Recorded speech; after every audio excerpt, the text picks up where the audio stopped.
Live.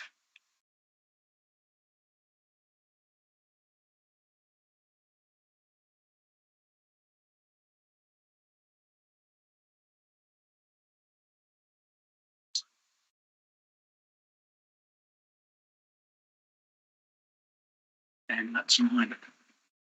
I'm sorry, was it? Because I've shared that talk. Good morning, everyone. Welcome to today's council meeting. I declare this Kempsey Shire Council meeting open, and it's the 27th of June, 2023. I remind all people attending this meeting that it is being webcast on YouTube with audio and vision. A recording of the meeting is available on the internet and is required to be available for 12 months. Private recordings are not allowed, including taking photographs by members of the public gallery. This disallowance of recordings, which include taking photographs, is to maintain the integrity of the meeting proceedings. All members of the Kempsey Shire community are welcome to attend council meetings to observe. Please refrain from interjecting or undertaking any behaviour that will stop councillors from undertaking their important task of decision making. Please ensure all devices, like mobile phones, are in silent mode. On behalf of Council, I welcome all people in the public gallery and observing live on the internet to our meeting today. Councillors in attendance are Councillor Anthony Patterson and Deputy Mayor, Councillor Dean Saul, Councillor Alexander Wyatt, Councillor Simon Ferguson, Councillor Skinny Ring, Councillor Kerry Riddington, Councillor Scott Butterfield, and Councillor Arthur Bain. Council staff in attendance are Mr. Craig Milburn, General Manager, Mr. Michael Jackson, Director of Operations and Planning, Mr. Daniel Thorogood, Acting Director Corporate and Commercial, Mr. Mick Turnbull, Acting Group Manager Governance and Information Services, Ms. Mel Peterson, Coordinator Governance and Information Management Manager. Have I got that right? Sian Hunter, Governance, and Wayne Douglas, Group Manager Corporate Performance. Thank you. I think I've covered everyone. If I've missed anyone, I apologise.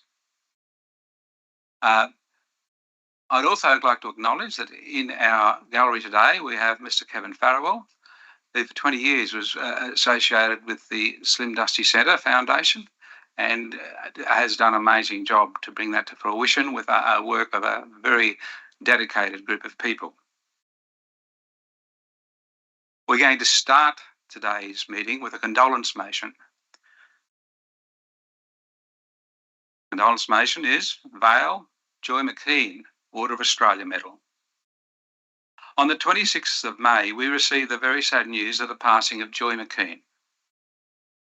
On behalf of the Shire community, I pass on our sorrow and condolences to her children, Anne and David Kirkpatrick, and their families.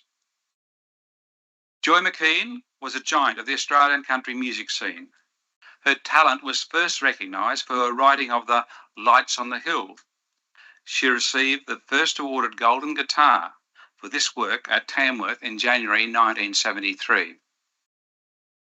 My first-hand experience of her talent was at the Lismore City Hall in 1973 when I attended the packed venue to hear Joy and her husband Slim Dusty. I was in awe of the pair's prodigious music ability as they performed a wide repertoire of country music for over 4 hours. Joy McKean was the main driving force of the establishment of the Slim Dusty Centre at South Kempsey. I was honoured to meet her at the opening in November 2015.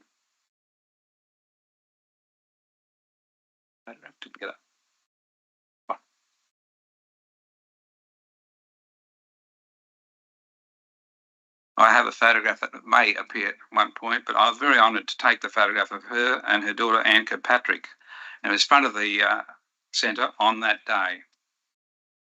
Her son, Dr. David Kirkpatrick, was the Kempsey Shire Council's Australia Day Ambassador last year. The condolence book from the Slim Dusty Centre will be here at morning tea for anyone who wishes to sign it. And it's also available at the Slim Dusty Centre from then on. And one is also available at Michael Kemp's MP's office in Elbow Street here in West Kempsey. I have an apology from Michael Kemp MP for not being able to attend today because he is in Parliament. So my motion is that Council offers his condolence to Joy McKean's family and friends for their sad loss. As a mark of respect to this talented country music legend, I ask all present to stand in silence for Joy McKean. I request that Council's flags be lowered to half-mast for the remainder of the day.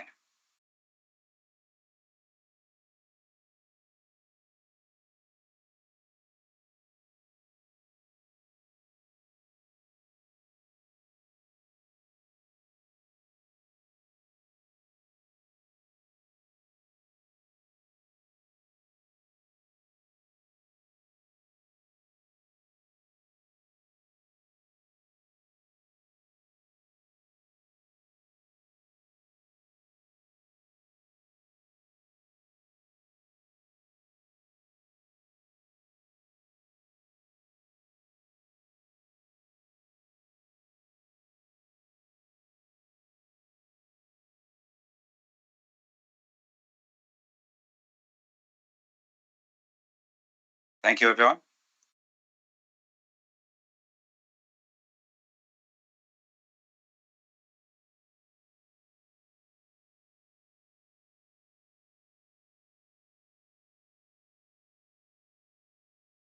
We will now commence the meeting. Mr. Mayor, I'll be able to remove a procedural motion.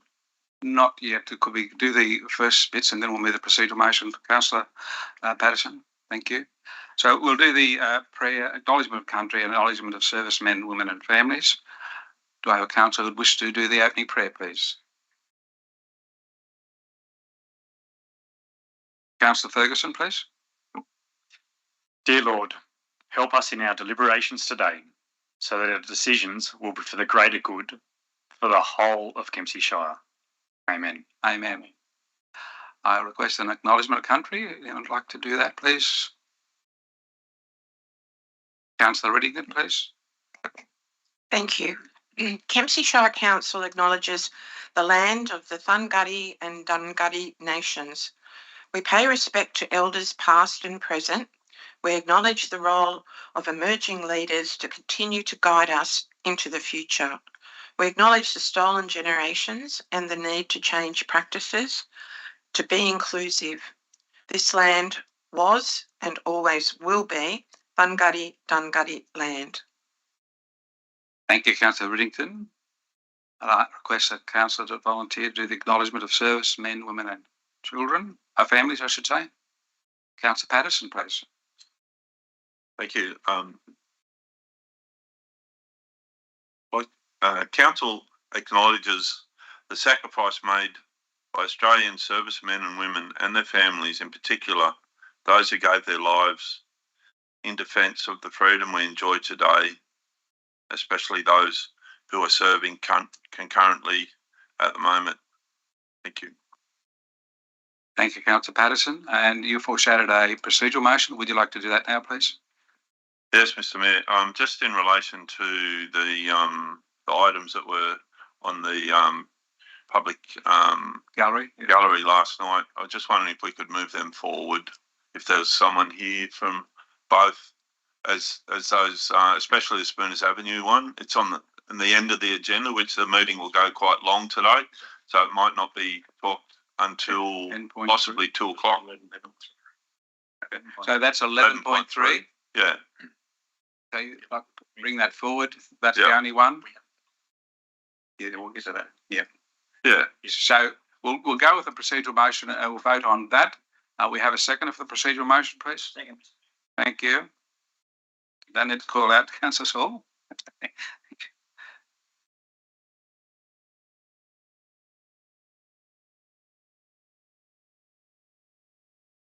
Right.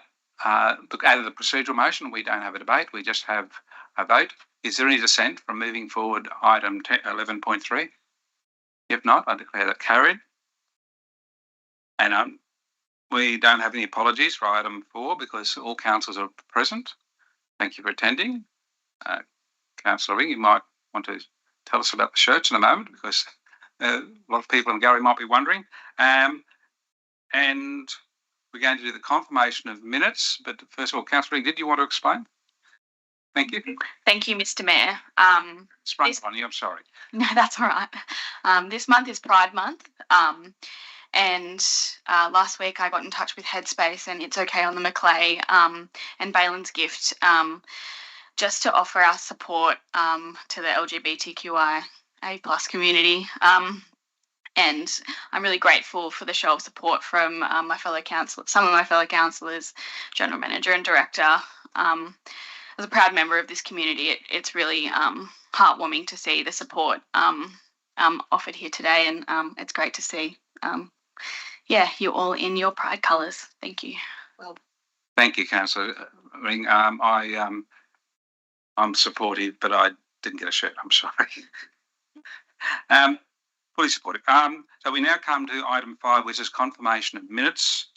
And the recommendation is there that the recommendation of the ordinary meeting of Kempsey Shire Council dated 16th of May 2023 be confirmed. Do we have a mover? Councillor Ring.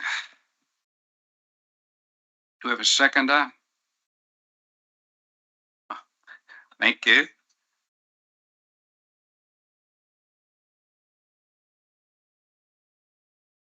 No debate. Is there any dissent? Declare that carried. We now come to disclosures of interest. We had to make disclosures last night at the public forum. So, Councillor Patterson, do you wish to repeat yours, please?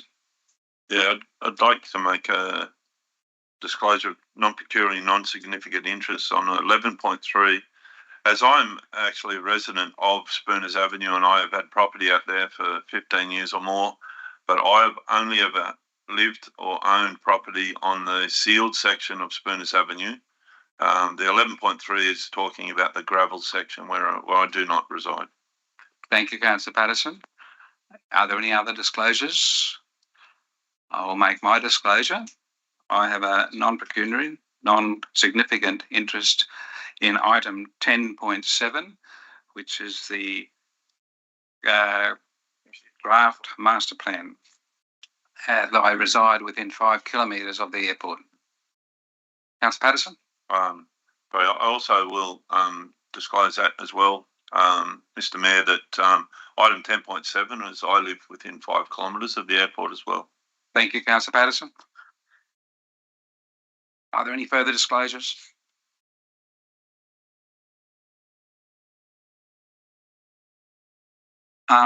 If not, we'll move on to item 7, which is items passed by exception. And as I've said before, councillors without any reason may withdraw any item, and any items then left can be asked questions on. And if after asking questions you wish to withdraw an item, you may. So we have 7 items there, and I will be withdrawing the Delegates report on the Country Mayors Association. Are there any other withdrawals? Councillor Patterson? Thank you. I'd like to withdraw 9.1 Local Traffic Committee minutes. I've quite a few questions on that. Thank you, Councillor Patterson. Good move. Thank you. Any other items to be withdrawn?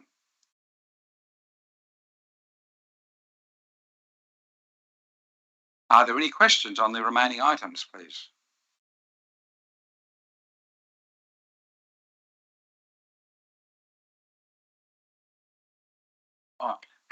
Councillor Bain. Mr. Mayor, may I make a comment? No, it has to be a question.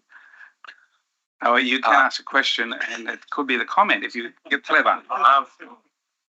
I just a question on 12.3 is how important is it that we are accessing the information in there regarding cybersecurity and the upgrades to cybersecurity? Thank you, Mr. General Manager. Or Yeah, through you, Mr. Mayor. We'll be very careful because this is actually a confidential matter.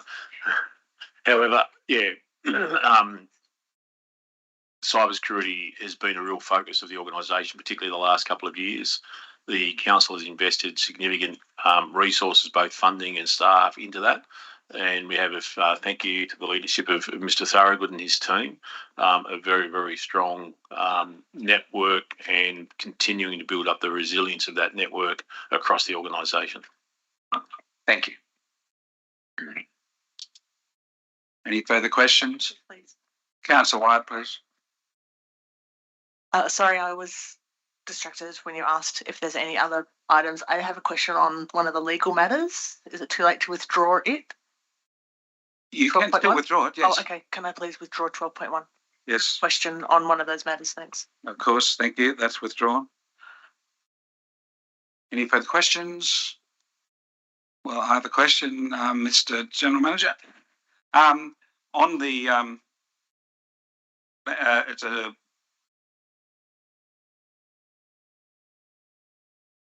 land acquisitions fixing country bridges program. My question would be, is there any cost to council? Would that be, of course it's in confidential, would that? That's fine. That's fine. Thank you, Mr. General Manager. Yeah, through Mr. Mayor, as the title of the item says, it's dealing with land acquisitions relating to our fixing country bridge program. We received significant funding from the state government in relation to our ability to replace 56 of our timber bridges. The funding from that covers the costs of these land acquisitions as well as the construction and replacement of those bridges. Thank you, Mr. General Manager. I also have a question on a Delegates report, Bushfire Management Committee, 11.1, and I guess I'll be asking that to Councillor Bain.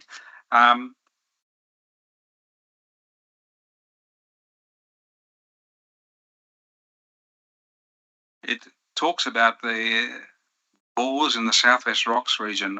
What bores are they? I'm not too sure. In National Parks and Wildlife Service representative informed the committee about upcoming plans for bores in the Southwest Rocks region. Could you explain what that's about, please? That may be the aquifers and the water supply. I'm assuming. I'm sorry, I haven't got the report in front of me, but I can get it in a second. What page was that on? Page 83, Councillor Bain. I can answer that. Page 83. It doesn't mention that. It's me, Mr. Mayor. Councillor Whittington, you wish to speak? Yeah, thank you. Mr. Mayor, it's my knowledge that at Southwest Rocks, the aquifer is called bores. It's common usage of language. That's my experience. Mr. General Manager, would you like to add something? Yeah, it's my understanding that our water supply actually comes from the aquifer. We withdraw it via bores. My understanding is National Parks are looking at putting some bores in there to actually use for firefighting potentially in the future. That would be my assumption based on that, but that could be wrong. I'm not sure. Councillor Wyatt, would you like to add? Yeah, I would. It's talking about a hazard reduction burn called the Borefields, which goes from Southwest Rocks Road right through to Lighthouse Road. And Councillor Reddington is right. That area in there is called the Borefields. It is because that's where Southwest Rocks gets its water. And I think you're correct. Parks may have bores in there, but that's generally it's big. It's a big bit of land. It's huge. It's a big hazard reduction burn. That's what it is. Well, and the other part of that, Councillor Bain, it talks about concerns were raised regarding the unfinished Petroy Road project, its high importance and cost considerations, and it's talking about National Parks and Wildlife Service having unfinished work on that project. How critical is that to fire prevention? It's fairly critical. It's a great move because it's got two different regions of national parks are working in cooperation. There's a fire trail that goes up basically from Lower Creek to up onto up through Diamond Flat and then up towards Point Lookout. So that would be a really critical fire trail for defending those areas up around Point Lookout where the old Gondwana trees and vegetation are, which were impacted in the 1920 bushfires. And there's a huge, I think it's the Arctic beach up there, and it's a highly valued environmental site and needs that. That they're upgrading those fire trails in order to protect those extremely vulnerable environmental assets. Okay, and what, it's being held up by cost, or what's the problem? They're just starting to get this. All of the agencies are starting to get ahead on their fire trails. I mean, understandably, there was significant damage during flooding and fires and flooding, so they're starting to get on top of those, and that's getting higher on the list. The challenge is always between different aspects of agencies working together. So the Tablelands National Parks and the Coastal National Parks, but they're working through those issues and getting into a cooperation, which I think is a really positive step.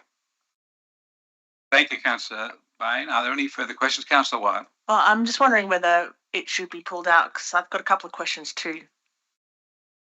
On the bushfire management. Yes, report. You can ask questions. You can still ask the question. Oh, okay, right. If you're not going to change the motion, No, I'm not going to change so it. you can ask the questions now, please. Yeah. Thank you, Councillor White. Yeah. I've said it before, I am confused about, concerned about the lack of community preparedness for future events, and I don't feel that land management or the firefighting combat agencies are doing enough in that space to provide prevention and preparedness for the community. That report talks about hazard reduction burns on state managed lands, which is 20% of land. I don't feel that there is enough being done in the preparedness space on the peri-urban properties and villages within sort of 10 to 15k radius. So I'm glad to see that they'll be going on public display, but what I want to know is what is the process for council and councillors to provide input into that plan? Like what is the Bushfire Management Committee's consultation process? Does it involve council staff? And Councillor Bain, how will you represent councillors in that consultation process? So question one, what is the consultation plan? There. Councillor Bain. Okay, thank you. Thanks, Councillor White. The bushfire risk management plan has been worked on over the last probably 18 months, and it's almost ready to go on to public exhibition. The last draft's just been floating around. The expectation is that it will be on public exhibition by June the 30th. The focus is on protection of those village zones. They're identified as the highest risk areas. Council has representation, not only as a councillor, I'm chairing the committee, but there's always council representation on the committee. So we're listening to what the other agencies are doing and working cooperatively with them where possible. So the plan, which is based on the Phoenix modelling, which is a new computer-based model. So they've identified areas of high risk. They've identified historical ignition zones, and then the Phoenix model models different ignitions on different conditions, and they can identify those areas where hazard reduction will have the best bang for the buck. So areas where if they've modelled 600 fires and the same area burns each time, they go, well, that's the area where we need to do the HR and reduce the hazard, so that if fires come from any direction, they'll be slowed down there. It's a very comprehensive plan, and it will be going out on public exhibition by the end of the month, allegedly. That's the aim. Does that answer your question? Yes, I just reiterate again and again and again, I just don't feel that the combat agencies are putting enough effort into the community, the people preparedness. My second question is, do you have any update, or maybe you have an update, on the boundary redistribution between Fire and Rescue New South Wales and the Rural Fire Service in the rural urban fringe around the town, particularly the Crescent Head Road, which is still the bushland there is managed by Fire and Rescue New South Wales. My understanding is there was a boundary redistribution between Fire and Rescue New South Wales and RFS. Does anyone have any update on that? That wasn't part of our last meeting, but I can put that on the agenda if you wish. So if you could talk to me later, I'll take that one on notice. Thank you, Councillor Bain. Any further questions? Thank you, Councillor Bain, and thank you for your work on the Bushfire Management Committee. It's a very critical part of our Shire's history that we deal with bushfires, and it's we need to be as proactive as possible. Thank you very much. We now come to 11.3, which has been moved forward procedurally by Councillor Patterson, our Deputy Mayor. 11.3 is on page... We haven't moved second or voted on this yet. Yeah. Oh, sorry, I apologise. We have to move and second and pass the items by exception. I've jumped ahead of myself, but I've actually given notice to Councillor Patterson we're about to do it. So I need a mover that all those items that are still listed on the screen. Thank you, Councillor Riddington. And a seconder, please. Councillor Ferguson. Is there any dissent that they are carried? No, I declare it carried. Thank you. Now we come to 11.3, as I was jumping ahead of myself just then. And it's on, as I said, page 86, no, page 87 of our agenda. It's a notice of motion, a review priority listing for bitumen sealing of Spooners Avenue. It's been put up by Councillor Patterson, and I ask Councillor Patterson, do you wish to move that? Yes, Mr. Mayor. I'll get you to speak to it in a moment. And do we have a seconder? Councillor Saul.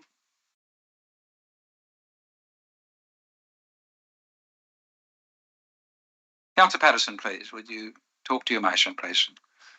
Thank you very much. I brought this notice of motion to council to recognise the huge rise in use in this particular road. I'm looking for the support of my fellow councillors to bring this road to the top of the list of unsealed roads to be sealed for many reasons. And I do understand that this list is also unfunded.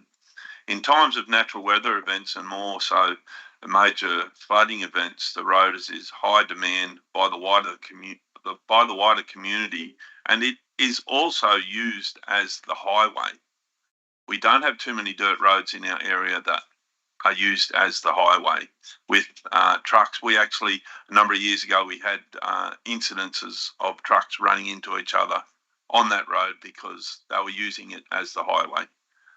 Given the demand placed upon the road at these times and the current structure of the road, at these times, it is largely unsafe for the volume of traffic and types of vehicles that use the road in these periods.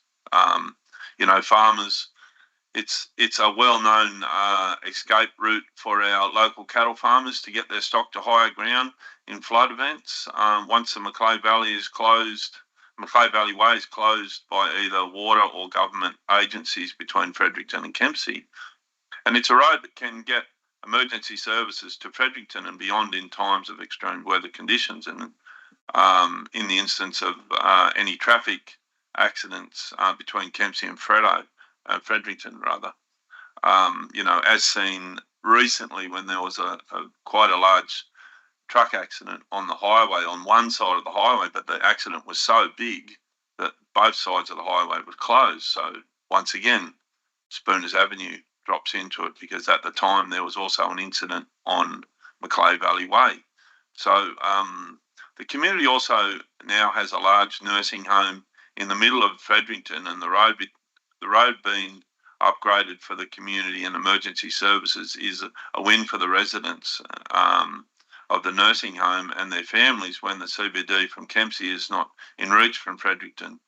Of importance here, I'd like to note that the hospital is then still within reach of Fredericton and could be reached in a safer manner when the road is tarred. Given these few points and probably more that I have missed, I trust in my fellow councillors that we can look at this road as a economical advantage, strategic advantage, a safety advantage. This too can be a financial, let me say, win for council when this road is finally sealed. we don't have to resheet it and address its maintenance continuously as much as we do. And one other reason too is that we then will be able to have the police actually put speed limits on this road, or the Transport New South Wales put speed limits on this road, and the police will be able to enforce those. So I open it up to my councillors for feedback, and I really look for your support, understanding that this is an unfunded list, but we need as councillors to be chasing reality and addressing the changes of the requirements of our valley, and not forgetting that searching for funding for this from our local members, state and federal, and to achieve this through those members is going to be up to us, and we need to be pushing all our roads. And there's one other point. I've got many points, but the one other major point that I'd like to say, that I would like council to do an updated survey on these roads listed, but I would like to make sure that council takes into consideration that the road counters, etc., take into consideration the fact when the highway is closed and Spooners Avenue is used as the highway. So if we just put counters out there and say, Monday to Friday, there was a huge amount of traffic, but it wasn't crazy, turn it into a highway like it does a number of times a year, might I add, that things would change. And anyway, I open it up to my fellow councillors. Thank you, Councillor Patterson. Could you just clarify the recommendation or the motion before us now? It asks the council review the priority listing. It doesn't actually automatically make Spooners Avenue priority number 1, does it? So we're waiting on the information. Is that what you're telling us? But the list was created by council to start with, and it's only an action by us councillors in the room that we could actually put Spooners Avenue to the top of the list and have the review done. But I'm not going to put myself in front of council staff as say that I know better than council staff that are specialists in road design and maintenance. But I would ask my fellow councillors that we do that, though, that we put the Spooners Avenue, which then would remain Pipers Creek 2 and 3, because there's 2 sections of Pipers Creek. But then have the review, because then there may actually be some more interesting information that comes from that survey. Okay. Thank you, Councillor Patterson, for clarifying that. We've got to be aware that we're voting on this to ask for a report, and that report will then come back with us to make a decision. And I'll have an Whittington amendment on it. Thank you very much. Thank you, Councillor Patterson, for putting this motion up. And may I say thank you very much to all the presenters yesterday. It was very, very clear on your recommendations, and I really appreciate the work that you've done. And thank you for being here today. I would support this motion only because it's not moving up the list. I need information before it moves up the list. And I think it's fair. And a really dear friend of mine once said there's nothing fair in politics, but there really is. And I think it's fair that we do a proper analysis of both roads at this time, or even the whole list. I don't know how council's placed for that. I might ask the General Manager a question, if I may, please, Mr. Mayor. Can I do that? You finished speaking. I'll ask a question. Yes, please go ahead. Sorry, Councillor. Yeah, so my thinking is I'd like to know if we could review all the lists, because obviously there's some changes in our whole demographic and our whole shire in the last 5 years, I think, since this list was promulgated. So, General Manager, thank you. Thank you, Mr. General Manager. Yeah, through Mr. Mayor, the way the wording of the resolution, if council adopts what's recommended there, is that we would review the whole list. Yes. Yeah, it's actually reviewing the priority list. Thank you very much. I appreciate that. And I would recommend that, because when I was thinking about this, I'm thinking, okay, there's pros and cons for each side of this particular argument, and there's probably others as well. I really did take Danielle's information on site about the increase in population along Spooners and for the 40-odd houses that are there now. So I would definitely now recommend it. and then we'll come back to council for a review of the priorities on the list. Thank you, Councillor Riddington. I'm going to hear from Councillor Bain and then Councillor Wyatt. Thank you, Councillor Bain. I've got a number of questions which I'll ask later. I'd like to speak to the motion first. I think it's become much more aware of how important that link is of Spooners Ave, and I think the people that have come and spoken to us. Also, I'm aware of the challenges for the community at Pipers Creek as well, who've also been asking for a long time for their upgrade. I'm very cognizant of the development that's been happening at Spooners Ave, where the crematorium, the grass track, bike track, which are, they're all great things for our community, but maybe there's a lesson there that we need to be looking at infrastructure going in prior to development rather than putting in development and then playing catch up with infrastructure, possibly. It's a very difficult decision because someone's going to be unhappy, and we get that. We're not here to make everyone happy. We're here to make good decisions for our broader community, and I think there's a very strong argument about the importance of Spooners Ave, particularly in building resilience. But I've got questions which I'll ask later after. If there's, that's all I want to say. Thanks. Thanks, Councillor Bain. Councillor Wyatt, please. I think I was pretty much going to ask a very similar question to Councillor Riddington. Basically, I think it's 2019. It was 2019 notice of motion that put that list up, and it was based on the recommendations of the Road and Maritime Services Rural Roads Project Assessment Rating Model Criteria, which has about 6 points there, plus vehicle movements per day, and a suggestion that development contributions could be used should they become available. So I would support revisiting that if it was done in 2019 using that same criteria. I just wanted a question that I have, 3 questions that I have. Is a designated flood route an actual thing? Is there a designated flood route that is actually legally or designated? Mr. General Manager, please. Through Mr. Mayor, I'm not aware that there is a formal designation. There is a sign out there. We've just had recent flood study updates, and that clearly indicates that Spooners goes under in a 1 in 10 year flood. It goes under quite significantly, so it's actually cut off. So it's only a flood-free access at certain levels of flood, I think, and that's fair to say about Spooners and Pipers. There's only certain levels where they actually are flood-free, and after that, they're certainly inaccessible because of the levels of the floodwaters. Thanks. Thanks. And are there traffic counters on either road? Mr. General Manager? Through Mr. Mayor, when we did the report back in 2019, we had the traffic counts, and in preparation for this, should you adopt this, in preparation for this, we will do counts again on all of these roads to ascertain what's there.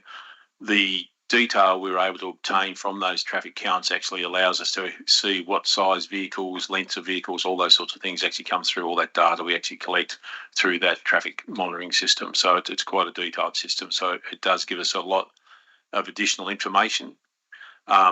Just if I can speak to Councillor Patterson's comment in relation to it, in terms of emergency times and things like that, obviously it's very hard. I know we did at one stage have staff there when there was a lot more traffic going through, seeing what was there.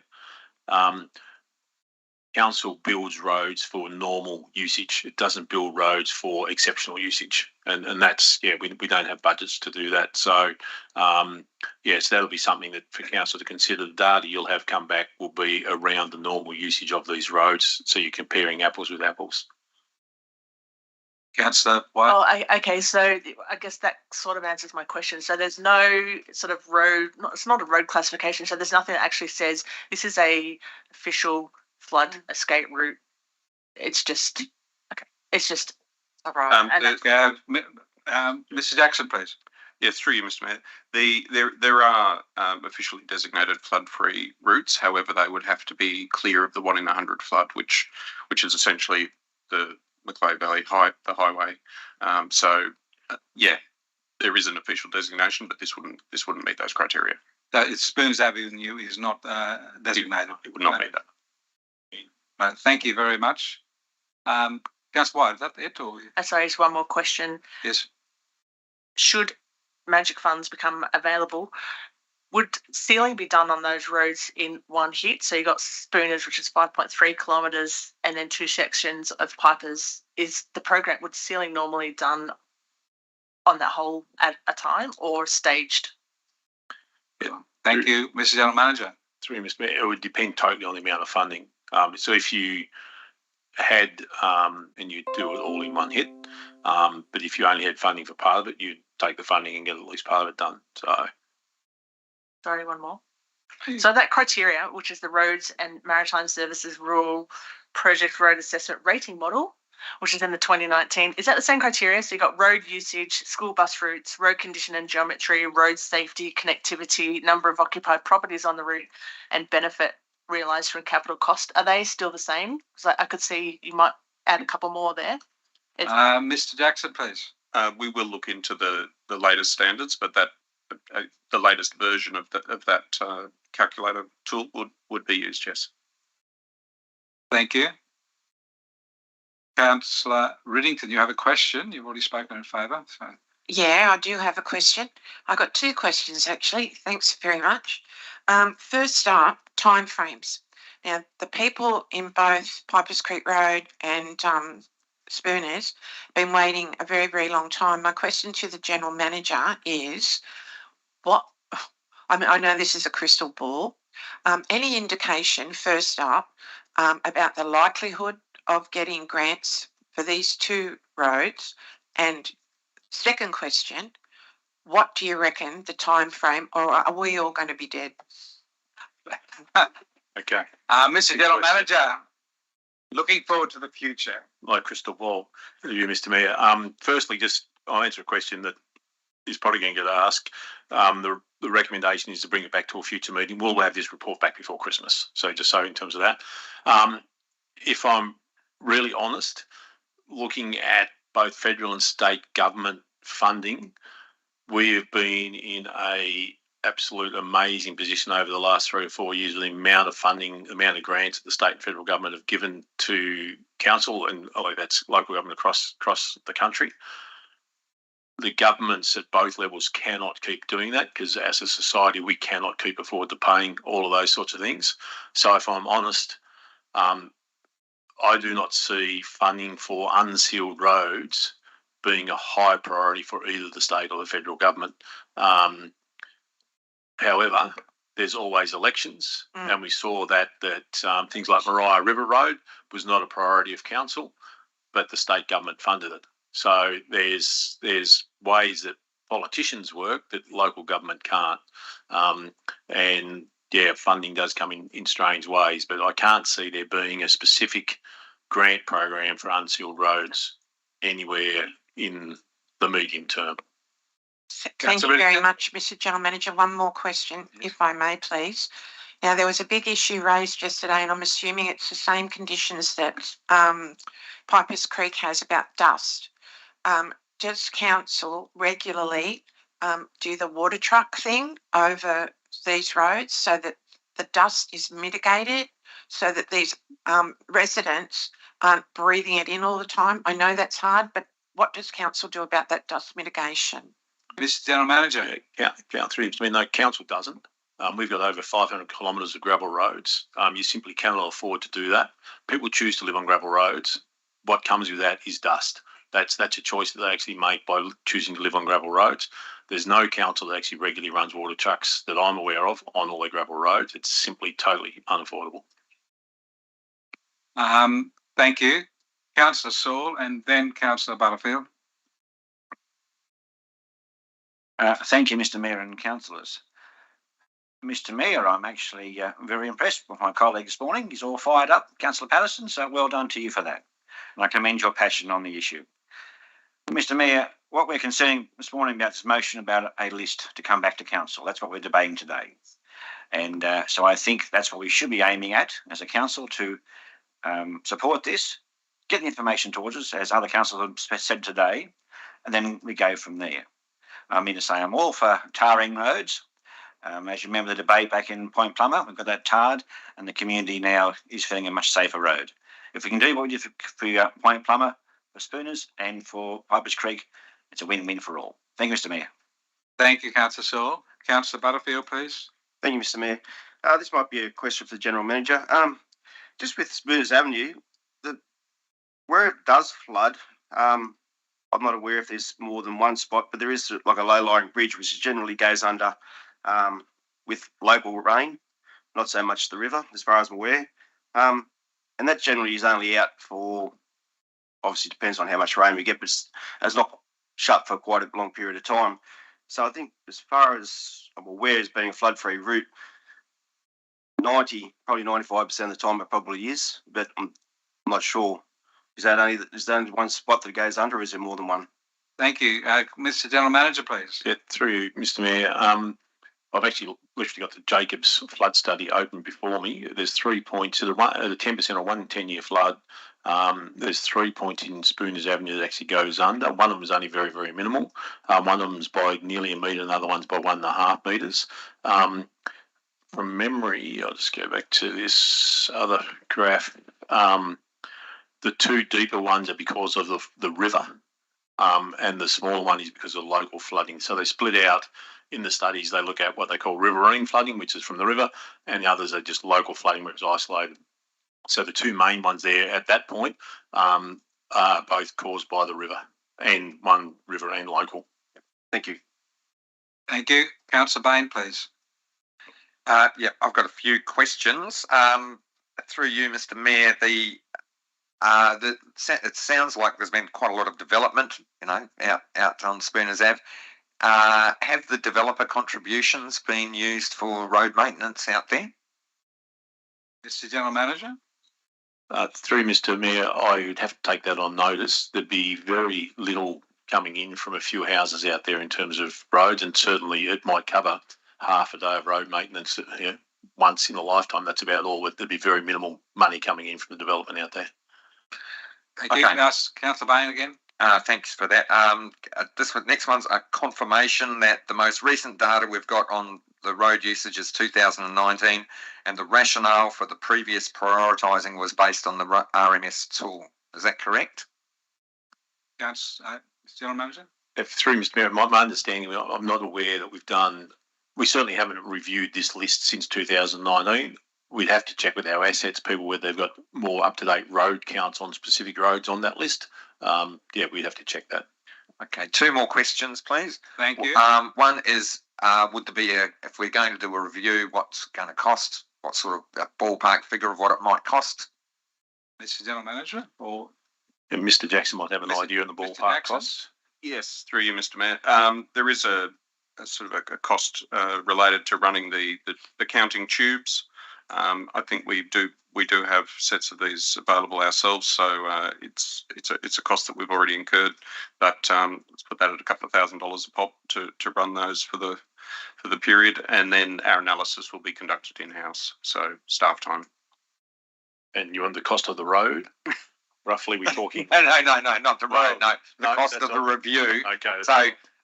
So can you give me a ballpark figure of the whole lot? Probably all up, we're talking say about $12,000 for the data, and then a couple of $1,000. Okay, so under 15,000. Yeah. Okay. Last question for you, Mr. Mayor. Would the recommendations that we're going to be discussing in your mayoral minute about the Roads Congress have any impact on the potential of gaining money to fix the roads? No, the money has to come from grants, as the General Manager has explained, and we have to become smarter in how we use the present money we've got, and be more efficient in how we present roads, trying to save costs, and that's the recommendation from the Roads Congress. But no, I don't think any of that outcome will enable extra grant funding at this time. No further questions? You have a question for yourself? No? Yeah. No, I've got a question for Mr. Jackson. Yes, for sure. Director Jackson, thank you. Through you, Mr. Mayor. What was the protocol of the council review of these roads? I would have thought that Spooners Avenue would have been higher use in relation to Pipers Creek. What do you think about the review protocol or the data or how was it set up that you can confirm, Mr. Jackson? Mr. Jackson, do you wish to answer that, or would you like to take it on notice? I can give it a brief try.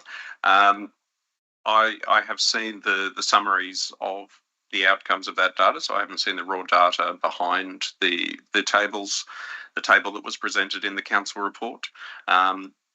Those roads were both noted with ranges of different forms of traffic, both heavy vehicles and vehicle traffic, and I guess those ranges are where some interpretation would come into that. So rather than using a default number, a specific number as the quantity of vehicles per period, it was noted as ranges. So I look forward to going through those numbers with the team. So there was no crash data or anything like that?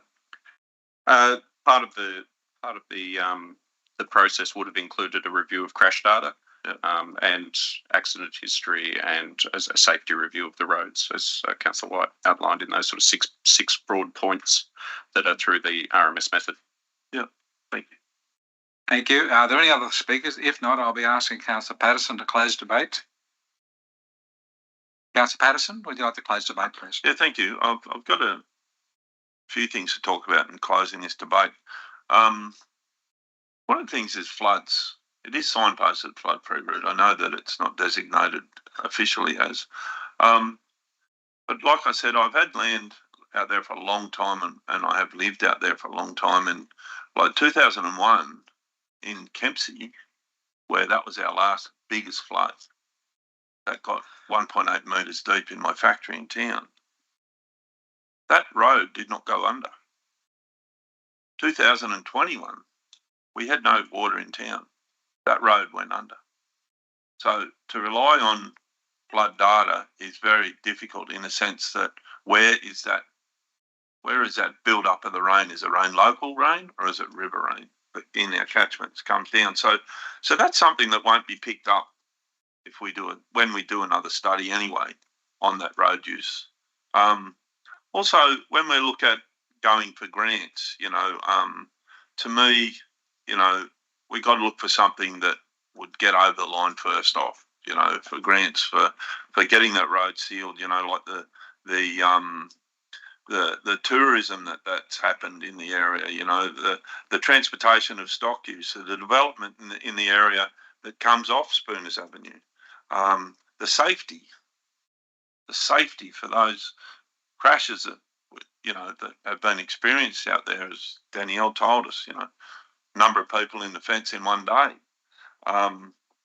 The flood-free use, and especially something that Pipers Creek's not used at. And this won't show out in the data when we do a review when it's used as the highway. I mean, that's a very big point. So I'm actually putting forward an amendment to my own motion. And Councillor Patterson, you can't be speaking to the motion and then move an amendment. I'm sorry. Okay. Righto. It'll still be effective when getting a report, but so you're closing the debate. You can't add more to the debate. Sorry, because if you moved an amendment, then people would have to speak to it, and it's not possible for them to speak to it when you've closed debate. Okay. Could you finish speaking to your motion? You can actually say what you think should be in the motion, but it will not make a difference to what we're going to be deciding on. Okay. So what I'd like to see in the motion is the recognition of the fact of those points that I just spoke about. The recognition of the fact, and council will understand this, because if I can't change the wording of the motion, but council staff will understand this, that putting traffic counters and doing data like that will not register the fact that the road is used as a highway, will not register the fact that it doesn't go under in flood all the time. It doesn't. It's used as a connection between north and south. Right? We need to understand and recognise the fact, and that's why through the general manager, he said that he was going to bring a report back to council. It will be this year, Mr. General Manager. Yeah, you've already stated that, but yes, you're closing debate. Yes. So I look forward to the results of that then, and I look forward to the fact that Spooners Avenue will move to the priority, as will be reported, I believe, by the survey conducted by council. And if I was going to move an amendment, which I'm not allowed to now, I would have moved the amendment that Spooners be on number one, that council conduct and review a survey of these roads and report back to council this year. So that's the intention. So I look forward to my fellow councillors supporting this motion and getting this review done and addressing the changes in our environment in that road use. Thank you. Thank you, Councillor Patterson. I'll now put the motion that's before you. Is there any dissent? I declare it carried unanimously. I just wanted to ask a question. I'm a bit No, it's too late. of him. A point of a procedural question. You can ask for a clarification. Councillor White, are you asking for a clarification? Procedural question. Sorry, Can't do that. I can't. I'm about procedure. I don't want to change this. I just want to. Don't worry about it. Sorry. Mr. Mayor, if I may, I Question. believe I may have. Point of order. Councillor White, you're saying something, then I'll hear from Councillor The Ferguson. procedural question. I've already declared it carried, by the way, unanimously. Okay, that's fine. I was supported that, but I was going to ask a procedural question because my understanding is Councillor Patterson did mention when he first talked about it about he wanted to place an amendment, and I'm not sure at what point. I'm still confused about at what point can you make an amendment. You actually don't say the words "I move an amendment," and he did not do that. So if there was an amendment, it would be on the screen, and we would have debated it.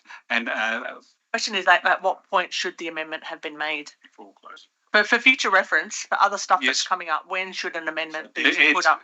At any point during debate, anyone can move an amendment at any point. And then I say, is there any more debate? If there's no more debate, I then give it to the mover to close debate. At that point, there can be no more amendments. There can be no more questions. Councillor Ferguson, did you have a procedural question? No, it was the same one. Thank you. Thank you, Councillor Ferguson.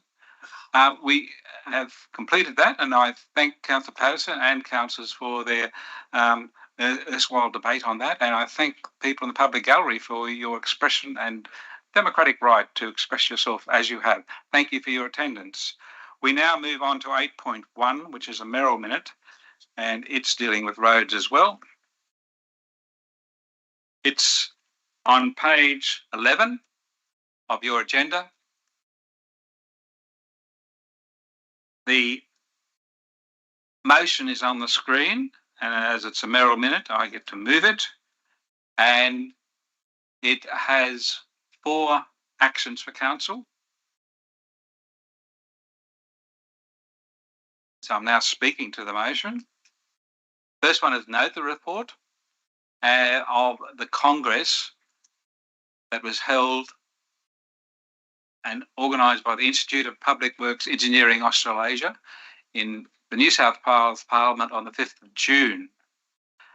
We then go to what was in the communique of that Roads Congress and ask for action from the state government ministers and shadow ministers.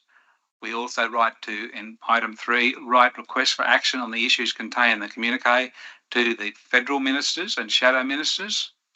And finally, the motion reads that we request the General Manager to present a report to Council this year on what actions will be taken locally to implement the imperatives of the Congress communique for local government.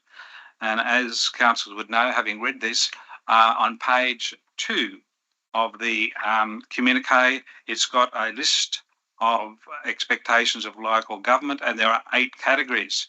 And when I finish moving this, I will ask the General Manager to clarify how he will go about those 8 categories if possible.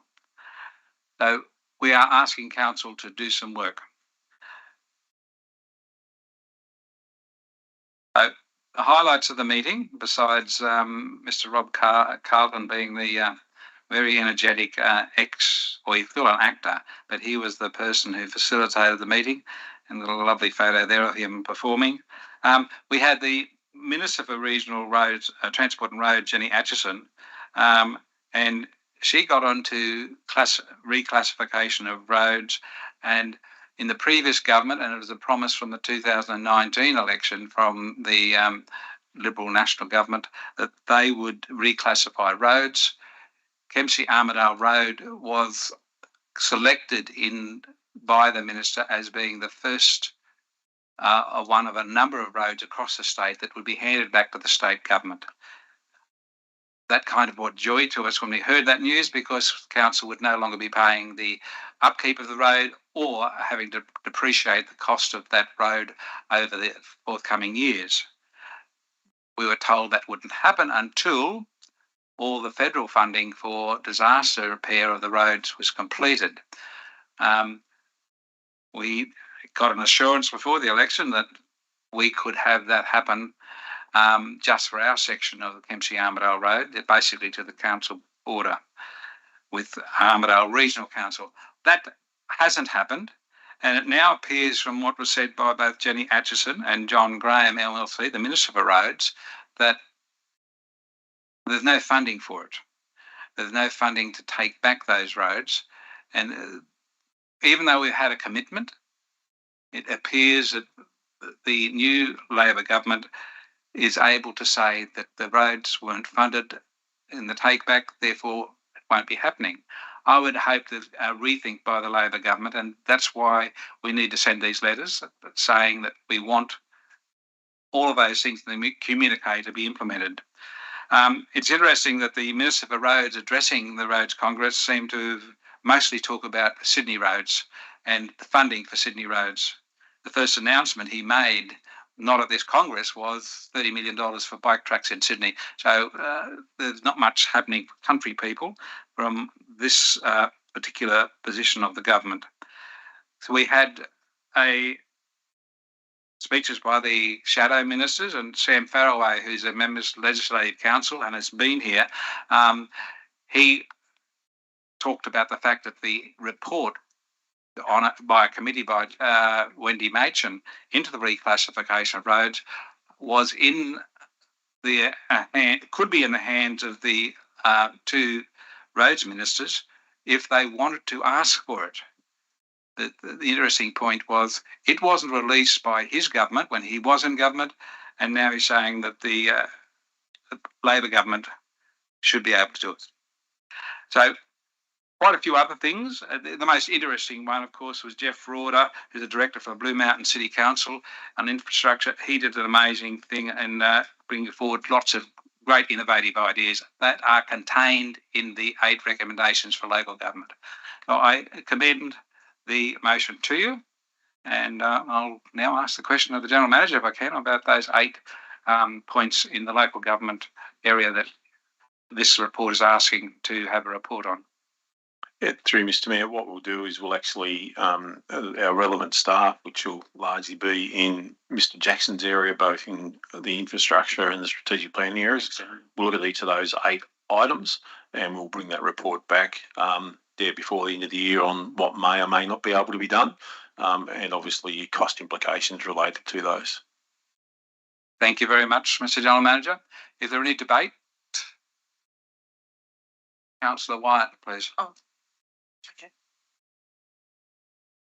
Just in relation to the report, I can't think what's it called? 8.1.1, which has got all that listed from New South Wales and Australian government. There, just a couple of questions. So one of the points there is about the removal of the emergency services levy. Work with people. How is that advocacy going? It says work with local government New South Wales to negotiate the removal of emergency services levy from New South Wales councils and RFS, etc. Like, how is that advocacy going? Well, we've sent letters. We're waiting on replies, and all councils across New South Wales are still advocating for it to happen. We have the two ministers that were there talking about they are now reprioritising and they can't make any decisions till all the priorities are done. So sadly, we've got no decision on that. But Are they? you've got something extra? Are they listening? General Manager? Are they listening? Yeah, through Ms. Mayor, certainly the state government certainly is listening. It's a budget issue for them. There's also a private members bill that is being moved by Mr. Adam Marshall, the member for the Northern Tableland, I think is his title. That goes right at the heart. It's for this to be rectified. It's a very simple change in the legislation relating to the RFS. And as Mr. Marshall said in his preamble about his private members bill, all other vehicles related to emergency services in New South Wales are owned and operated by the state government, whether they're police cars, whether they're ambulance, or that. So it should be exactly the same with the RFS. So it's a very simple process for the state government to change it. So there's a private members bill, but LG New South Wales and the relevant councils, about 60 councils, have stood together pretty strongly on this with the support of the other councils. Today we will not be doing that. Because from our view on the position paper that council has, that's actually gone through our audit and risk committee, is that it is not in keeping with the Australian Accounting Standard Board requirements for accounting standards, and for us to account for them would be in breach of those accounting standards, and our financial officers cannot sign off on something that they know is in breach of those standards. Thank you, Councillor Wyatt. Do you have another question? And just another question in relation to, the transfer of roads. I would suggest in addition to what you've got there, is that having face-to-face meetings with Michael Kemp. I mean, writing letters is one thing, but face-to-face, standing in Parliament, advocating hard for the state government to continue to hold those commitments is needed as well. Well, that's in the advocacy, and he's already doing that. I can tell you that he's stood up a number of times about issues affecting Kempsey Council. So there's one other thing there too. There's another comment that says, facilitate an audit of the long-term financial plan of each local government to ensure alignments with the rest of the asset management plan lifecycle forecasts that communicate trade-offs and performance and costs and risks. That kind of sounds like a bit big brotherish. That looks like to me that they want to audit our long-term financial management plans in line with these road recommendations. It sounds a bit big brotherish. No, what that was, and that came from the Speaker, what's his name, Broader, Director of Jeff Broader, yes, from the Director from Blue Mountain City Council. It's basically talking about best practice to make roads safer and be more cost efficient, and when you do them up again before they fall into a disrepair that costs more. So it's a cost efficient time. Mr. Jackson, you want to add to that? Yes.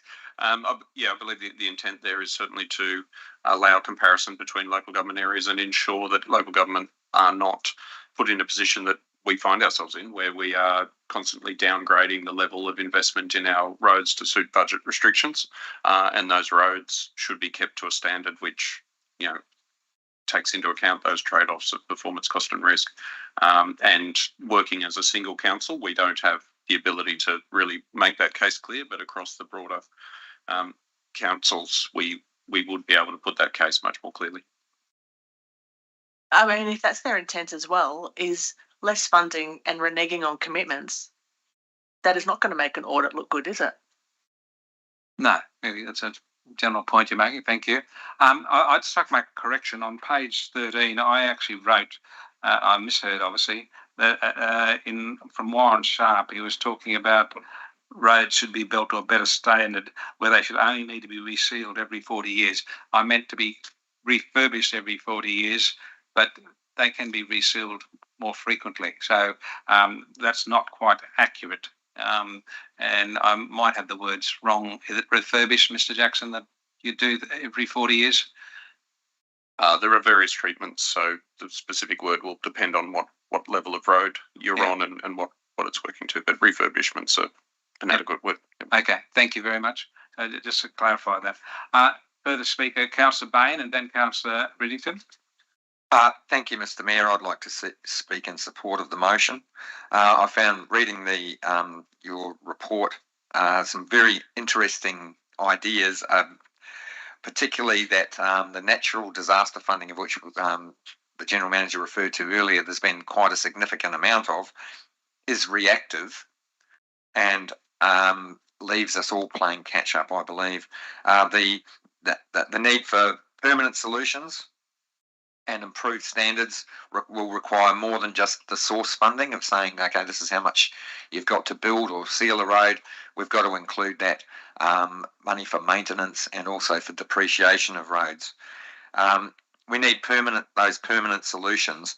And I believe I asked a question some time ago regarding our research and development, and I believe it's the Institute of Public Works and Engineering Australasia who hosted the Congress that do provide our research and development, or we base our research and development on them, and they're talking about that investment in improving staff skills through training, of bringing roads up to a standard where disaster resilience is built in, because we need, we're in a time of changing climate, and we're going to need to build back. I think it's Better. Build back better. Yes. I absolutely support that idea that we should have accurate valuations of our road assets, and that we the other suggestion is that there's an annual report to identify the state of our assets, and that long-term financial plans need to include road risks, and I'm sure we take into account those, but absolutely we need to be clear that we're accurately assessing what those costs are going to be, and I support that annual report will support that.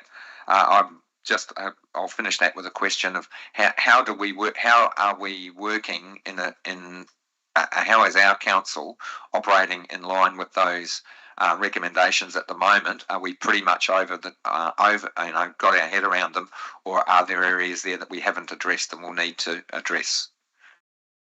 Yeah, through Mr. Mayor. Mr. General Manager. Council has done, again, in the last 5 years, a lot of extensive work in relation to the asset understanding, or the understanding of our assets and the data we're collecting and the way we're going about that data. We're required through the audit process to revalue all of our assets on a 5-year cycle. So our roads get revalued every 5 years formally. We're also, with the new standards, required to annually update if there's any known changes to any of our categories of assets to update those figures without a formal valuation as well. So we've undertaken that. But the work we are doing now with the roads, we are actually having them, what's the actual word? It's like the ultrasonic, where the truck drives along and actually x-rays it. So that's been across all of our road network, and also I understand the vast majority of our footpath network as well, to give us a very good understanding of those roads. We're continuing to build both our systems and our resources to improve the way we're able to deliver those services. And also from a training point of view, the development of our staff to meet ongoing higher standards as we go. As council is aware from a recent briefing, we've been having discussions with you about the need for additional funding to put in additional dollars into that road network to build them stronger in the first place, to actually give them a longer life as well. And on that lifespan, it's very hard to make a generic thing that they should be refurbished every 40 years when you deal with the different geography that we do in the Macleay Valley. Building a road, on the Armidale Road, up at Bellbrook or going up across the mountains is very different than building a road on Plumbers Lane. Their life expectancy is going to be very different. One's built on rock, one's built on alluvial soil. Their bases are different. They will have different lifespans, and physical impacts of floods and things like that obviously will impact the lifespan of those ones impacted, that go underwater for significant periods of time quite considerably. So, but I'm very confident in the way we've developed that. We've still got a way to go, but we're certainly heading in the right road there, and we've continued to put those resources into that area. Thank you, Mr. General Manager. Coming to you, Councillor Riddington. Thank you. Thank you very much, Mr. Mayor, and I really appreciate your report, and thank you very much for attending the Congress. My question is probably for the General Manager, and it's probably just for clarification for the public. Mr. General Manager, if I may, there was a review done apparently about the regional roads, and apparently that review was completed. There was a member of that committee here with regional development the other week, and I think that report is with the Minister. And I was just wondering if there's been any further updates on that report. And oh, good, thank you. And on the fact that we could get some roads handed back to the state. Mr. Jackson has a answer to that. Thank you. That does relate to the discussion that the ministers and shadow ministers were having at the Congress. That is the report that our Mayor mentioned that was said to be in the possession of the shadow ministers and the cabinet papers. However, on stage, they essentially debated whether or not that report could be handed to the current serving ministers. So at this point in time, the report is hopefully now with the current serving members and ministers, and we can hope for some action or at least a release of that report. Thank you. Any further debate? If not, I'll close debate very quickly. This morning, if you're coming to council meetings, you might have a reason to be late. Like if you're coming along Belgrave Street, you could use the excuse of a train across the crossing and you have to wait. This morning, my excuse for being 10 minutes late was roadworks on the corner of Armadale Road and Sherwood Road, and a good 10-minute car park waiting in Sherwood Road while they continue to work. So the intersection's being done up, and that just demonstrates that council is getting on with a very important lot of jobs right across the Shire on roadworks, and and the staff can't be commended enough for their dedication. But we have an issue here of trying to do our work smarter, and if council looks into what came out of this Congress, they can come up with ways of being more efficient, the assessment of roads in a better way, make roads safer, and also make sure that the funding is flowing in the right direction for the length or age of the road. So the risk assessment, or it might even go to the risk assessment committee, an audit committee, the risk of not doing it right is there, and council is proactive in looking to doing that. And this communique with the 8 local government actions will help council, in my opinion, develop a better way and more efficient way and a safer way of looking after our roads. So I commend the motion to you. Is there any dissent? I declare it carried. Thank you, councillors. We now move on to the local traffic committee, which was drawn by Councillor Patterson. Do you wish to move the recommendation, Councillor Patterson? Yes, Mr. Mayor, I'll move this recommendation. Do you wish to speak to it? No, to second it. No, we won't second it. Okay, I'm sorry, my mistake. A seconder, please. Councillor Riddington. Thank you, Councillor Patterson. Thank you. I just have a few questions about this in the traffic committee. Being on the traffic committee, I'm representing our local member, so it's a little bit hard sometimes to wear 2 hats as a councillor. That's Kerry's job; she's a councillor. And she's doing a great job too. I note there that in the report it's got that where are we? That the Belgrave Street Kempsey parking associated for swimming carnivals is not work orders not issued. That site inspection will be held. Pool manager and a local MP rep. I note that that's been there for quite a while. Is there any movement on that? Mr. Jackson, please. Through you, Mr. Mayor. I have checked in on that. There hasn't been any movement on that at the moment. However, we can set up a meeting with yourself as the local MP rep in the near future. So I will confirm that with you and we'll get that underway. Thank you, because it's something I've been meaning to get addressed as a safety issue for quite a number of years. Also, there's a report in here about speed reviews and the report speed zone reviews. One of the things is the where are we? In rural speed zones in rural estates. I just wonder, as council, is there any way in DA form that we can get those speed zones reduced in a DA form or put to council when that happens? Like the Neville Morton Drive's the example, because it's actually 100 kilometres an hour zone at the moment. Is there a way that we can preempt that and have that not be a reality in the future for different developments? Mr. Jackson, please.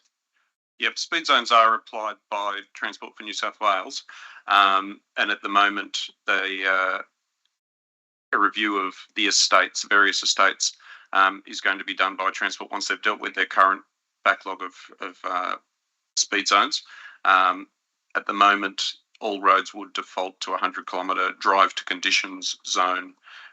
So yeah, it is definitely an issue. Through the DA process, it would still have to end up going through to the RMS to get things applied. So yeah, not specifically through a DA process can we apply speed zones. I was thinking that that I was quite amazed when it actually showed up. That there's quite a few estates, I suppose, where that's the reality. 100-kilometre zones past kids playing with basketballs. The other one is I just want to note that the recommended for the speed reduction on Gowings Hill Road, and that section from the bridge around through to joining Sherwood Road, going past the winery. That had been, I'd requested that for quite a while, and now the Transport New South Wales seems to be on side about that, because there has been a number of incidents, very bad incidents on that road. What's your question, Mr.? Was that a question, or you make? No. Well, I suppose that was just a little bit. You weren't supposed to ask me that. On 4.5. On 4.5, it's in relation to NAIDOC Week. Now, I'm not just saying NAIDOC Week, I'm just saying any events that are held that go through town where we have street closures and stuff. And I note in here that that the requirements for that is that, where are we? That council reserves the right to rescind the event approval if the applicant does not comply with the above conditions. My question through to you, General Manager or Mr. Jackson, is that I note last night you said that you do a debriefing afterwards. How do you rescind it before? I don't follow that. Mr. General Manager. Yeah, through Mr. Mayor, the event has an event approval for a number of years, so it's not done on an annual basis. So what we would be doing is rescinding the approval for future events. We don't know if they don't meet all the conditions until the event is actually on and the march is taking place, and we find out they haven't actually met all those conditions at that point. So you can't actually do it prior to the event. Yeah. So okay, thank you. So that's the end of your questions. Yeah. So that's noted. I've got a couple more. I just note that in the review there as well, on item 4.6 in the no stopping parking zone Skyline Drive Crescent Head, that the traffic committee was, I suppose, I will say in one sense forced, because the ability to do anything other than what the traffic committee recommended was restricted by the availability of council actually turning this into a decent parking area. And my example was in the meeting is I brought up the Skyline, water tank on my phone and showed where the parking was, where the parking in that picture, completely not at all as requested by council, because I believe, and this goes through to the staff, whether we can put this on the unfunded list or somehow on the works program. I know something in, something out, but if there was anything that was ever available to address those parking issues up there, because there's parking up there probably for possibly 15 vehicles, where we're restricting it down to about 2 or 3 because of what we have up there. Noting that there's only one zone there for disabled, which you're asking whether that can be fixed up in the future works program. Yeah, additional parking, because it's very ad hoc. It's very, as a traffic committee, you don't have any sort of, I suppose, sway in council in their works programs, but that's really bad. Thanks, Just Councillor bringing Patterson. that to note to council. Yeah. I'm sure that the staff have taken your comments on board, and we're looking at whether that can be, if possible. Do you have another question? And just bringing to my fellow councillors notice that what happened there? That there's a road safety strategic plan, and for some reason, why is that there? You have to excuse me, guys, for this. I'm not liking my computer at all. That in the strategic plan, we went around the table and asked different members of the committee of what we'd like to start out that strategic plan with, and just noting if you guys are able to read the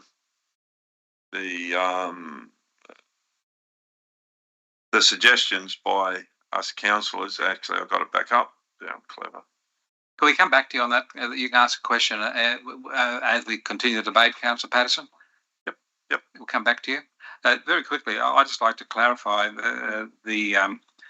in the key considerations, the policy and legislation, it talks about the fact that should council not support the recommendations, council, in my opinion, could not support one recommendation out of 30. We're not supporting the whole thing. So is that the actual situation, that we can not support just one recommendation of all of them? That's correct, okay. And also, those recommendations don't become, and correct me if I'm wrong, don't become able to be implemented until it goes through a council meeting. So the actual local traffic committee is only advising council that these are the recommendations that you should adopt. Is that correct? That's my understanding. Yes. So if I can just clarify that, it's Councillor, the only thing Mr. General Manager, please. Yes. binding on council are the resolutions that have actions for council once council's resolved it. So the other agencies may get on and do their work, whether you've resolved it or not. But it's actually actions such as the item there about the signposting for front-end car parking up at Skyline Drive. Should council adopt that, then our staff will act on that now. Yes. So the situation could arise, Mr. General Manager, that a recommendation approving a event using roads like a march was going to be occurring before the next council meeting. Would we then have to have a extraordinary council meeting to deal with that? My understanding is no, because the actual approval authority for a march on a public road is New South Wales Police. It's not actually council. Okay, thank you very much. Councillor Riddington and then Councillor White, and then I'll come back to Councillor Patterson with a clarification. Yes, Councillor Riddington, please. Thank you very much, Mr. Mayor. Yeah, it's my understanding, because on that committee, just for the public, you have Police Service New South Wales, Traffic for New South Wales, council representative, local member representative, and then council staff, and the wonderful Cliff Toms chairs it. It's an expert group of people who take their considerations very, very seriously. However, I do agree that if you wanted to pull out a recommendation, you could do it. However, if it was Traffic New South Wales, as the General Manager said, and the police, we would not be able to do that without their approval. They would, I mean, it's like... We've got to go back to the appeal. Yeah, okay. Now, one thing I would like to clarify, and I'm sorry, Councillor Patterson, this might just be a little tweak. The march for NAIDOT Week on Monday, I've seen advertised at different times on different council news bulletins. And I would just like to have it confirmed by the General Manager, if I may. My understanding is it starts at 10, and I've seen it in council documents at 10:30 and a morning tea at 9:30 here, which is great. But I think it starts at 10 in my understanding, but I've seen it start at 10:30 in council information. Mr. General Manager, could you clarify? Yeah, through you, Mr. Mayor, I know the morning tea starts here at 9:30. My understanding is that the actual march does start at 10 o'clock. Yeah. Thank you. That might need clarifying. Thank you. Councillor White.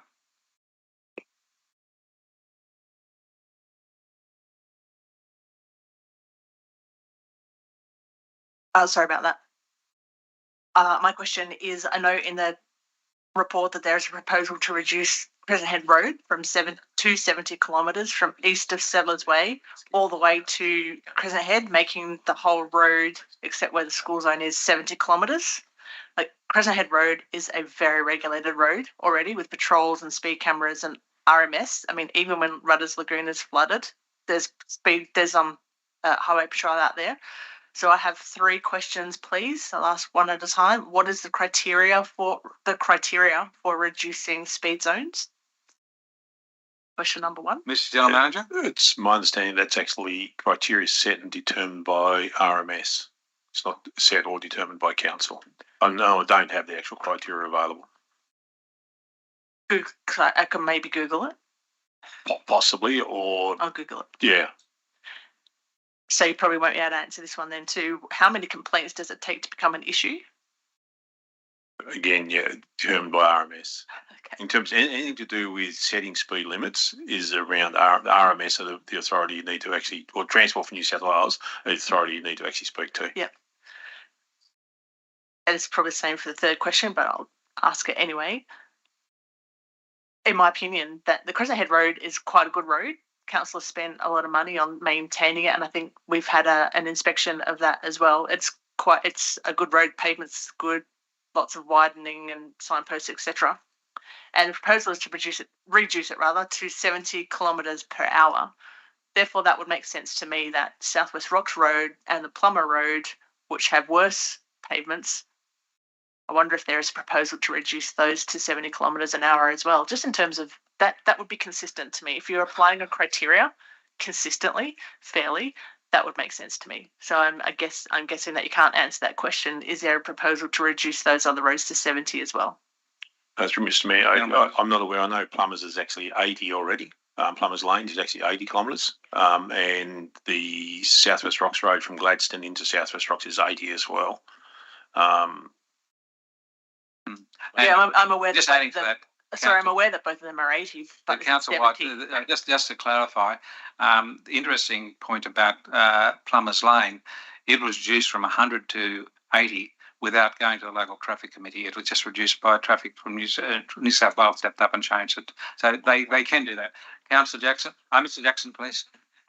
Just noting that under those speed reviews, Plumbers Lane at the Jerseyville Bridge is noted to be is also being assessed by the to be reduced down to 60 kilometres an hour at that point. So near Jerseyville Bridge. Yeah. So at the moment you can go over Jerseyville Bridge at 80. But that the common sense to bring it back to 60 on the western side. And so, just furthermore, just based on something that was mentioned yesterday, so if the committee or RMS decide to reduce the roads, is there an appeal process that council can make? Yeah, you get the regional traffic committee. Yeah, you answer that. Yep. Well, I've been informed through you, Mr. Mayor. Through the regional traffic committee, evidently there's a process. I just wanted to make it clear that I'm not disputing the fact that accidents occur. 100% not disputing that at all. I'm just about consistency, process, criteria, and how many complaints does it take. That's where I'm coming from. Thank you, Councillor Wyatt. Are there any further questions? Councillor Bain, please. Thank you, Mr. Mayor. I'd just like to speak to reassure Councillor Patterson regarding the NAIDOC March, as I am a member of the NAIDOC committee, not officially as a councillor, just as a community member. That the NAIDOC committee has been running this march for many years.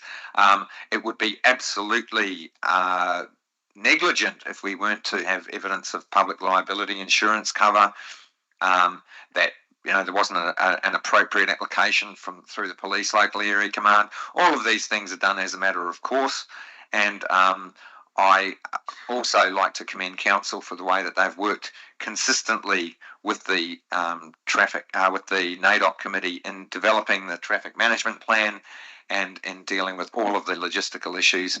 It's really a fantastic opportunity for council and the wider First Nations community to work strongly together for the benefit of the whole community. Thank you. Thank you, Councillor Bain. I can't see any other lights on. Councillor Patterson, you had something you were looking to share with council before you close debate? Yeah, sorry about that. Yeah. So you can do the clarification and close debate. Yep. Not necessarily closing debate. I'm now just asking a few more questions. Yes. Okay. Gladstone Street. It was brought up in general business about the Gladstone Street development, where the old Duns Cranes building is going to be taken over by a rural supplies company, and there's going to be lots of traffic movement, trucks, etc., because that's where they're going to be. Farmers are going to be buying their grain and their hay and seed and supplies, etc. My question at the time was to Mr. Cliff Toms, is that what part of the DA process allowed for the fact of that extra traffic in that already busy, congested road of Gladstone Street, mainly the intersection of Gladstone Street and Belgrave Street, noting the fact that a lot of these trucks are going to be attending here, so they're either going to have to come in and out of 4th Street or in and around and out of First Lane. I just wondering, was that addressed in the DA process? And if it was, what are we doing? I want to be preemptive about this because I see it being a traffic issue. Through Mr. Mayor, that's actually irrelevant to this report. We'll take that on notice, but it's irrelevant to this report. Yeah, it's just that we're talking about the local traffic committee report.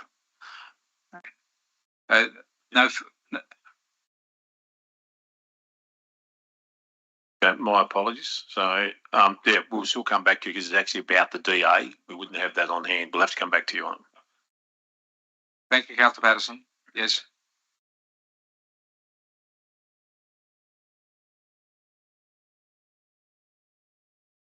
Keeps turning off. That's probably Kay Reddington turning off. No aspersions on Councillor Reddington. Thank you on her technical ability. I just want to thank the council staff, Cliff Toms especially, to bringing this strategic plan forward for us to develop, because I think it's a great way to address the issues we have in our lovely Shire. Thank you. Thank you very much. Your closing debate, that's done. Looking forward to support of my fellow councillors. Yes. No amendments. I'm closing the debate. Excellent. Thank you, Councillor Patterson. I'll now put the motion that's in front of you. We note the minutes and adopt the recommendation to the Local Traffic Committee. Is there any dissent? There's no dissent. I declare it carried. I remind councillors and staff that we have the condolence book for Joy McKean over there on the table if you wish to sign. After our condolence motion this morning, it's here for you to sign if you wish. And I adjourn the meeting until 11:05, please.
Mr. Milburn's already done that. The stream's live. Right, man. Yep. 30 seconds. You said 11:05. Do you? Yep. No. 20 seconds. I'll watch this one flat. Obviously, in charge of that.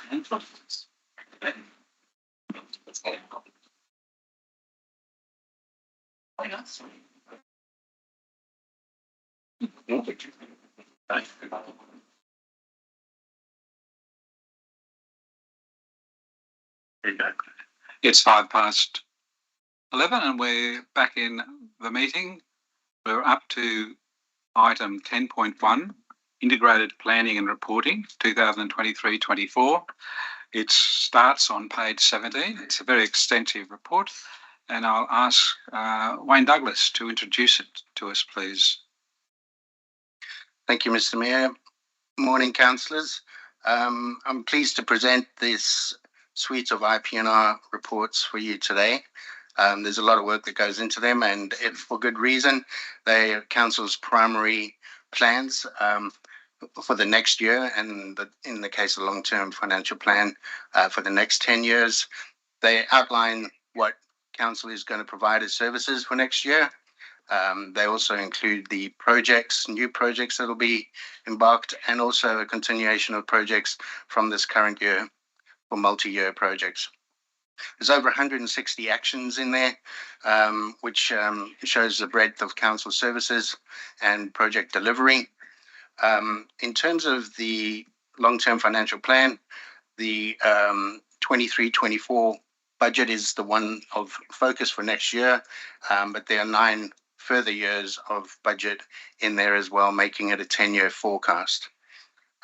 Based on that, a very quick summary of the funds. Sewer fund is looking at a really large infrastructure replacement program of about $250 million. That would significantly increase the price of sewer charges. Council doesn't feel that this is the way to go, and not seeking additional funding sources to get that work done. Water fund is in a financially sustainable position, but general fund, as we know, is not in a financially sustainable position and is looking at a cumulative deficit over the 10 years of $103 million. The reason for that, if you consider income is a lot lower than our expenditure. Our income gets increased by the rate peg, which is 3.7% set by IPARC. It's a lagging indicator. It looks backwards, not forwards, and it assumes that council's operating base stays the same, when in reality, there's layers of additional costs that get added to our cost base, sometimes every year, sometimes just in a single year.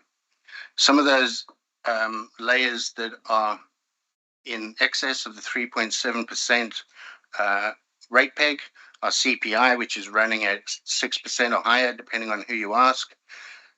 Labour, as set by the new state award, is 4.5%, 3.5%, and 3% over the next 3 years. There's cost shifting from state government to local government in terms of the emergency services levy of 0.4 million. There's a bunch of new assets that we've delivered over the last 5 years that aren't included in our rate base, yet we still have to incur costs for maintaining and repairing those, as well as put cash away for the replacement of those new assets. This is another layer of costs involved. We also have emerging costs like cybersecurity. As the world changes, these are never considered in the rate peg at the moment. We've also been honing our asset management data maturity, and we've got asset management data now that we're confident to put in our long-term financial plan, which effectively will address some of the replacement backlog of some of our assets, as well as address some of the backlog in regards to repairs and maintenance. This becomes our base case for our long-term financial plan. It's not just costs that have been increasing. We've had a financial sustainability program for the past few years, which has been looking to address some of these cost pressures. We've put in place contracts for reduced electricity prices.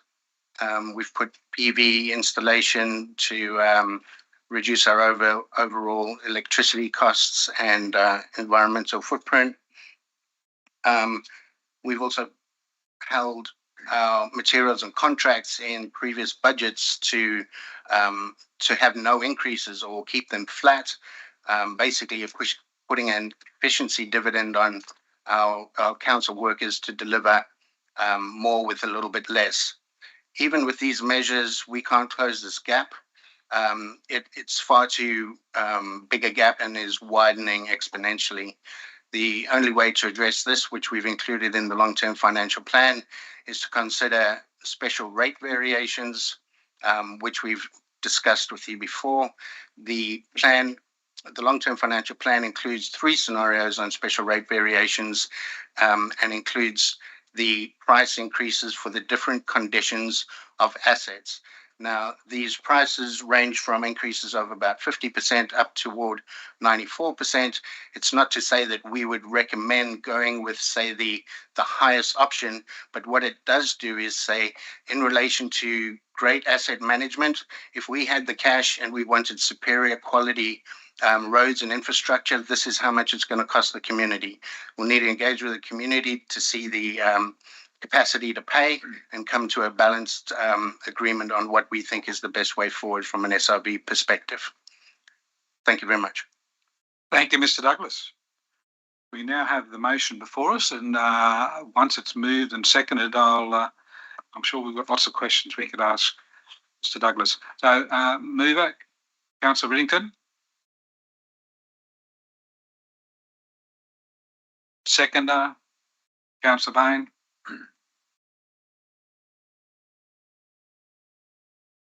Thank you. Councillor Riddington, please.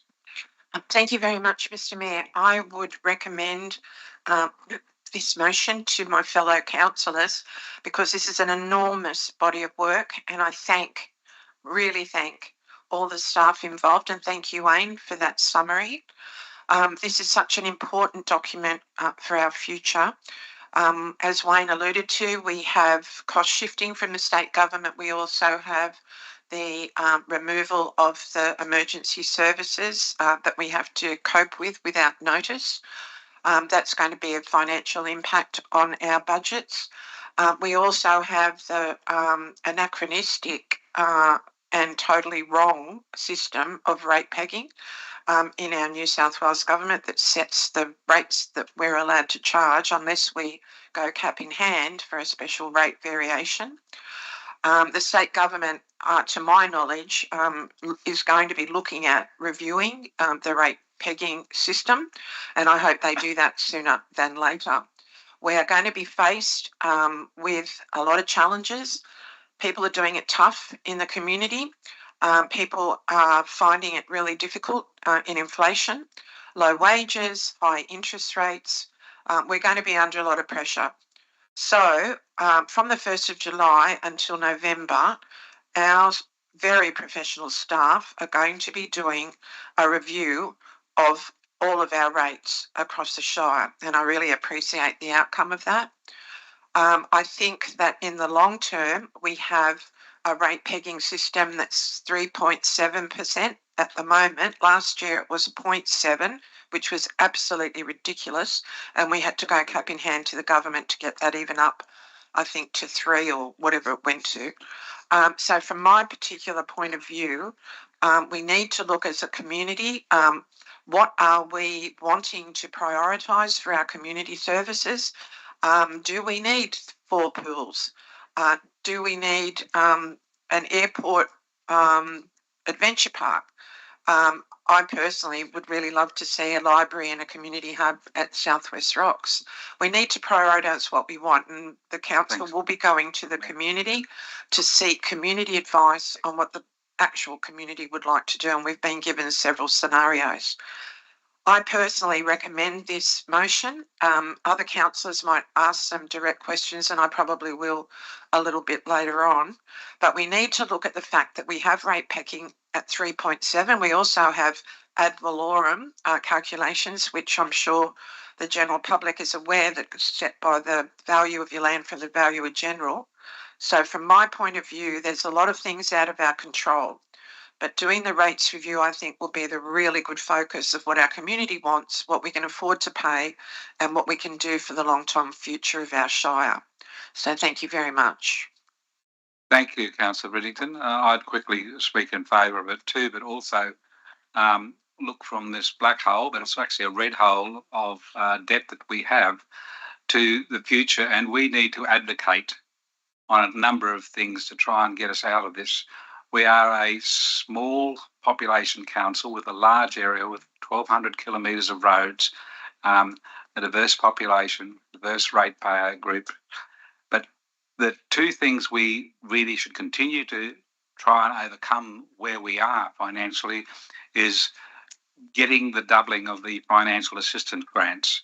I've just had confirmed that it's approximately $7.3 million a year at the moment.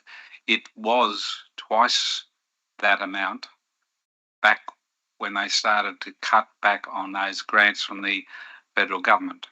So that would solve a lot of our problem if we got an extra $7.3 million. I don't have high hopes, but we certainly would hope that the federal government will come to the party and realise local government, especially our local council, needs that assistance to keep servicing our community with their requirements. We also have a very bad bit of news, and hopefully the new state Labor government will reconsider their decision not to go ahead with reclassifications. The suggestion was we would reclassify the road from Kempsey Traffic Bridge right through to the Armidale Regional Council boundary. That would have taken that as an asset off the books of Kempsey Council and the inherent depreciation. It would take off our cost of maintaining that road, and we would have been financially so much better if that had gone ahead. So we need to continue to push that to go ahead. Also, I believe in the report, the decision of the committee that was looking at reclassification was also talking about other roads in the Shire. If we handed back the Macleay Valley Way, again, a great financial benefit for us.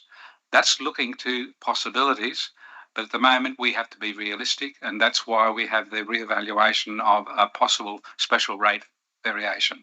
So we've got to realise a whole lot of things are happening, but we've got to support what the plans are before us. Are there any other speakers, please? Councillor Saul, please. Thank you, Mr. Mayor.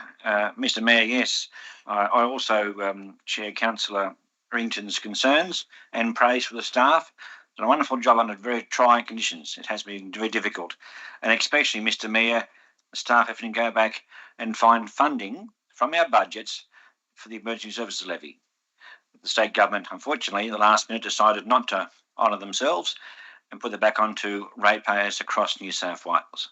So that is a regret, sadly, that we must pass on to the community. But hopefully, in future times, politics may change and they may reverse their decision. So thank you, Mr. Mayor. Thank you, Councillor Saul. Any further speakers? Councillor Patterson, please. Just a question through to Wayne, if I might. Certainly. Just what approximately what's our increase in our electricity charges? You know, that have gone up in the last term. You know, or that we're dealing with. You know, this is despite the 3.7 rate pegging. What sort of electricity percentages have gone up? I suppose has it gone up by 40%? Just to clarify, the electricity charges we have to pay at the council. Yes. Not yes. We aren't charging yes. anyone. Yes. No, we don't charge anyone. Yep. Okay. No, but us as a council, like our lights, our sporting fields, our operational, Yep, certainly. Mr. Douglas, could you answer that, please? Yep. For the moment, we've only increased the electricity charges by CPI, which is 6.7%. If those electricity charges start veering away from budget, which they probably will do by the first quarter, we'll need to make an adjustment in the quarterly budget review. we didn't include the full 50% type increases in the long-term financial plan. Yeah. Thank you, Mr. Councillor Patterson again. Yeah. Just in relation to the rate pegging that is set, Councillor Reading spoke about, noting that the change in state government. I don't know if this is answerable or not, but like, who are these people who are in that committee? Does anyone know if they have any sort of financial background at all that set those ridiculous rate pegging? Yeah. Through Mr. Mel. Mr. General Manager, please. The rate peg is set by the Independent Pricing and Regulatory Tribunal. They're highly experienced and qualified people who are actually on that body. Do they live in Australia? That's questions not relevant. Thank you. I'll move on to Councillor Wyatt, please. Yeah, thank you. I just firstly want to thank the team for their hard work and especially for briefing us. I've done this over and over and until it sinks in, and I'm very grateful. And I feel now that after 18 months, I have a good understanding. So I thank them. What I'm about to say now, please don't take this as a disrespect on your work or anything like that. I'm contemplating not approving or proposing an amendment to the revenue policy rates, the revenue policy and the rates and charges document, specifically sections like item 1, rates and charges in both documents. I think it's item 1 in both documents, has a table on the ordinary rates and rates.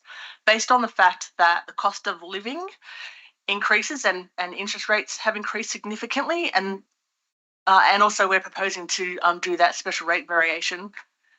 The cash rate in April 2022 was 2.98%. It's now 6.7% in June 2022. So interest rates by the major banks have increased by 4% since May 2022. Repayments on a $500,000 loan for a 30-year loan, generally speaking, will be increased from like $2,103 to $3,236 a month, which can send some people to the wall, really.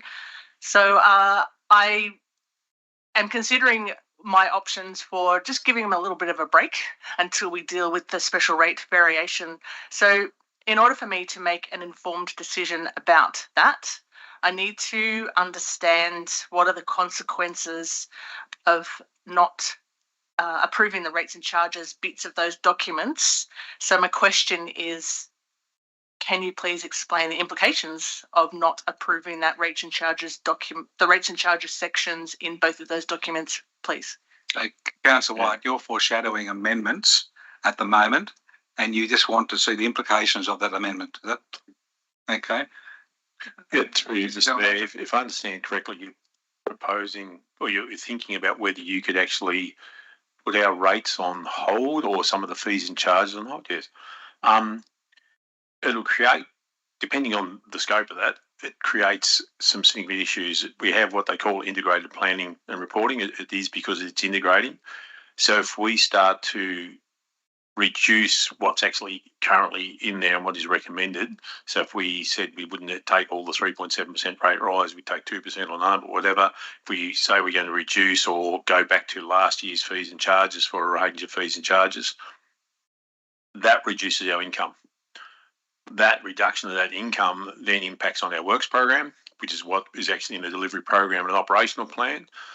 So we'd actually have to review both of those documents as well by looking at how much that revenue decrease would be, and we would then look at what services we would cut out or potentially close, depending on what the magnitude of that actually is.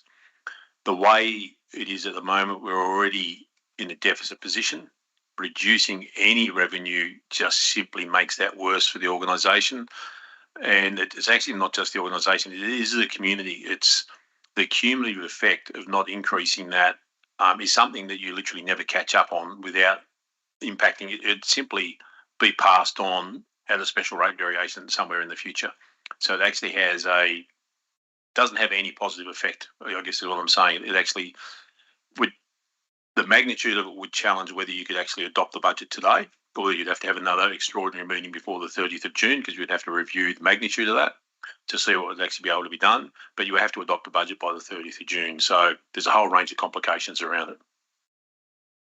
So just to be clear, Mr. General Manager, if amendments are moved that adjust those rates, council would have to defer the final decision while council staff examine all the implications, and we'd have to have an extraordinary council meeting before the 30th.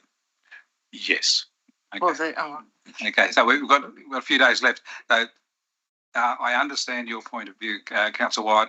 The implications of this is on families throughout the council area, but we've got to make decisions that benefit everyone in the long term. But thank you very much. Do you have something further you want to add? Thank you. So, I mean, thank you for that. As I said, I'm contemplating it. I do find it difficult to, ask people to continue to pay, but I mean, this is macroeconomics, isn't it? And opportunity cost. And, if I just look at in tunnel vision and say, yes, I save money here, it's actually not going to benefit. And I read somewhere, it might have been, it's another council, when they put it into perspective over a year, it was just little bits of money over a year. And that people that are doing it hard might find that offensive, but that's what it is. And may I ask a second question, please? Yeah, for sure. My second question is the environmental levy. So in I think it's the revenue policy, the revenue one. Yeah, the revenue policy has a statement. Yeah, the revenue policy, the environmental levy was set in 2018 at 4.2% by IPART. When is this reviewed? And yeah, when is it reviewed? That's a long time. I mean, if IPART, when is it reviewed? And the second part of that question is, what is the time frame for an end date? Like, is the environmental levy full stop, end of story forever? And when it's reviewed again? Thank you, Mr. Douglas should be able to answer. Thank you. The environmental levy is expected or will expire in the 27-28 year. So it's a 10-year agreement. We have spoken to IPART about that in relation to what would we do with a SRV submission given the environmental levy running out, and they said you could reapply in the same submission. And just to be clear, if you look at table 1 in the revenue policy that has the environmental levy included in there, the increase from the prior year of the 3.7%, the environmental levy is a component of that. So it's not in addition. So when it was first introduced, if our rates were, say, $100, and they said, okay, you can have an environmental levy of 4%, we could then raise our base to 104%. Each year thereafter, it would still be rate pegged. So that 104, if we were given a 3.7% increase, would be raised by that 3.7, and the environmental levy would be a component of that 3.7 increase. I was actually thought that it was the allocation that is spent on environmental projects. Yes, that's what the revenue is collected for, but it's part of the rate peg increase. So it was set in 2018 and not likely to be reviewed until 2028. So it will be 4.8%. 4.2% continuing. It's been added to every year by the rate variations. Yes. Any other questions? May I just have a follow-up question? Sorry. When you say apply for it to be continued, is that on an individual council basis, or is that all of local government in New South Wales that would apply to have that continued? No, that's on an individual council. Not all councils. Yeah. So we would be applying specifically. Speaking to IPART, they went, you would think that particularly for our where we are in the Shire, flood prone, etc., that they would expect that we would continue with the environmental levy, but it isn't a given. We would have to formally apply for that. So a follow-up question. Oh, I thought it was actually a blanket thing for all of local governments in New South Wales. So this council applied for it in 2018. Mr. General Manager, I'll just explain a bit more about the environmental levy is individual councils at their discretion. As you said, we first applied for it back in 2008-9. It was given for 10 years, it was updated in 18-19, and as Mr. Douglas said, we'll look at renewing it either as part of a special rate variation should council determine to go ahead with one, or we would wait through till its current term. What the council, and I think the discussion with IPAD indicate, is that instead of going for a 10-year period, you may want to make it actually as a permanent part of the rates going forward, so you don't have to reapply every 10 years. But the money has to be accounted for separately, and it has to go to specific environmental projects. And we have an environmental levy committee internally that actually looks at those projects and allocates those funds. Thank you. Yes, I've got two people on the speaking list. We've got Councillor Butterfield and then Councillor Bain. Councillor Butterfield, please. Thank you, Mr. Mayor. This might be for you to Wayne.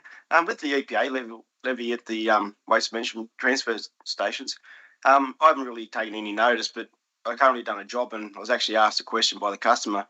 How is the EPA levy worked out? Is it by the tonne? Is it by the load? Or? Yeah, Mr. General Manager. Yeah, it's a levy set by the state government. It's actually an amount per tonne, so it's actually done on weight for it, and the money all goes back to the state government.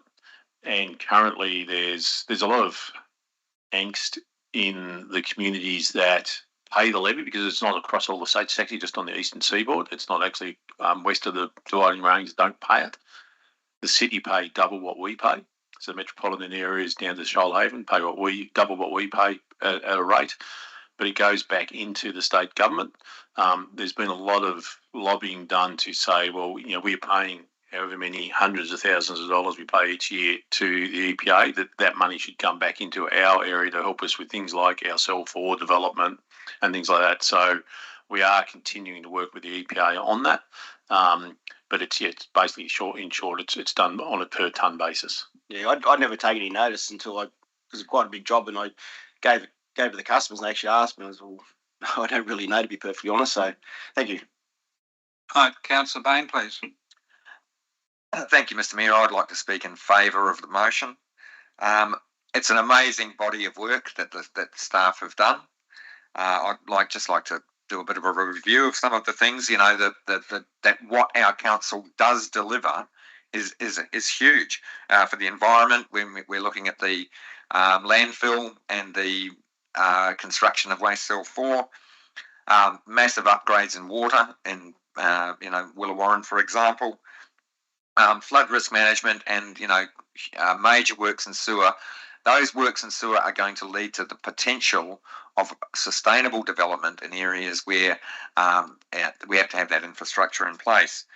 The economy, I'm looking forward to the upgrade in the sale yards, what we're doing with the Slim Dusty Centre, plans for the airport, the ongoing work for the holiday parks, the Horseshoe Bay renovation, and the bridge replacement with the concrete bridges, which is going to be essential for supporting our agricultural industries.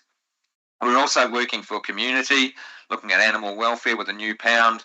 Slim Dusty Centre comes in again as community building as well as economy, so it has a double bang. I note the library proposal at South West Rocks is in there to have a look at, which is really exciting. The art and culture planning, continuing the work towards reconciliation, our ongoing community grants program, the provision of swimming pools, and the securing our community with CCTV. There's a lot of work, a huge amount of work that this council delivers, and I want to acknowledge the staff for all of the work they do with that. I'd also like to point out that federal assistance grants of $2.9 billion across Australia are approximately 0.002% of GDP. Whereas if we're looking at, for example, relative to compare, for example, might be defence spending of $48.6 billion, which is 2.1% of GDP. We are under the pump in local government because of decisions that are being made outside our control. And I think I'd like to continue that support that we continue lobbying federal government and state government to come to the party and empower local government, who are the closest to the people, to actually provide the services that are needed. Thank you very much. Thank you, Councillor Bain. Are there any other speakers in this debate? Councillor Patterson, please. Thank you. Speaking for the motion in front of us, I've got to bring to council's attention that who are we going to charge? Who are we going to put the rates up to? Is it current? Is it our children or their children? You know, we need to address what's in front of us now. We need to work with council, who have done a fantastic job with this report, to build on our finances over the years, not to get to a point where we're not going to put any rates up, we're not going for any SRV, we're going to leave it for the next council, and we're going to leave it for the next council. So as I came onto council 15 odd years ago, there was a fair few councils before them that just sat on the rate peg, and that obviously put us behind, and we're playing catch up now. And you know, in our, just in a I suppose a response to Councillor White's question about whether to put them up or not, you know, like approximately 25% of households in our area have mortgages, so you know, not necessarily a huge number. I understand that interest rates going up, etc., but there is a lot of people out there that while the interest rates were down, they played the game and got in and paid the bulk off their mortgages. So there's a lot of people in that 25% that are actually in not a bad space. So we can't forget that 26% of our, which is a pretty amazing number, 26% of our population, in 26% of our households have one person living in the house. I think that's something that, I don't know, as a council or as a local government, that we could try and help address over the coming years with looking forward to affordable housing and what we can do about it. But I support this. We need to move ahead. We need to make these decisions now and not leave it for the future, because we need to deal with what we have in front of us. And I commend this to the council. Thank you, Councillor Patterson. Any further speakers? Questions? A question from Councillor Bain. I've just got two very quick. I hope they'll be very quick questions. One is, why aren't the Minnekabrini floodgates included in the operational plan? No expenditure on them. So I'm aware that the depreciation of the gates is approaching. Surely there's some sort of plan for how we're going to move forward with that. Mr. Jackson, please. Yes, through you, Mr. Mayor. The floodgates aren't listed as a significant item. There's no significant works planned at the moment. However, they are covered under the what's called ENOP 76, which is about flood mitigation infrastructure. And yeah, at the moment we're in that position where we're waiting for some decisions from Transport and National Parks, etc., regarding any significant expenditure required on that infrastructure. Watching brief. Thank you very much. And the second question, and again a very small question, the about revenues. The revenues from the electric vehicle charging at the Slim Dusty Centre. I'm just got two questions on that. What are the hours of access for the charging stations, and do we have a rough income estimate for the 23-24 financial year? Thank you, Mr. Douglas, please. So there's two charging stations at the Slim Dusty Centre, and they charge $2.50 per hour. The opening times are 10 to 4 p.m. If we considered that I don't have an exact estimate of the revenue, but if we considered that those charging stations were 50% capacity, for 365 days, and the centre isn't open 365 days, would only generate about $7,300 of revenue. If they were fully utilised for 8 hours a day, 365 days a year, we wouldn't get more than $15,000. So they're not great revenue generating. They're there to attract people to the centre, let them have some lunch, a cup of coffee, and maybe buy some stuff and see the museum, and maybe spread by word of mouth. So grant funding was made available for that specific reason and was taken up. Thank you, Mr. Douglas. Thank you, Councillor Bain. Councillor Butterfield. Thank you, Mr. Mayor. Oh, this is a sort of follow-up question. What roughly is the time frame to charge a car? Say from empty, I suppose. Mr. Douglas. Yeah, it's a difficult question. It depends on if the charge is supercharger or not. These aren't superchargers to my knowledge.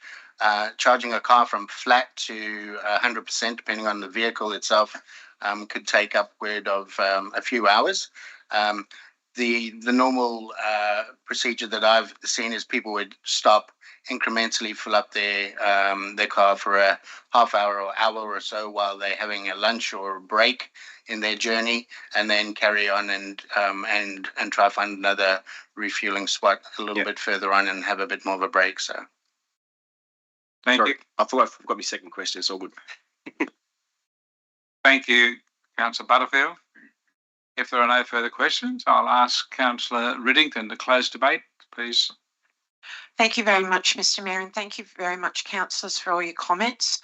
I think they've been really meaningful, and so have the questions. Once again, I commend this motion. I think we've covered it really well, and my thanks go out to the staff for a wonderful effort and a wonderful document. Thank you very much. I commend this motion, Mr. Mayor, to my fellow councillors. Thank you, Councillor Riddington. I'll now put the motion. Is there any dissent? There is no dissent. I declare it carried. And we move on to the next item of business, which is 10.2 on page 35. It's called Making of Rates and Annual Charges. And it's the longest recommendation you'll see in a long time. It goes on 3 pages. So, would a councillor like to move this, please? Councillor Patterson, thank you. Seconder, please. Councillor Ring. No.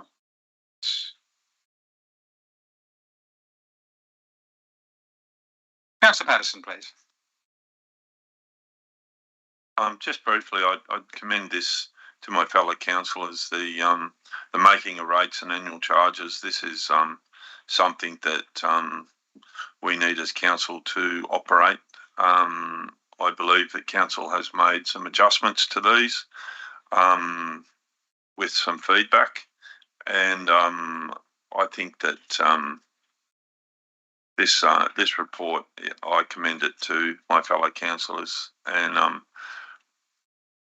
where are we? Like a lot of these parts of this report are actual legislation, so yeah, we don't have too much say in various parts of this, but once again, with our fees and charges being so they're sustainable, and that's what we need to our rates and annual charges rather.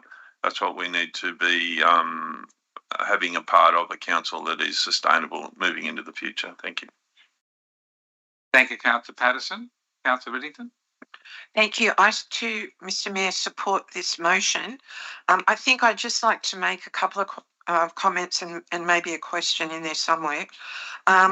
First up, I welcome the fact that Council's going to do a rate review starting the 1st of July and finishing in November. We have some anomalies across our council for not-for-profits and for charitable organisations.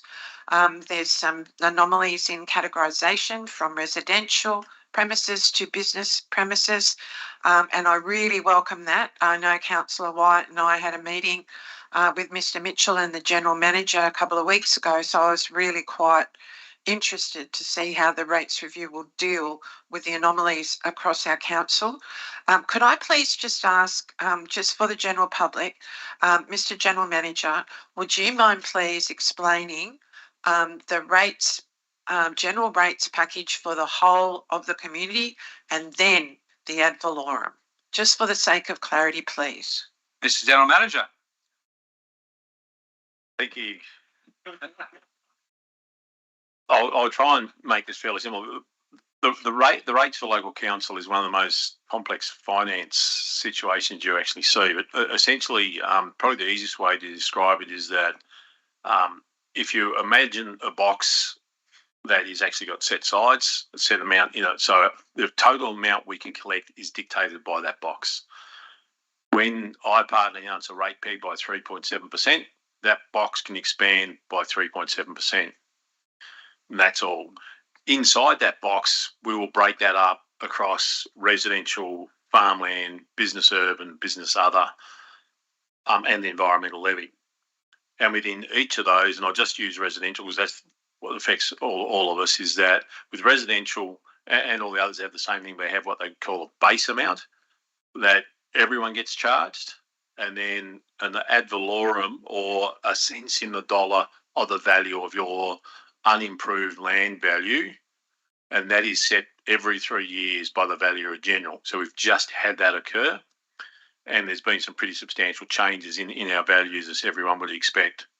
So for our residential properties, we've got a base amount of $636 that everyone will pay, and then the rest of that part of your rates notice is made up by that cents in the dollar, or the ad valorem, which is, in our case, 0.002276 cents in the dollar for every dollar that your land is valued at. So it is complicated, but that's essentially how it actually goes. What ratepayers will see this year, though, and you'll see this every 3 years, is because there's this revaluation, and on average, the values in the Kempsey Shire have gone up 83% in 3 years.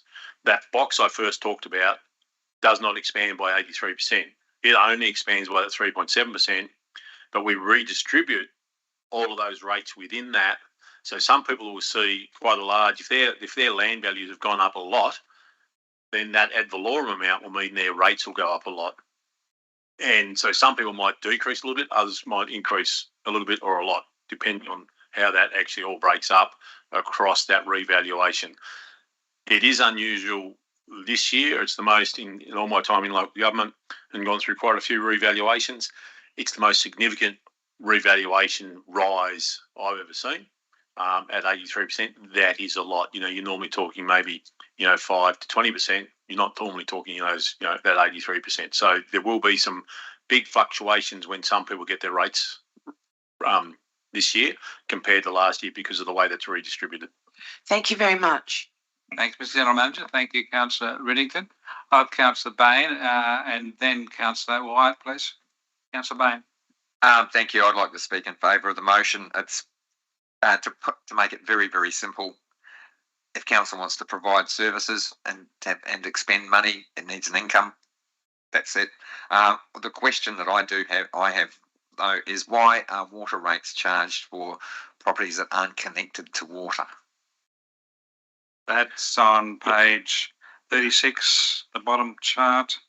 Unconnected properties 391, 20 millimetre connection is 391. That's what you're referring to, Councillor Bain? Yes. Yes, I've asked that question quite a number of years in a row. Yeah. Councillor, Mr. General Manager, please. Through Mr. Mayor, it's quite a simple explanation. It's because the water actually goes past the property. So it's actually a cost to help cover the provision of the water as it runs past the property. So there is what they call a service availability. It's a service availability charge. The service is available. They can choose whether they connect or not. If they connect, they would then get the usage charge on top of that. But the service is available, and it's the way you actually assist in providing for the initial outlay and then the ongoing maintenance of that infrastructure. Councillor Bain. Can I follow that up? Because I know we're in Bellbrook, the water doesn't run past property. People are responsible for putting in their own line from the meter. So for example, my personal water connection is about 150 metres from the meter, right? So if there's anything goes wrong between the meter and my house, that's my responsibility to repair and fix, which is all fine. But there are other properties in Bellbrook which have maybe 200, 300 metres to go to get to their meter, and so they've chosen to put in water tanks and not rely on water, yet they still have to pay that $391 per year. And the water does not run past their place. Just Mr. General Manager. I'm a little confused there because you said it's for some, that'd be 200 to 300 metres from their property, from their house to their water meter, but then you said the water doesn't go past there. So they can't have a water meter if the water's not going past there. So I'm a bit confused by what you actually mean. Let's say, yeah, they have to, they're on the periphery, so they have to go into the meter. The water does not come to their place; it comes to within 300 metres of their place, but not to their home or their property boundary. Their property. If it goes property boundary, yeah. If it goes past their property boundary, then they would be charged that rate. If it's nowhere near their property boundary, then we'd want to see the specific circumstances, because they probably shouldn't be charged it if the water's not actually being provided to them. Yep. Okay. Thank you for that. Thanks for that clarification. Thank you, Councillor Bain. A good question. I like asking it too. Councillor White, please. On the similar notion that I was talking about in the previous item about the implications, which I understand the answer to now, our rates notice is made up of our rates, which is like residential, business and farmland, which is described in the LGA Act. And I reiterate what Councillor Riddington said, that business category is kind of an odd one, because captured in that too is short-term rental accommodation. I was going to ask the same question as you about how the rates is determined, and note that that land valuation is done every 3 years and it's not done by council, and that the whole of that base rate, as General Manager said in that box, goes up by 3.7%. So it doesn't mean that individual property owners only have an increase by 3.7%. Some will have a massive increase and some may have a decrease. So you've answered two of my questions. My third question was, so on that rates notice then, how is the water, the stormwater and the sewer fees determined? Mr. General Manager? Yeah, through Mr. Mayor, the water and sewer are based on the financial modelling we have for both the water and sewer funds. So they're worked out based on the future works. They do not have a rate capping amount set on them by IPART. They're actually run, technically, they're supposed to be run as a commercial business. So they've actually got the ability to bring in their income to cover their costs. So the costs are structured in a way to try and, or the rates are structured in a way to cover those current and future costs as you look over the long term. So we have very strong financial models for both our water and sewer funds. Our stormwater amount, trying to think just exactly how that's calculated. It's it is just a So flat fee per property, flat fee per property, and it goes towards our stormwater. It's an area that there is, and again, every council I've worked at, pretty much there's been a total underinvested in stormwater. It's one of those forgotten things that all councillors need to spend a lot more on than what we currently do. Thank you, Mr. General Manager. May I have a follow-up? So basically the sewer and water is financial modelling based on running it as business operation, which is what we do in any business, Correct. Large or small scale. Right, okay. The stormwater levy then, is that only applied to urban or peri-urban areas where stormwater exists? And does that mean like drainage, curb and guttering? Is that what stormwater is? So if you don't have that, you don't get charged for stormwater. Like I live in a rural area, so I don't know what this is. Yeah, that's correct. It's not charged in the rural areas.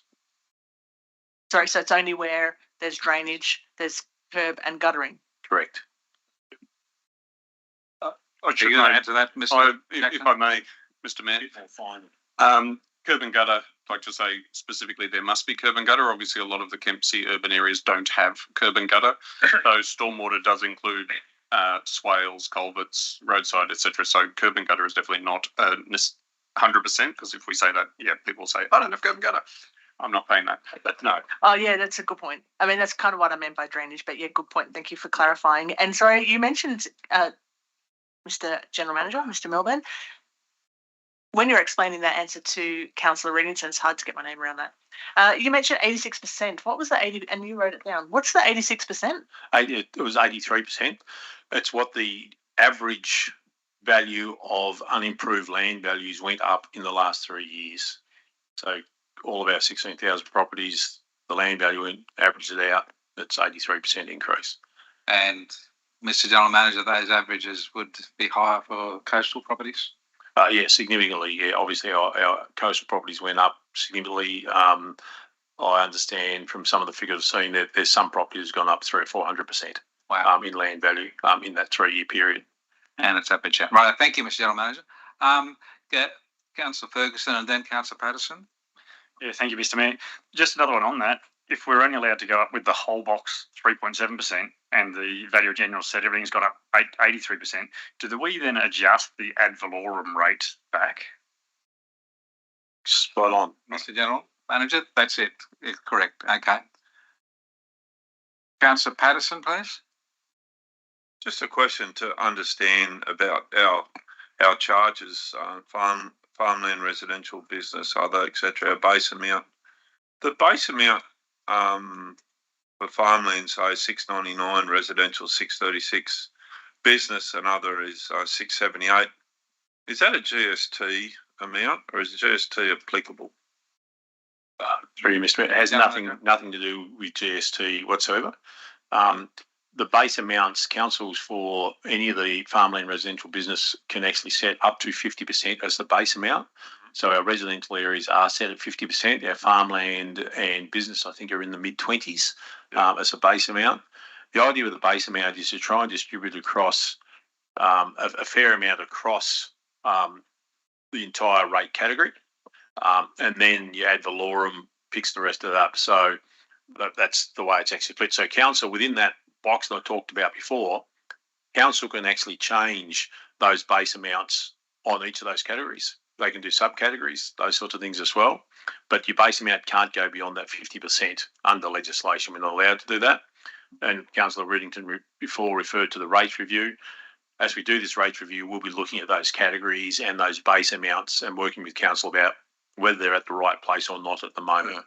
Because that's my question about if it's a business rate at say $6.78 for the base amount, that's a deductible amount that goes through the business and it's an expense against their income, where a residential is not. I just find it very interesting that those two amounts are so close together, and possibly that may be something to review. Yeah, it's true, Mr. Mayor. Thank you, Mr. General Manager. Yeah, it comes down to how we distribute the amount we collect from each of those categories as to what those amounts end up. So if businesses were at 50% like residential, that of the base amount, then that base amount would be closer to probably $1,100. Yeah, so that was my question is, the possibility of the business base amount being more with the residential being a little bit like being less to offset each other. So then the rate increase may not be so much for the residential rate pay. Yeah.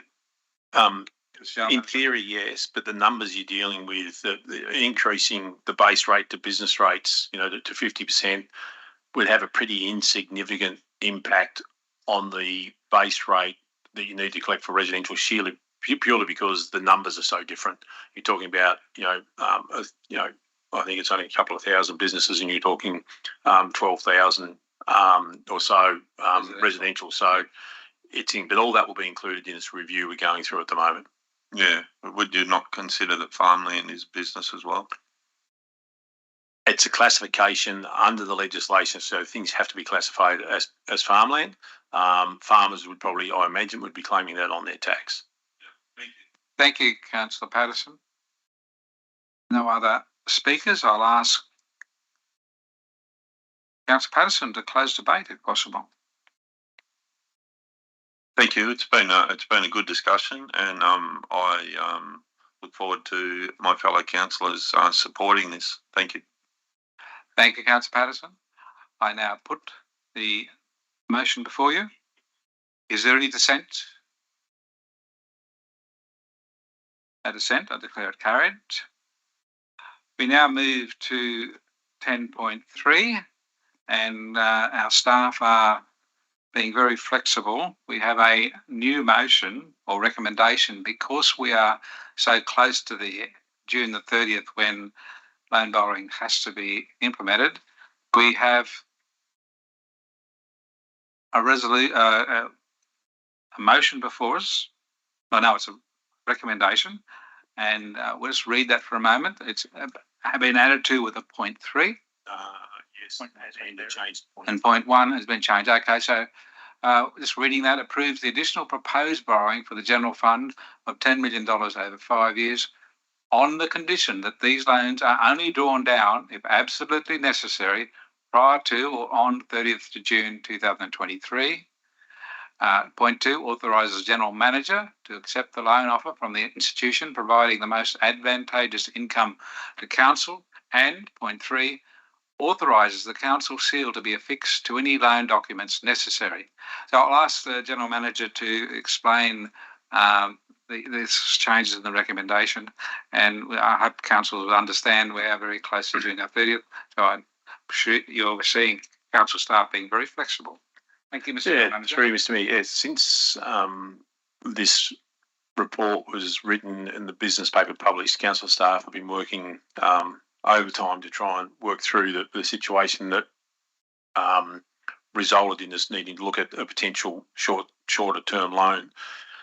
As the paper indicated, there was two main drivers, and that was the grant money for a range of our capital works that had been undertaken, and the potential of what we were informed that the federal financial assistance grants would not be paid this financial year.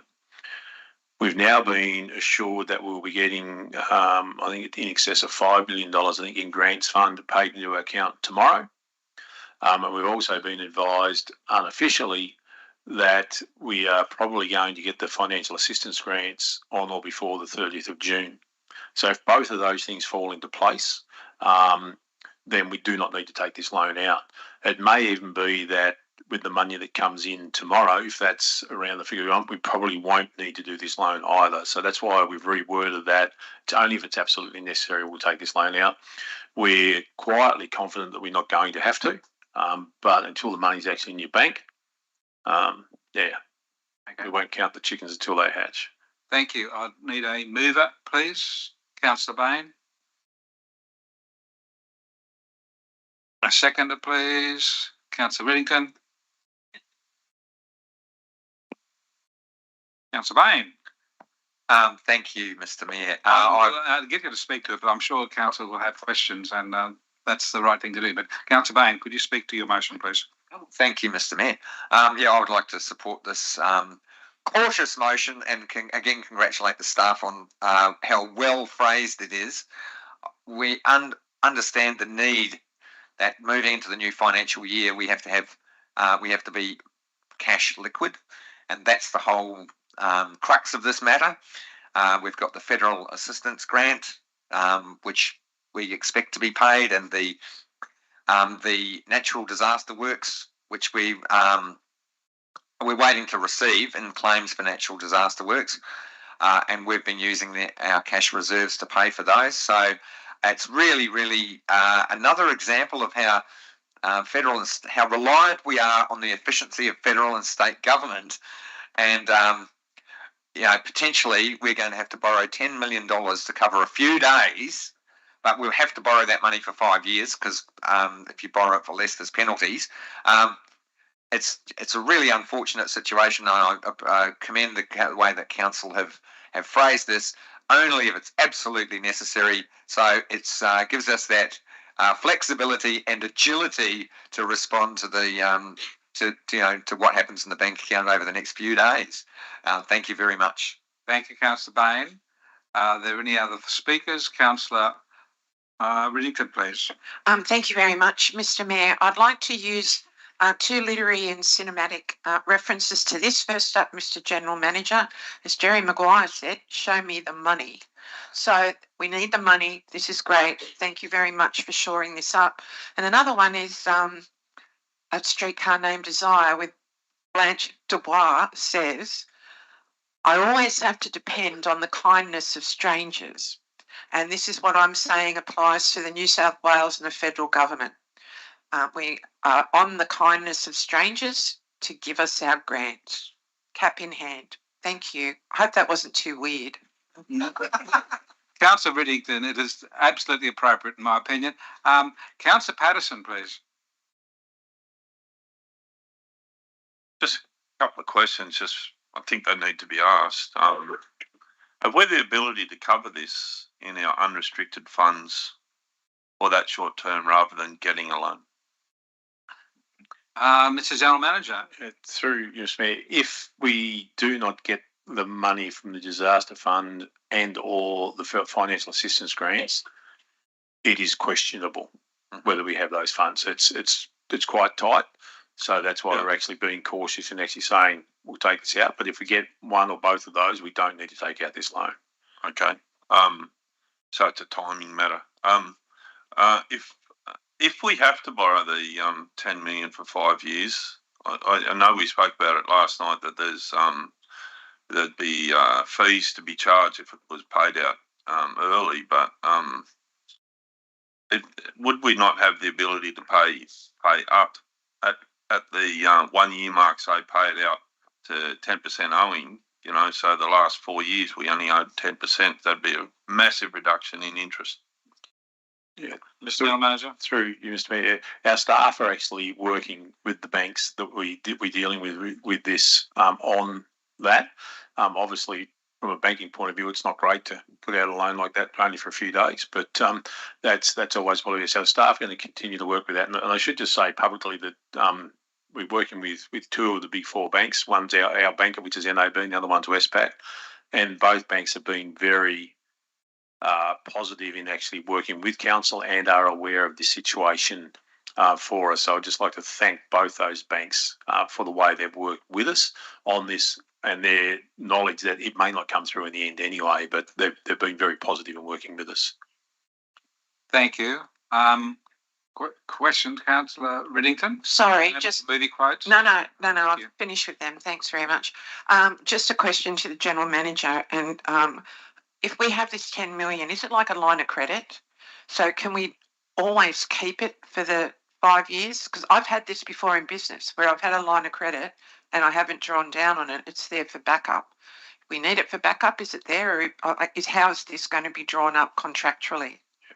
Mr. General Manager. Yeah, through Mr. Mayor, it is a loan, so it's not an overdraft. We are talking to our external auditors, and we will talk to our banks about having an overdraft, because if we did have an overdraft facility, then that would have covered this situation. But we are actually looking into that to see whether we can actually get an overdraft facility set up.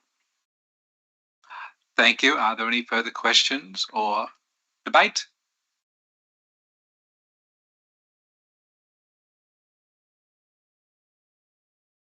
Mr. Mayor. Councillor Bain, would you like to close debate? I do have a question, but I'm not sure if it'd be confidential or not. What kind of cost would we be looking at if we were to pay off the loan early, or is that commercial in confidence? Well, I'm sure Councillor, Mr. General Manager will explain what he can and cannot tell you. We'll take that on notice because we actually don't have those figures on hand. Thank you. Thank you, Mr. Mayor and Mr. General Manager. I think this is a prudent motion to accept, and I commend it to my colleagues. Thank you. Thank you, Councillor Bain. I put the motion. Is there any dissent from the motion in front of us? I declare it carried. We move on to 10.4, which is the draft local growth management strategy. The recommendation has 2 points in it, and I need a mover, please.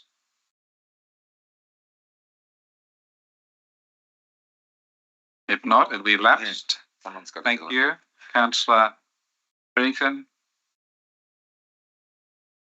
Seconder, please. Councillor Wyatt. Just to give variety there, Councillor Bain. Councillor Riddington. Thank you very much, Mr. Mayor. I really would like us to have a bit of a chat about this whole growth management strategy, but I do recommend it. When we were having our presentations last night from the representative of SPADCO, there were things that we needed to have a little bit amended in the plan according to the Indigenous acknowledgement. I don't know if this is the right place now in an opening speech. Perhaps I can ask that question later, but I do support... You have options, Councillor, but you can actually ask us to move into committee as a whole. Committee as a whole, and then we can ask those questions and see what we need to change. Would you mind if we did that, please? I would like to request that we move into committee as a whole. Right, you're moving that. Do we have a seconder? Councillor Bain. Any dissent? No dissent. We're now in the committee of the whole, so you can speak as many times you like. You still have a time restriction on each speech there. And we can work out what needs to be changed, and you can ask questions about that if you like. Councillor Riddington, you have the floor. Oh, thank you very much. Yeah, I really enjoyed this speech last night from Mary Lou Lewis from SPADCO, talking about sensitive coastal lands, especially this, as this relates to Stuart's Point. I know it's the Kempsey draft local management strategy, but there were specific issues that were brought up. So maybe if we go into them, first up, it's about the Aboriginal or Indigenous acknowledgement. If I could have a clarification of that from staff, that'd be great. What is it really supposed to be? And you're also asking if we need to change it. Yes, how would please. How are we going to do it? How would we amend the motion? Thank you. Councillor, Mr. General Manager, please. Through Mayor, I'm not sure that there is actually an authority within our community who would tell you what it is definitely to be named. Yeah. Certainly in my conversations with the elders and land councils, you get different things from Gamagea to Nagambi to the Dungutty. There is different names and different claims for that particular area. So we have stuck with with it being Dungutty at this point. But and it's certainly within the Dungutty Land Council area, from my memory. But there is a lot of internal debate amongst the Aboriginal communities as to what it actually, who's there, what it is. Thank you, Councillor Bain might have a bit more on that as well. Yeah, I did a little bit of I wanted to clarify. There is no Dungutty Local Aboriginal Land Council. It's Kempsey Local Aboriginal Land Council, and it does cover Stuart's Point. I spoke to an elder last night, a Dungutty elder. I tried to get onto a number elder, but haven't been able to reach her today.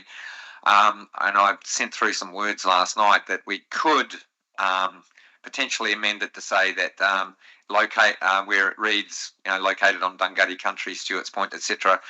It could be located on shared country of the Number and Dungutty people. I believe that may be a way forward. I've checked it as far as I can. I very much understand that it's a contentious issue, but I could do some more research on it, but I have ran out of time. But I hope that clarifies, that's a potential way forward, is to say located on shared country, because that golden hole, that area there known as the Golden Hole near Fisherman's Reach and Stuart's Point was very much shared country. I mean, if you look at the size of the middens, that a whole heap of different mobs came there and gathered and traded, and it's a very culturally rich area, and I think that may be a way forward. Councillor White, can you add to this, please? I've got a whole lot of questions, but I can add to that. Just in my previous life, is that I agree with what Councillor Bain is saying, but I'd also caution that I used to work with a group up there called the Clybucko Custodians, who were Gumbaynggirr people. So it is very, I would talk to all of those groups and make sure that it is appropriate. So you might have the three there. So it's the Clybucko Custodians group that we worked with, and they were Gumbaynggirr people. And you have some questions as well? The questions. Yeah. Can I go? Yes. Okay. I'll just go one. So I'll just go through one issue at a time. Okay, don't worry. I was going to address the comments raised by Mary Lou Lewis from SPADCO, specifically a couple. The sustainability one she is addressed. It's a very and then Councillor Patterson asked her some questions about it too. Sustainability is a very hard word to pin down, but it will be addressed in multiple places like statutory planning documents, LEP, DCP, council strategies such as coastal plan, koala strategy, biodiversity, resilience planning, the sustainability. It's also come down through legislation. It comes down into building codes and also in development consent approval as well. So if they're listening, I would stress to the community just to practice your due diligence. And it's important to keep an eye out when these documents come on public display, especially that local environment plan and the development control plan and development proposal. So due diligence is the key, and I'm not really sure that I would like to address what she said, but I'm not really sure that we can say what is sustainability in this plan. So I just sort of offer that as a comment. But I would like to address the other questions that she raised. Is one of them was about, she said a site-specific plan, and then specifically around emergency management for flood and fire, which again is a multi-jurisdictional thing and also multi-government thing. So my question is what can Kempsey Shire Council do in that space? Do we advocate or do we do it, or what can we do in that space? Mr. Jackson? Yes, through you, Mr. Mayor. There's a couple of things underway through the Bushfire Management Committee and also through the LEMC to have community plans developed and taken out to the community. So there's a body of work that's currently in draft and getting ready to go on to exhibition and consultation phases. Thank you. It's great. Perfect. Through Mr. Mayor, can I just add to that? The actual, if you adopt this and you look at page 60, there's a range of actions in relation to Stuart's point that's there, and that is to prepare a structure plan. Yeah. So it is actually outlining that is what we do, and that would actually look at a whole range of things there in relation to Stuart's point itself. Oh, that's my second question. Page 60 talks about a structure plan for Stuart's point. And yeah, given that it's really important for Southwest Rocks, and we've seen the implications of not having one with some of the developments there, I think it's important to have a structure plan for Stuart's point before we get some sort of major development proposals. What is the time frame of producing that structure plan? What is the time frame?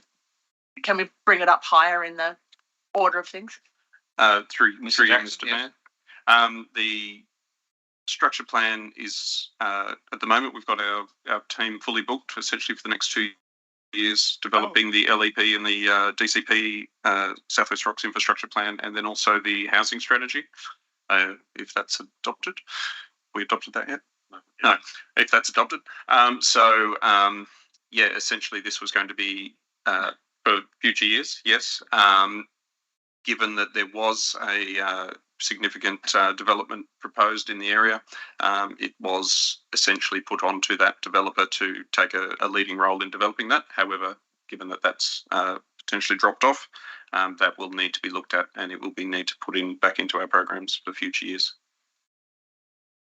Thank you. Councillor Wyatt? So we still have, there is a little bit of good news in there that you still have the LEP and the DCP that can address some of those. Can I go on, or do you want others? I've got other comments, but do you guys want to go on? Yeah. So we can share. Mr. Mayor, can I just add to that as well? Yeah. It's in line with what Mr. Jackson said. So in the case up there, there's some small blocks in that, but there's 2 large parcels that are all held by the one owner. Should that person, or should they sell it to someone like they were looking at with Alum Homes? Should someone else look at that? We would try and again work with them to develop that structural plan or a master plan for it. So there's not going to be any large-scale development up there occur without something in the planning format, whether it's done by council or done by the private sector. We can assure the community that something in terms of that planning will happen prior to any large-scale development up there. Councillor Wyatt? Yeah, thank you. Second lot of question is around the housing strategy. Affordable housing is a key theme coming through in a lot of the submissions. We've got the local housing strategy background document, and I can't remember where I pulled this from, but it says that it is expected that the local growth management strategy will be reviewed approximately every 5 to 7 years to ensure an ongoing supply of appropriate development land is approved for. I agree that they need to be reviewed so they have ability to be evaluated and improved and make changes. So how are the reviews added into the DP and OP? I mean, like your infrastructure works or asset management programs, is there like a cyclic work list for strategy reviews? So I think we've probably got hundreds of strategies now. Mr. Jackson? You're absolutely correct. There are possibly not hundreds, but at least well into the high tens of strategies. Yes, there is a process of putting those into cyclic reviews. As you can see from the LEP and DCP, unfortunately, we're talking 10-year timeframes as opposed to 5 to 7. But certainly the intention is that the majority of strategies should be reviewed. However, it is resource dependent. Yeah. Sorry, keep going. Okay. That's why. The character statements. So these outline the intent of what our towns and villages are to look like. It's a statement, I guess it's a statement and a guideline. There are 9 types of developments with several approvers and consent authorities, and local government is only consent authority for local, and then you've got joint regional planning panels, and the state government and even the local the land environment court are consent authorities as well. So the character statements and now even our structure plans, are these documents taken into consideration when those other bodies are undertaking their merit assessment process when developments are put up to them? Are they under any obligation to consider our community's intentions as stated in those character statements and plans? Through you, Mr. Mayor. Yeah, the documents are taken into consideration, and usually for developments right through that spectrum, we would also be either making the preliminary assessment or providing submissions to those assessments. Right. And we would be referencing these documents.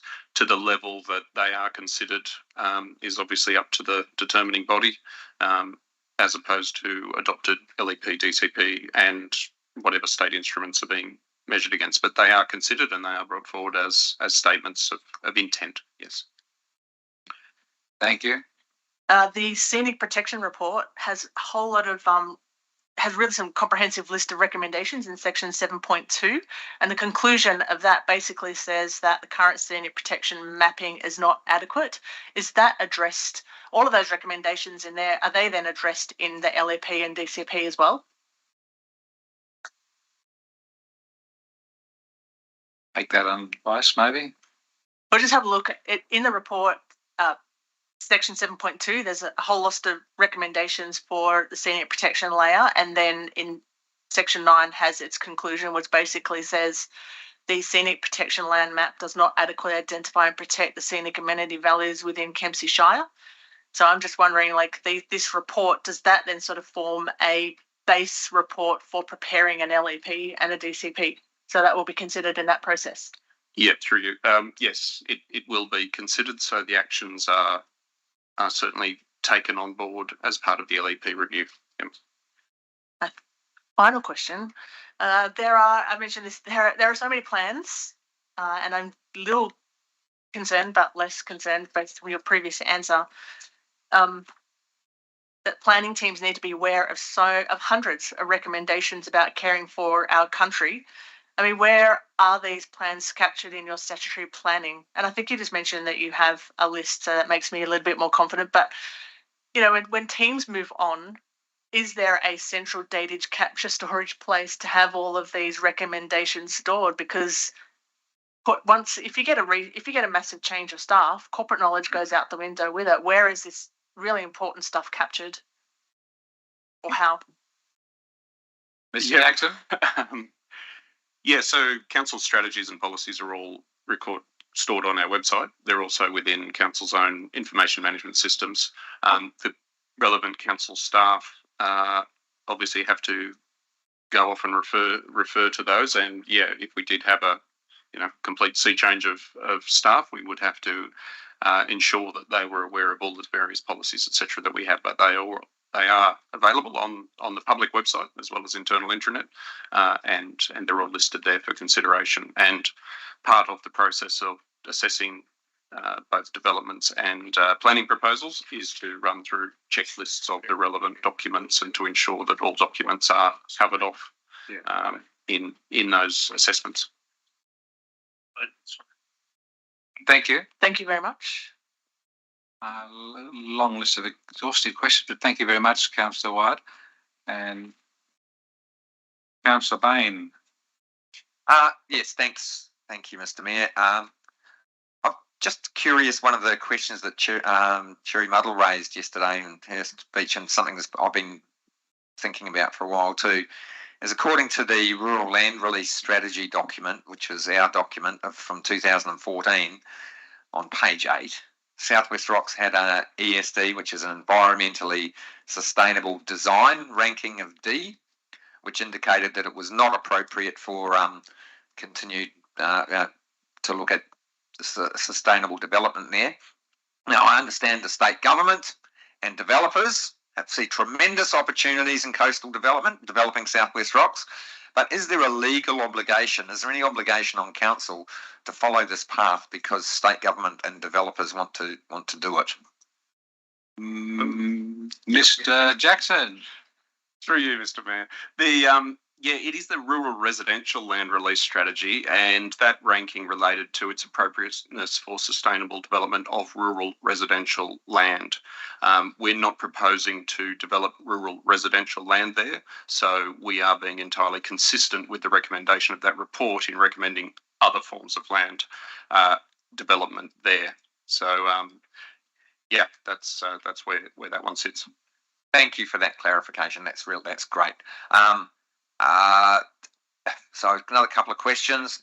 I noticed that in Hat Head, one of the issues there is the complexity of different agency tenures. How is it proposed that we're going to manage the communication between those tenures? I know that I've kicked a couple of goals in being in the Bushfire Management Committee because you've got all the agencies around, but it keeps coming up as an issue from community and from agencies as, we're not responsible for that. That's part of it's Crown land, part of it's national parks, part of it's council managed, part of it's department water, department of whoever looks after waterways.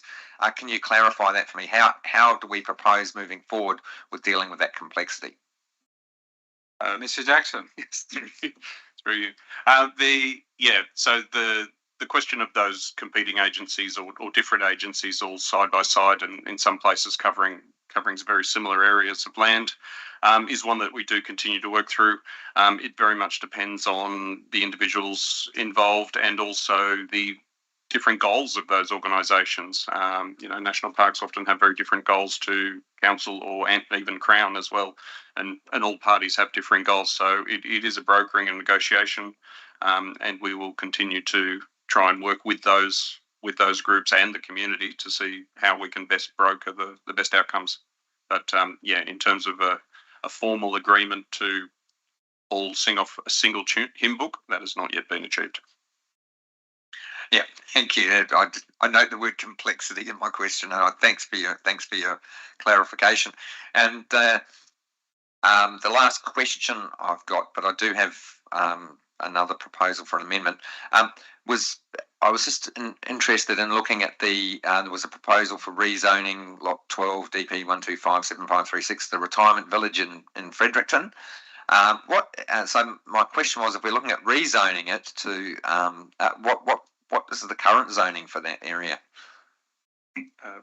Mr. Jackson?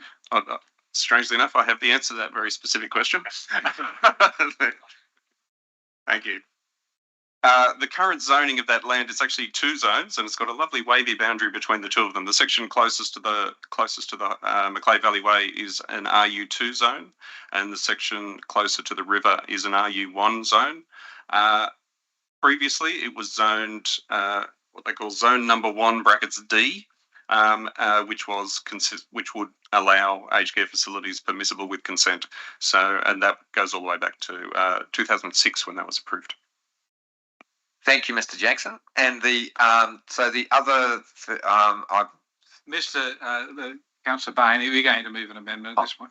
Yes. Okay. Well, we won't because we need to go for lunch, and we won't come back from lunch unless we move a procedural motion that we extend the council meeting past 1 p.m. I move that we extend the council meeting past 1 p.m. Thank you, Mr. Councillor Bain. Or do we have to come out of committee of the whole? No, we haven't. We're still in committee of the whole when you come back. Thank you. Do we have a seconder for that? Councillor Patterson, you seconded it. You seconded it. So thank you. I put the procedural motion that we extend the council meeting past 1 p.m. Is there any dissent? No dissent. I declare it carried.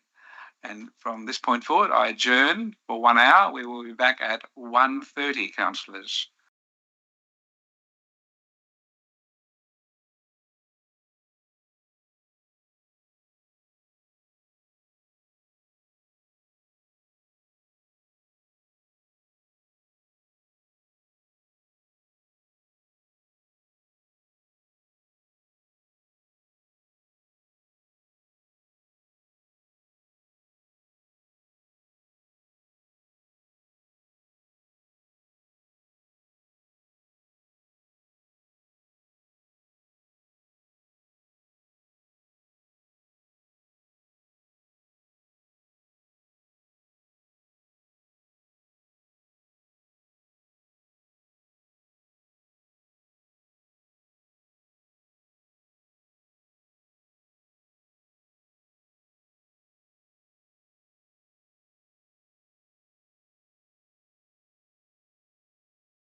So it was in the live. Yeah. Might leave those microphones on. It's live. You've got probably a few seconds to go. You want probably It's a ballot on these on the frame. That'll be moved forward. Now it's 1:30, so there you go. Good afternoon and welcome back, councillors and council staff. We were in Committee of the Whole on 10.4 Draft Local Growth Management Strategy. And at the point we adjourned, Councillor Bain, you were going to move an amendment. Is that still to happen as a suggestion to the Committee of the Whole? Thank you, Mr. Mayor. Look, I had another couple of conversations during lunchtime with elders, and it seems it might be a bit problematic to change the reference to the First Nations owners. So I think I'll withdraw that. Okay. And but I would like to another thing that Mary Lou Lewis brought up when she was speaking with, and I'd like to possibly suggest an amendment to that. Is when we're looking at Stuart's point, is that data collected during current hydrological studies, I'm not sure if it's hydrological or hydrology studies, possibly. Which we've got a grant to do, yes. Yep, may impact the actions in this plan, because if we're going to put forward actions in a plan and then we get fresh data, we might need to review that plan. So that would be a suggestion. So we're in the Committee of the Whole. Could I ask the General Manager or Mr. Jackson whether he thinks that would be advisable? Pretty much. What would happen is if we get significant new data, whether like flood planning, coastal management, those sorts of things, that would impact the plan. We would actually go through a process of actually reviewing and updating it, just as a matter of course. That if we had significant data that would require us to change something, so that doesn't need to be. We would just do it, because we have to. You can't implement something that wouldn't work because of the changing data. But that's a good suggestion, and council staff will certainly be monitoring any new data and adjusting as needed. Councillor Patterson and then Councillor Riddington, please. Thank you. I'd just like to bring attention to my fellow councillors about a report here on the state agency submission analysis, and that's on that attachment 10.04.5. And it starts on page 7, and it's a state agency submission analysis. And we go down to number 10, page 10 rather. It's got proposals within the urban growth area and boundary, and it notes there that specific development constraints, and it does note to the side of that this is noted. Amendments can be made to reflect this. And one of the things, and the General Manager might be able to come back to us about this, is the following specific matters are noted: increased density and uplift is proposed in central Kempsey, which is significantly flood affected as a result of the 2022 independent flood inquiry. This matter requires further detailed consideration, noting that this is noted, amendments can be made. And I was just wondering about a possibility of amendment, that the possibility of looking into raising our flood levy bank protection for our central business district. Through you, General. Thank you. General Manager. Ask the General Manager, or he might pass it on. Thank you, Mr. General Manager. Through you, Mr. Mayor. My reading of this, and Mr. Jackson might correct me if I'm wrong on this, but my reading of that particular dot point, it's coming from the EPA, and they're really expressing a bit of concern that it is proposed to uplift, to give us extra height and extra density in the CBD because of the flood affected areas, and we need to be cautious of that. The way the draft has been amended was to reflect and be consistent with the North Coast Regional Plan and the relevant state environmental planning policies. And we will need to look at that as we do any future individual structure plans and things like that as well. In relation to the levy bank, I think that's a discussion totally outside of this, but any increase in the height of the levy bank, and I don't know the science and engineering behind it, you would think would be a benefit in terms of reducing, the flood impacts. Every 100 millimetres of raise it's 100 millimetres more before it actually comes into the CBD. So, but it would be pretty expensive to do as well. But it's not. I know there are levee banks being raised in other towns around Australia, so it's not something out of the question. It'd be getting the engineering done to actually see how that all worked, and then getting the funding to do it. Yeah, so I was just wondering, just with your guidance, I suppose. I mean, I bring this up because the 2011 flood only had 100 millimetres to go, and it was in one of my factories. That 100 millimetres makes significant difference, and if it was something that could be brought to the council in a notice of motion to seek government grants, etc., to be able to do that. Firstly, I suppose there's the study and impact, and then actually the delivery of something along those lines.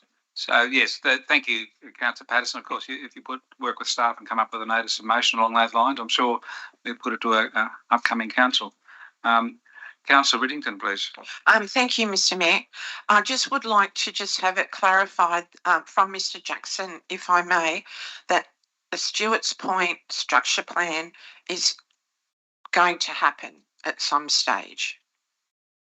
You would like a timetable? Yes, please. Thank you. Mr. Jackson, please. Yes, as sort of noted with Councillor Wyatt, the structure plan's not in our current program of work for the next couple of years. However, as was noted, if there is a significant developer interest in the area, we will ensure that that's done in conjunction with those developers. Otherwise, when we get to it, we will, Okay, thank you. Thank you. We're now moving on to any other debates or additions. Otherwise, we need a motion to come out of Committee of the Whole. You want to move that, Councillor Riddington?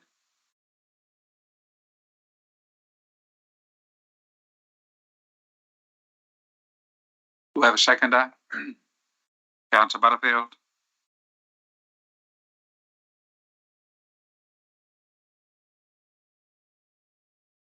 Any dissent on the procedural motion? If not, we're out of Committee of the Whole. We're back to the ordinary meeting.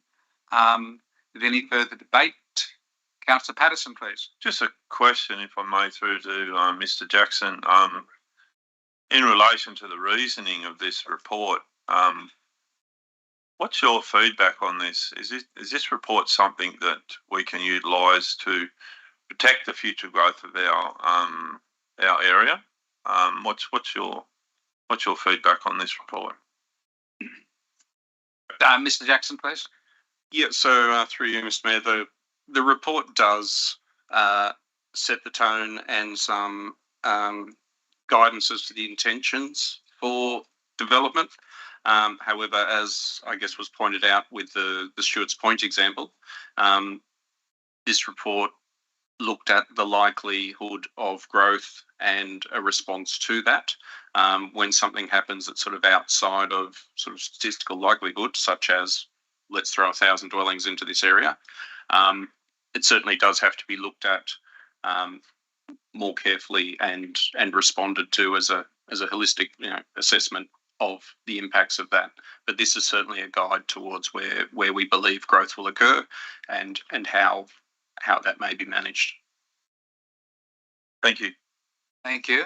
Are there any amendments to the original one from what people were considering? We had that discussion earlier. Possibility of adding to anything? No one wishes to move an amendment? If not, I'll come back to the mover, Councillor Riddington. Thank you very much. There's no one else wanting to speak. Thank you. Councillor Riddington, please. Thank you very much. I'm really pleased to have moved this motion. I recommend it, and I really appreciate the fact that we can go into Committee of the Whole and have a really decent and open discussion on a lot of things. So I like to thank the staff and also our community for contributing to the strategy, and I recommend it. Thank you very much. Thank you, Councillor Riddington. I'll now put the motion. Is there any dissent? Declared carried. Now we move on to the next item on the agenda, which is 10.5, Southwest Rock Structure Plan. It's on page 47.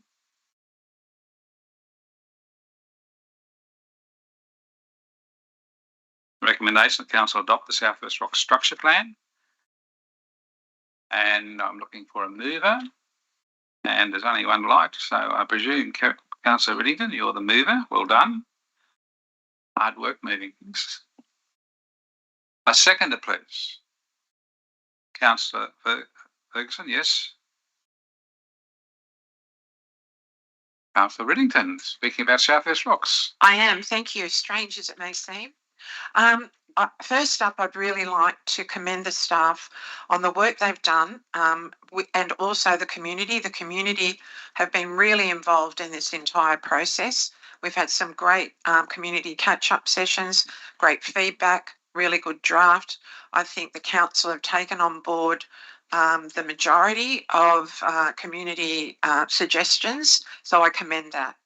I think after hearing Ms. Muddle's presentation last night, there could be a couple of things that we would like to discuss. Now, Mr. Mayor, if I'm moving this, can I ask for committee as a whole, please, as well? You can, but you can speak to it first and then you can move that at the end of your speech. So to me, this is a really, really important plan to be used as a framework from our character statements to this structure plan, to have the CLEP, Kempsey Local Environment Plan, move forward to the 1st of July to commence work on that very, very important document. Our community is under a lot of pressure from developments. We really seek council's support and direction into planning properly for our future.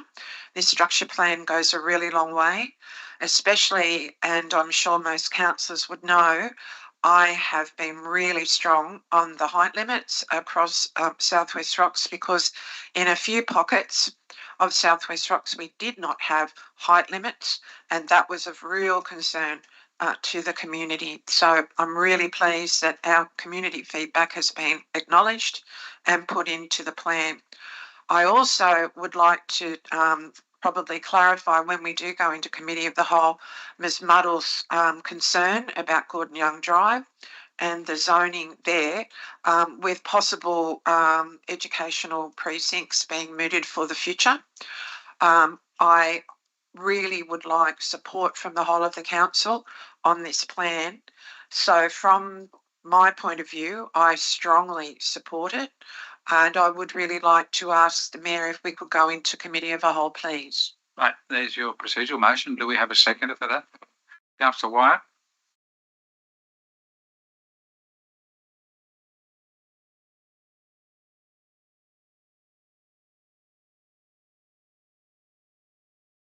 Right, I'll put that in motion. Any dissent? No dissent. We are now in committee of the whole. Thank you. You could continue, or you could. Okay. Councillor Wyatt, do you want to say something? Probably a procedural question, and a question: where do we have to propose an amendment to the plan? Not to that, but propose an amendment to the plan, to do that after we come out of the committee of the whole, or now? No, you can bring it up now so that we're all aware of what the amendments are, and because it's in committee of the whole, people can suggest changes to that, and then we can have a consensus within the committee of the whole of what the amendment would look like coming out of committee of the whole. So that's a better way to do it, in fact, Councillor White. So yeah, go for it. If you've got some amendments or questions, please go ahead. I mean, I am generally in support of the document, and I acknowledge what Cherry Muddle was talking about yesterday about good planning and development is about capacity of the land to support it, suitability of the land, not using growth targets and limits of acceptable change. I also note that in the community, the feedback report, it says that only 7% of the people agreed to adopt this plan, and therefore 82% disagreed with adopting it. And that was but I I am assuming that when the Point change. of order, or I don't say point of order, I say order.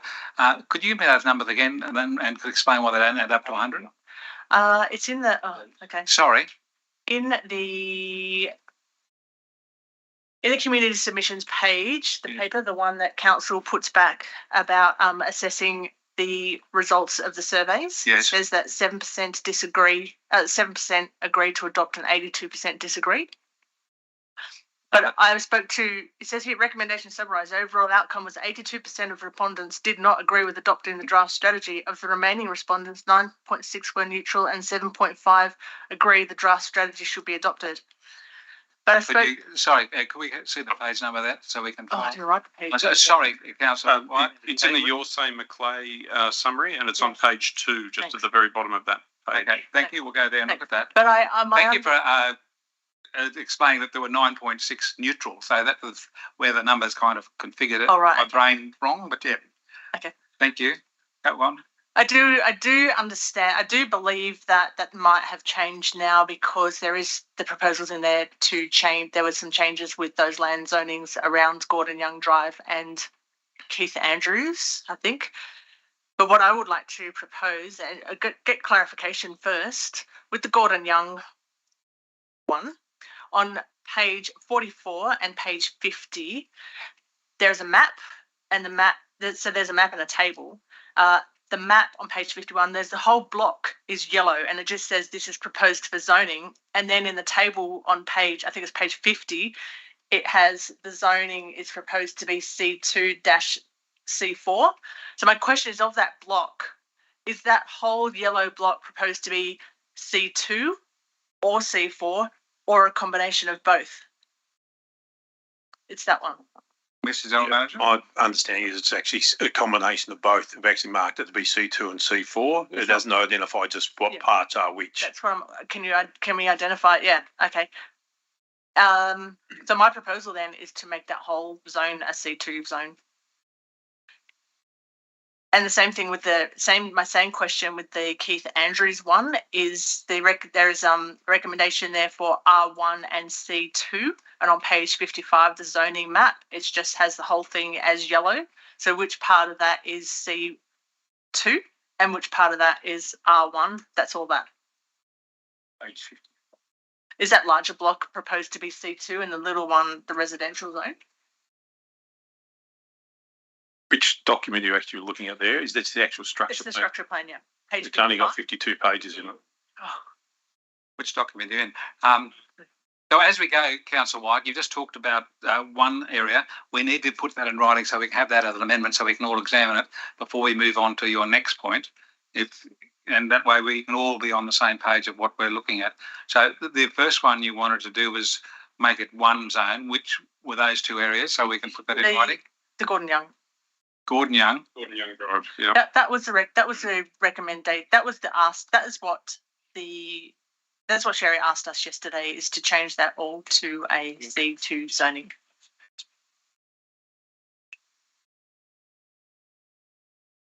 So we need to have that in writing so we can all know what we're talking about. Not okay. Thank you.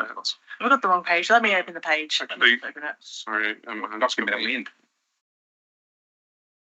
I'm looking at. I do have some advice that the whole of the yellow is C2, and there's a small shaded section which is R1. So we'll just see if we can find that one on Keith. I got the wrong page. On Keith Andrews. I did it late last night. 50. The map is 51 of the Southwest Rock Structure Plan. Yep. Yep. Okay. Yep. Yeah. So on that page, how do we put that as an amendment? up on the top right, there's an area that's actually got some blue hatching. That's actually the R1. Yeah, so that little section there is R1, and the C2. Yep.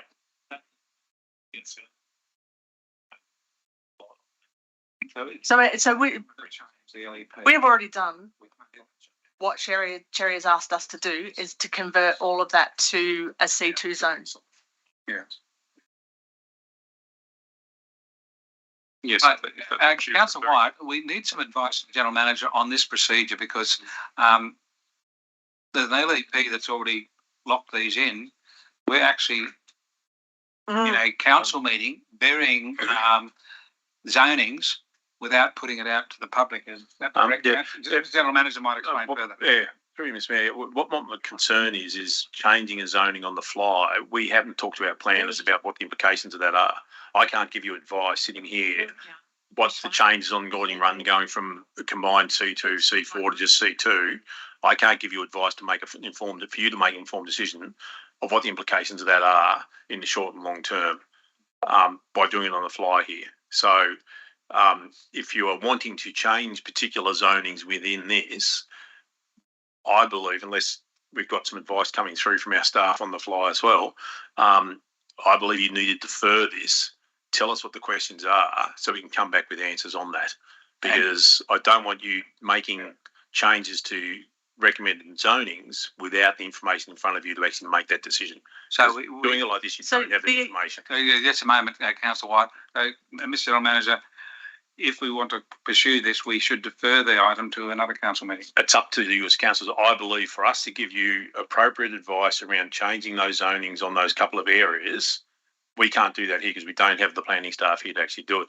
You might want to defer it till later in the meeting. We might be able to get some advice from our staff, but you need to tell us exactly what it is. So my understanding is you're wanting Gordon Young Drive to go from C2, C4 to just C2, and then the other one was... I think it's already done because I asked this question last night and Director Jackson was going to get some advice about, because Keith Andrews is a biodiversity offset, the intent is obviously for conservation and to maintain that as biodiversity offset. So therefore, wouldn't it make sense to secure that intent by making it a C2 zone? But the plan already says that. Yeah. So it's really the Gordon Young Drive one that we need the answer to. So what's on that map then? Which is the C4 zone on that map on page 50? I suggest, unless Mr. Jackson's got an answer there already for it, I know our staff are listening and actually giving us some advice on this. That's actually coming through on our OneDrive. So there is an R3 zone currently, and I just need to check where the R3 zone is. That is the zone that would go to C4. Everything else will go to C3. So I just need to check where the current R3 zone, which of those blobs is an R3 zone. So what we might be able to do is defer this for... I'll just ask their questions first. Yeah, we may be able to... I'm just trying to acknowledge what she came in and talked to us. Yes. So if you've got an answer for that, don't disagree with that. I don't want to hold up your plan. No. I just want to be clear because I'm being asked to make a decision and I've been asked, we've had a representation there. I just want to use my integrity and make a really good informed decision. Yeah. But I can look up the LEP now and find out what the current zoning is. Yeah, no, our staff will do that. Our staff will be able to do that. And Mr. Mayor, you may want to get some other questions in that time. We may have an answer back to Mr. Jackson on that. And if he hasn't, just simply defer this to later in the meeting when we will try and get an answer back for you. Okay. Thanks. So what the General Manager is suggesting, everyone, is we continue with questions and hopefully we'll get an answer before we come to the conclusion of this. And if we haven't, we can defer it to later in the meeting. Everyone clear? Councillor White, do you have any other questions? Or we'll do we have any questions from anyone else? Councillor Riddington, please. I thought, excuse me, because we're just having a chat. I thought that Cherry was saying that she wanted it to go to National Park. That's what I thought. Is that a 2 or a 1-er? She said 1 or 2. Okay. So my thinking is with C2 and on advice from Director Jackson, that can still be zone conservation and have a protocol, if you like, for future use for educational purposes. And I think that we'd really need to put this out to the community, I believe, because a lot of people want the high school, but it's my understanding that we'd have to reach a certain level of population, which is probably around 10,000, in order for the education department to figure it out. I don't know, and don't quote me, but that's what I've been told over the years. So I think we need to get clarification whether it's a C1 or a C2 and what what are the implications for having a protocol over the top of it for an educational precinct? And I think Mr. Jackson's already answered that, but he might like to reiterate it. Thank you, Mr. Jackson. Yeah, if I may, we can't impose the C1 zoning because that is national park. Also, this structure plan is a plan which is leading to the LEP review. So by assigning zones here, we're not actually assigning zonings. So we're not changing the zoning today. We're forecasting and pushing forward with what it is. We can put it to C. We can change these to C2 or others. But yeah, we can't convert this to national park ourselves. The schools, obviously, if you did convert it to a national park zoning and the national parks took it on, I assume that would rule out putting a school on it. Yeah. And Councillor Riddington, I don't know where you got that population from, but South West Rock is already over 5,700, I believe. So yeah, but I think it has to hit a critical mass. This is the advice I've been given for a long, long time, Mr. critical Mayor. mass of 4,000 before you. No, critical mass of 10,000. Oh, 10. Okay. I thought you said 5. No, 10. Okay, thank you. Councillor White again. I've got the map up. So that there is an R3 at the top there. And then the other bit there is currently an RU2.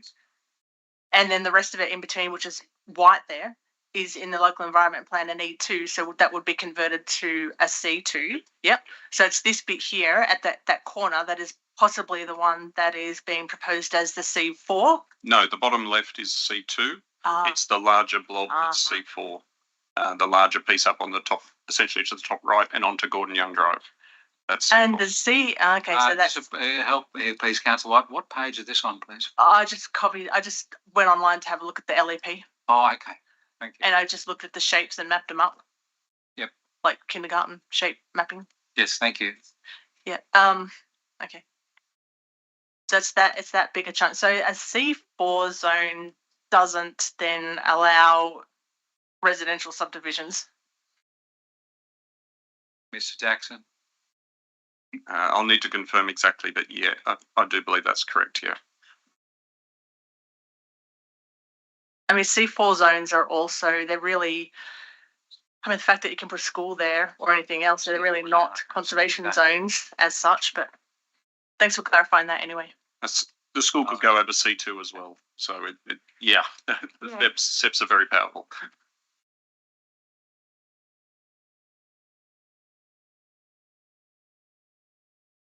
Excuse me. Yes, Councillor Riddington. Thank you. I just would like, Mr. General Manager, if you could please clarify, you know that I always get the name wrong, the biodiversity, what is it? Stewardship That's program. So that's on the Keith Andrews thing. Would you please just describe in perpetuity about that particular document? So the part of the Mr. General Manager, through you, Mr. Mayor, through that development, the owners had to offset their impact, and so a very, very large section of that land is in the biodiversity offset scheme.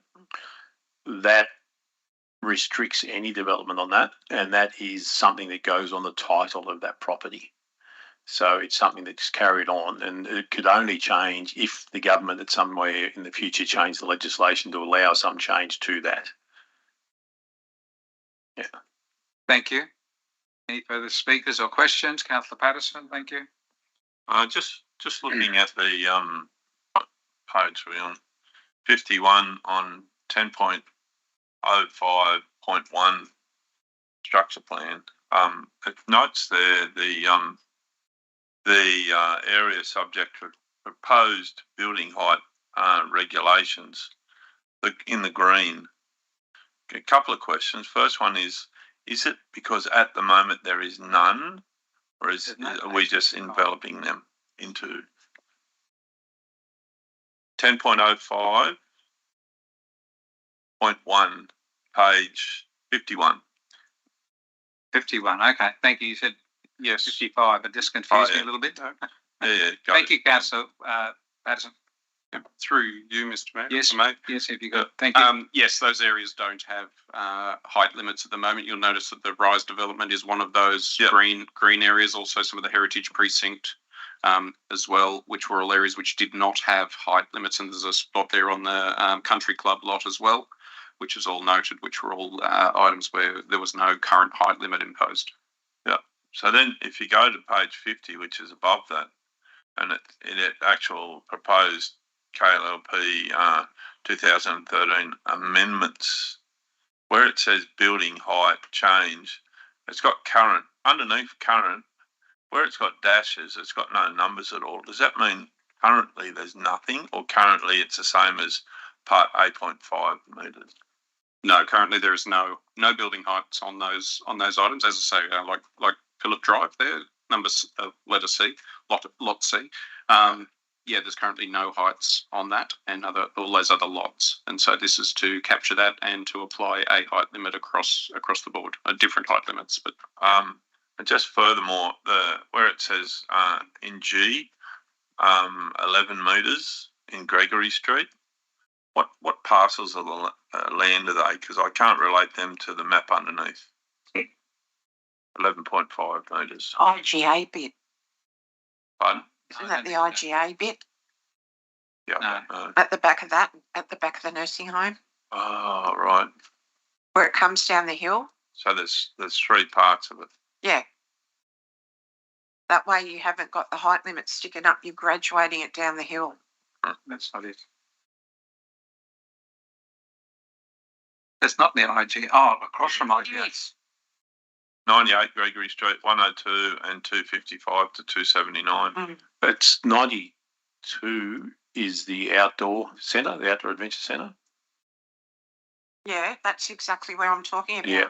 yes, the advice is this is the IGA site. The whole site. That's what we're talking about. So it's the IGA site getting a bit of extra height. Yeah. Okay, so that does that include the so that next door to the IGA site where the aged home is, because is that not 3-story? To check it for you. What are you talking about? Because it's already been built. Yeah, no, but I'm just wondering. It's at the back of that. You know that empty block of land. Yeah. At the back of that, at the back of the IGA. Yeah. So it includes that whole precinct. Okay. From Gregory Street to Mitchell Street. Yeah, but I suppose my question is that next door to it, where the old age home is, there's no colour on it. I know there's a building on it at the moment. The advice is no, that's not included. It's just those two lots, which is what's on Google as the United Servo and whatever's behind that, and then next to it the Outdoor Adventure and Dive Centre shops. Okay, those lots. So my question is, if there was a building proposed out the front of where the shop, the op shop, IGA, the op shop, there's no zoning height restriction on that. No, there's an existing height restriction on that. We're only talking about areas where there was. The existing restrictions on the nursing home site are not proposed to change. So they're only the ones where we're adding a height restriction or changing a height restriction. Okay, thank you. Thank you, Councillor Patterson. Any further? Councillor White. Yeah, I do want to propose an amendment to the plan that the proposed zoning on Gordon Young Drive, all of that be made AC2, and it's on page 44, table 2.2, and page 50, appendix 2 it says number B. So it's written there in two places. Based on the fact that you, Director Jackson just said that a school can be built on a C2, so it doesn't have to be a C4, but the conservation value is higher on a C2. So if the reason to make that is a C4 because of the idea that a school may be proposed to be there in the future and that it can occur on a C2, well then let's just make it a C2. So I'm proposing that page 44, table 2.2, Gordon Young Drive, the proposed zoning is C2, full stop.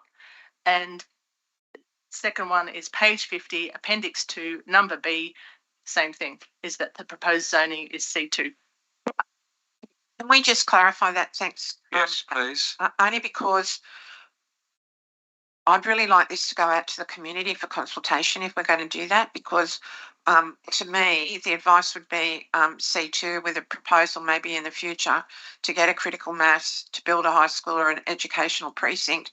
Our community needs the ability to comment on that, because our community has been very strong about an educational precinct for decades.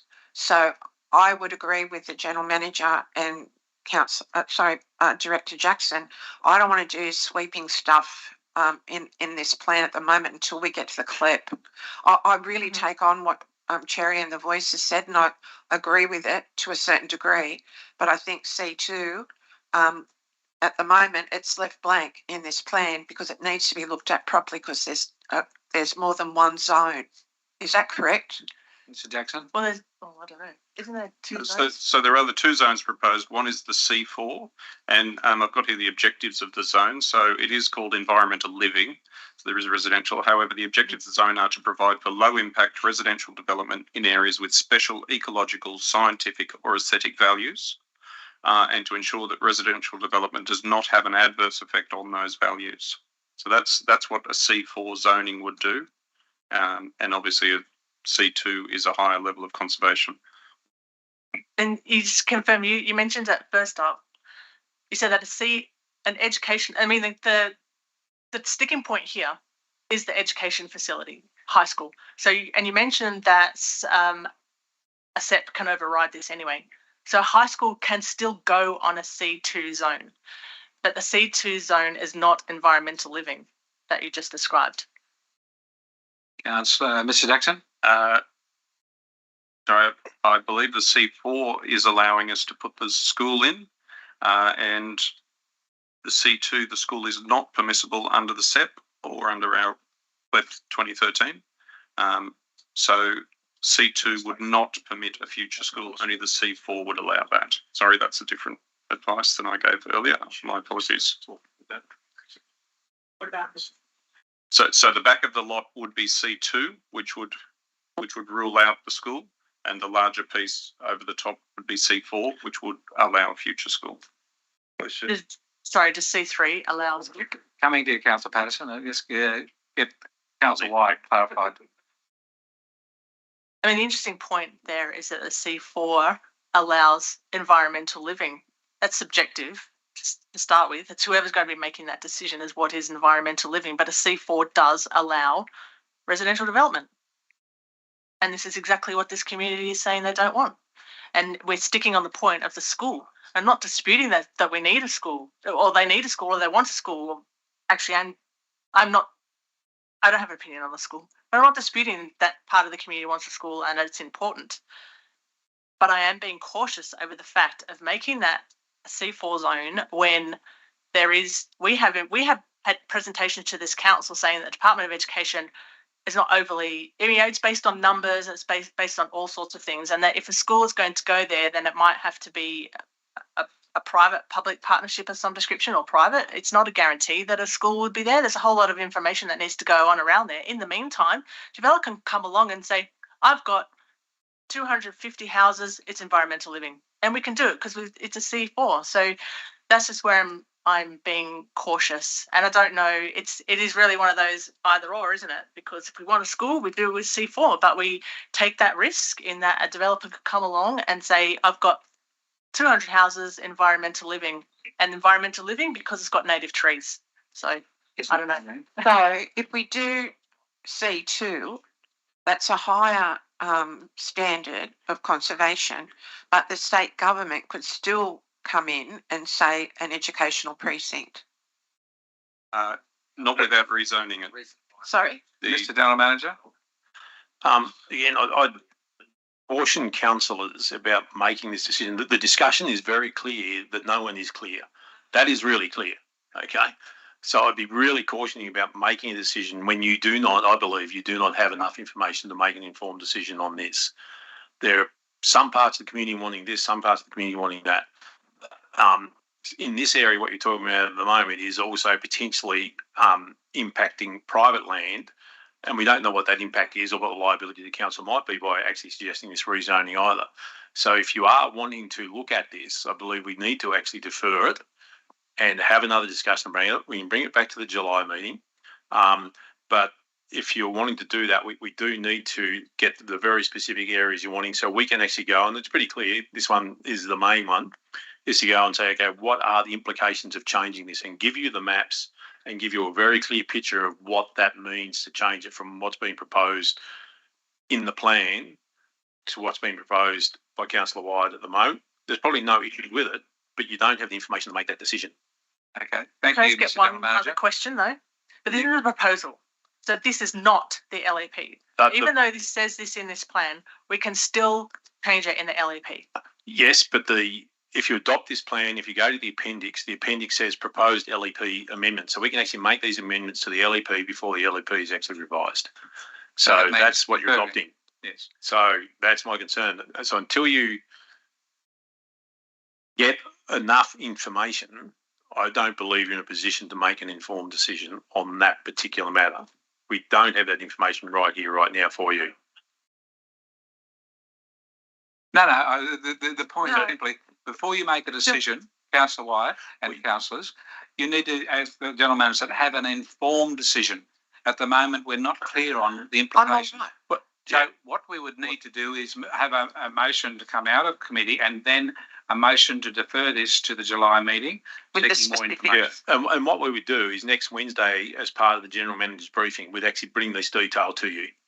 So we'd actually have it next Wednesday night, next week, as part of the GM's briefing. We'd bring these maps and just show you what the implications of it all are, so you're really clear about making that decision. Thank you. You come back into the July meeting and make that decision. No, I'm happy with that. That's just, I think, before we go out of the committee of the whole, quick show of hands, who's happy to defer it till July? Mr. Mayor. Yeah, thank you. That's not a vote, because we're not voting at the moment. We're just having an indication of what you're feeling. Well, the whole structure plan would be deferred to a decision to July, and we'd, as the General Manager said, would give a better briefing of information at the General Manager's briefing session next Wednesday afternoon, and then we would be more informed, and the information would be added to this report for us to make a decision at the July meeting. Okay. Councillor Riddington, Thank you. Anything you wish to add? No, well, yeah.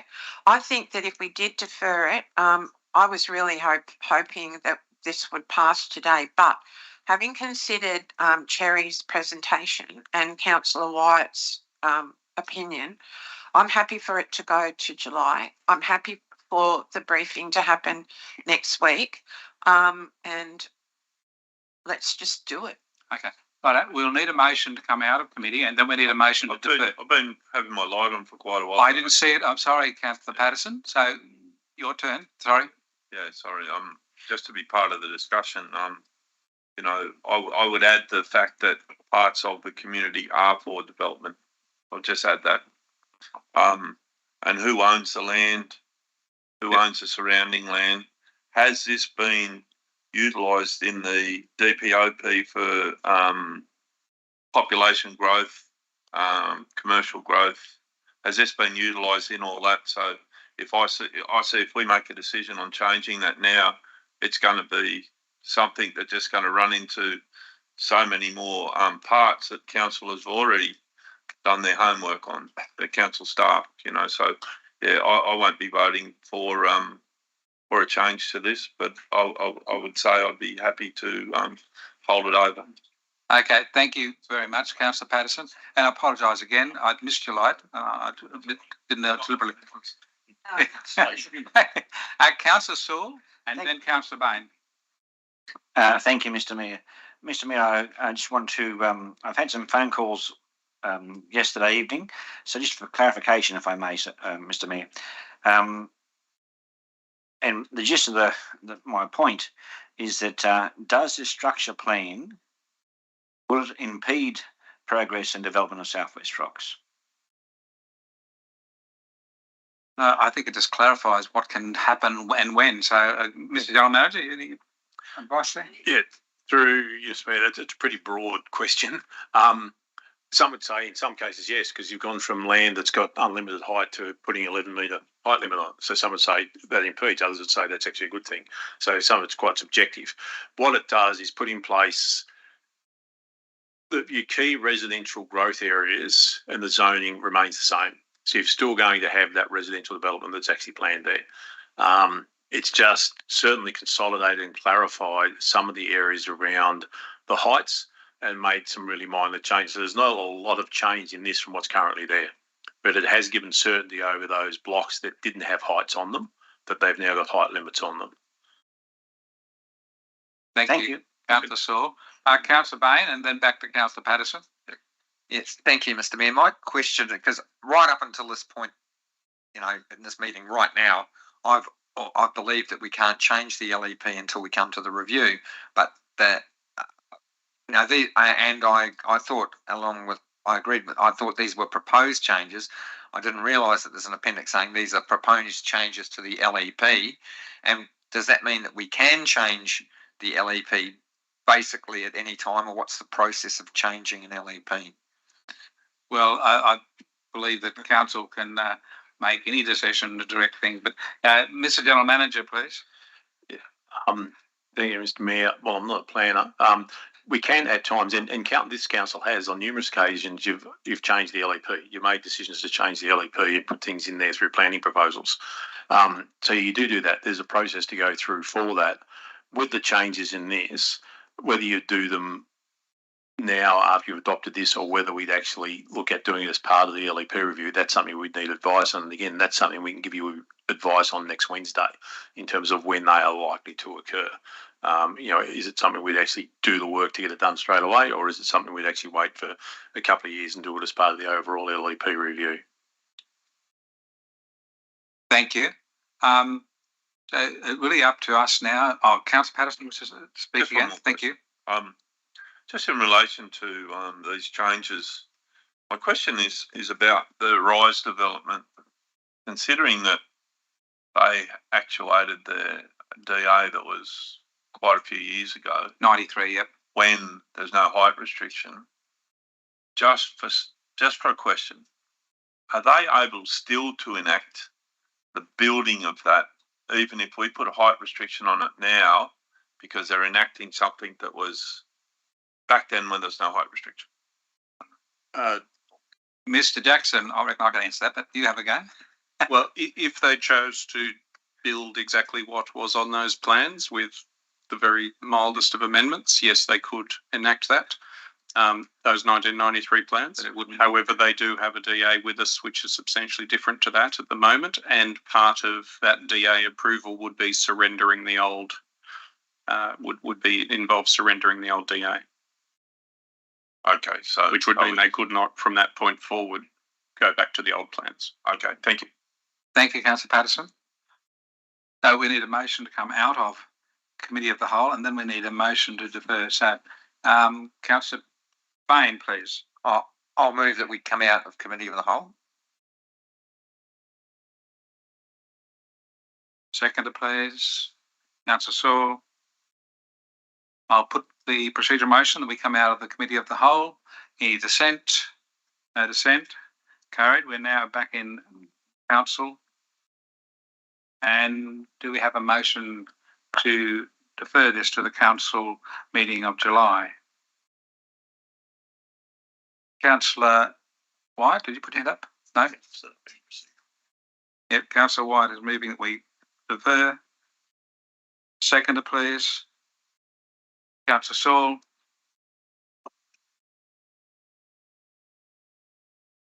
That's a procedural motion. We don't need to discuss it. I can't discuss it? Well, I need advice. Can there be discussion? Thank you, I heard that. Up and make sure the rules are right. I heard it. Be very careful. I'll get a witch. Quite like that. Thank you for all your patience. We'll get a decision very soon, Councillor Ridican. To postpone to specify is debatable. It is debatable. The decision's made. So, Councillor Riddington, debate away whether we defer. Thank you. Oh, thank you. And it's about deferring. Okay. It's about deferring. I don't have a problem with deferring it. I would like to focus on the specific questions of zoning of Gordon Young Drive and the other one, Keith Andrews. I really, that's the request of information that the council are going to provide for us next week. I would really like to comment that I like this plan, except for those bits that Sherry pointed out to us last night and Councillor Wyatt. I will support it, but that's what I want. I want it specifically focused on those two areas. Thank you very much. Councillor Wyatt, Well, you can I wish to add to the debate? Yeah. Can I amend that then? Oh, have we got it there? Oh, it's going to amend it then. Is that we've resolved that council agree in principle to the Southwest Ross Structure Plan as it is, but wish to defer because we want to do the Gordon Young Drive. We're just deferring. That's the next to just say defer. The motion is just defer until the Yeah, we cannot add. It's procedural. It's the procedural motion, and the procedural motion we defer to the July meeting. We can't put in what will happen at that July meeting. So the motion. So the motion can only be to further item 10.5 Southwest Rock Structure Plan to the July meeting, full stop. Correct. Okay, and the rest of it will, I'm sure, we'll be able to ask questions and have input to what happens at the General Manager's briefing session, and that way what comes back to the July meeting will be something that we kind of have an agreement on what needs to be debated. So that's the deferral motion. Are there any other speakers on the deferral motion? Councillor Ferguson. Sorry, just quickly, does that mean that any of those new height restrictions or anything aren't in place until that deferral? Like, is there any problems with deferring the whole system? No, I don't think there'll be a DA rush through in that time. Yeah. Okay. Is there problems arising from deferral? Yeah. Thank you, Councillor Ferguson. There's no other lights on, so I will now put the motion that we defer the 10.5 Southwest Structure Plan to the July meeting. Is there any dissent? No dissent. I declare it carried. Thank you very much. A good bit of debating. We've certainly got through. We now come to 10.6. 10.6 is the Kempsey Local Infrastructure Contribution Plan. It's on page 54 of your agenda. And it's got 4 points. 1, 2, 3, 4. Endorse procedures, so forth, and adopt the local council infrastructure contribution plan. That's the motion before you, or the recommendation. Do we have a mover? Thank you, Councillor Patterson. A seconder, please. Councillor Butterfield. And I now ask the mover to speak to the motion that's before us. Thank you, Councillor Patterson. Just quickly, I've got a few questions asked, but just to introduce it, I'd like to thank council and council staff to actually re-look at this, the contributions, because I do believe that's something that we need to customise to suit our environment. And I look forward to my fellow councillors supporting this, and I do have some questions, but after anyone else wants to speak. Thank you, Councillor Patterson. Do we have Councillor Wyatt, please? Are you happy for me to ask my questions? Yeah, I have 3 questions, please. Firstly, thank you for incorporating my comments there. I think if you want to read it, they're really good. They were questions about clarification. I think the clarification is really good. I think for me, it's a really good reference document. So whoever prepared that, thank you very much for doing that. It was like an education thing. So my 3 questions are: should Kempsey Shire Council develop a housing affordability strategy or policy that considers development contributions, that considers considers development contributions? Can we change those? Mr. Jackson, please. Through you, Mr. Mayor. Yes, essentially, if we had a strategy which identified that contributions were a key factor or a factor worthy of a lever we can pull, then yes, we would, as the follow on from adopting that strategy, then look at changing the contributions plan at that time. Thank you. And the second question is on section 1.3.2 talks about development affected by the plan, and it says state significant development is discretionary and it's not usual for the Crown to require contributions when it is the consent authority. So therefore, like new infrastructure like schools or hospitals or other state significant development, there is usually no development contribution. Is that correct? So is that correct? Mr. Jackson.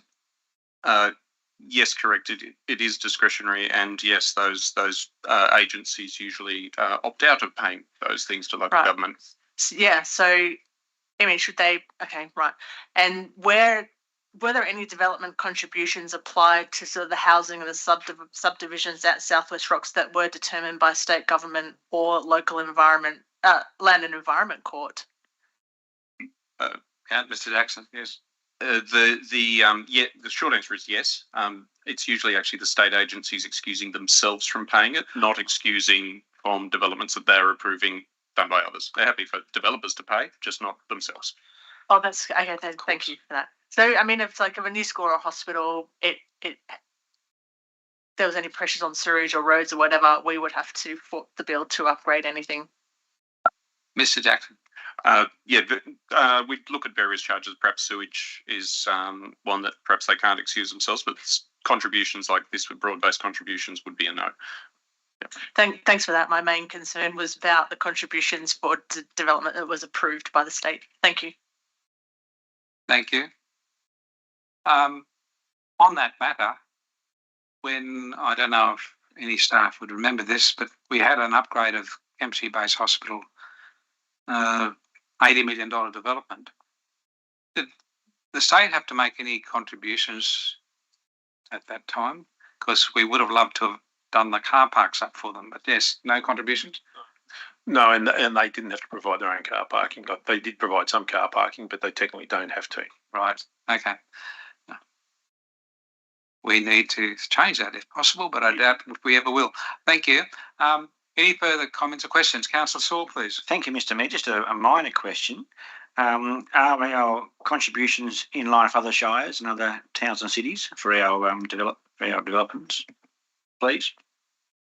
Mr. Jackson. Yes, our contributions are largely in line with our surrounding neighbours.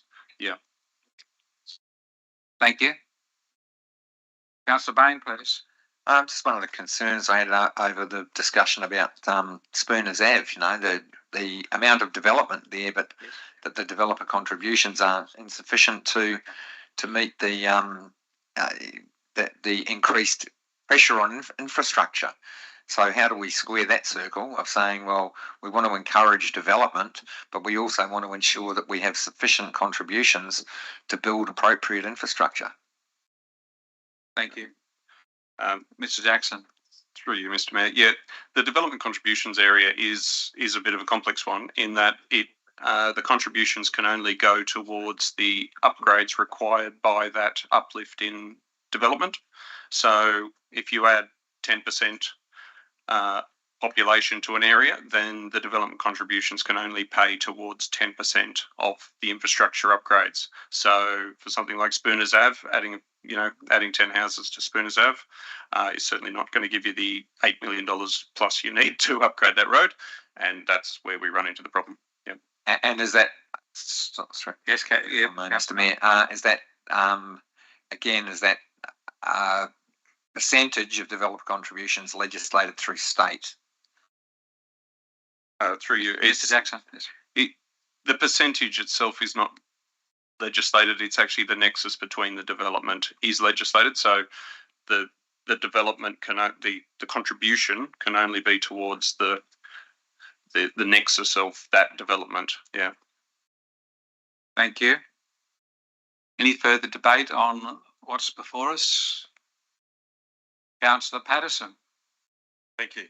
I didn't want to close, but before I asked some questions, when was this? When was the local infrastructure contributions plan? When was it last amended or looked at by council? Mr. Jackson. The five plans that are going to be replaced by this, got the dates on the report there. Local roads and traffic infrastructure plan was in 2009. There's an outdoor recreation 7-Eleven plans that goes back to 2001, and another one from 2010. So sort of the oldest does go back to 2001 that's dated. Yeah. Another question. When do we propose to review this again? Mr. Jackson. Actually, I found the date for the two that weren't dated. They go back to 1989. Okay. They should be reviewed on a more regular basis, and 5 years, workload permitting, 5 to 7 years would be good. It's sort of. Thank you. So you're suggesting an amendment that we review it in 7 years? I've got one more question, then I'm going to put an amendment. Okay. Thank you, Councillor. In here, the section, where are we? Talking about contributions, it says here that it's off-street parking contributions are only applicable to Stewart's Point, Crescent Head. What is that reason? Mr. Jackson? That is essentially a quirk of that 1989 plan. So to go back to exactly why it's only applicable there, I can only assume that Stewart's Point and Crescent Head were determined to have a need for off-street parking, and thus a plan was developed specifically for that purpose. And my amendment would be... Yes, Councillor Patterson, please. Just go back to the council recommendation. Recommendation would be point 5, that council reviews these on a 5-year term. Is that something that's workable? Through to you, General Manager, or Mr. Jackson. So as the original mover, you can amend that without needing approval, as far as I understand. Yeah, just not approval, but I'm just wondering, is it workable? Mr. Jackson. Yeah, essentially it's a resourcing issue. All of our plans and strategies should be reviewed on that, but as has been pointed out, there are a lot of them. So there is a likelihood that we will struggle to resource that unless we have significantly higher budgets, etc. So it would be a commitment of some fairly significant time and resource, but it is certainly best practice. Would it be a wording of should be reviewed on a 5-year basis rather than must be? The plans themselves actually include some wording that says they should be reviewed on a 5-year basis. That is the desired, and that's actually stated in the plan. Yeah. So 1981 won't happen again. No promises. Not what we hear. Thank you, Councillor Patterson. So you're leaving. The question is the amendment needed? From what Mr. Jackson just said, probably not, because it's already in the report. Inside the plan itself. Okay. So you'd like to close debate now, Councillor Patterson? I'd like to the support of all the fellow councillors to support this, as it's finally been reviewed, and I would like to put this to our lovely staff who work so hard, that this should be something that's done on a 5-year basis at least. And I look forward to everyone's support. Thank you. Thank you, Councillor Patterson. We now will be voting on 10.6, which is before you. Is there any dissent? There's no dissent. I declare it carried.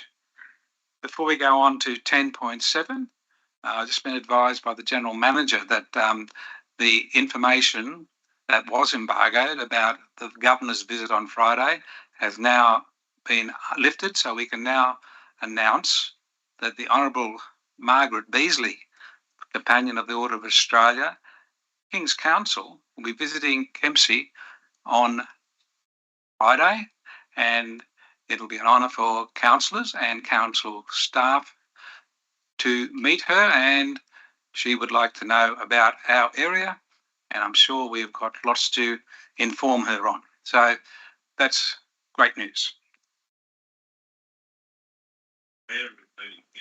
That I don't know. I think it's. Yeah, no. Until Friday morning. We don't need people gathering or. We'll tell you where we're doing it after the meeting.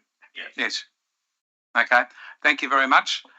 That's really great news. We now move to 10.7, which is the draft Kempsey Airport Master Plan 2042. It's on page 60, 10.7. Ask for a mover.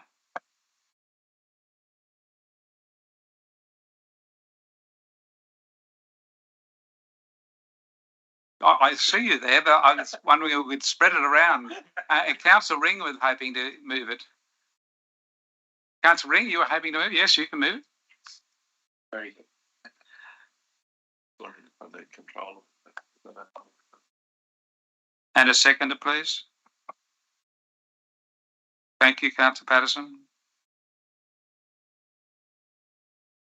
Right, Councillor Ring, you would like to speak to Council adopt the Kempsey Airport Master Plan 2042. Is the motion now before us? Thank you, Mr. Mayor.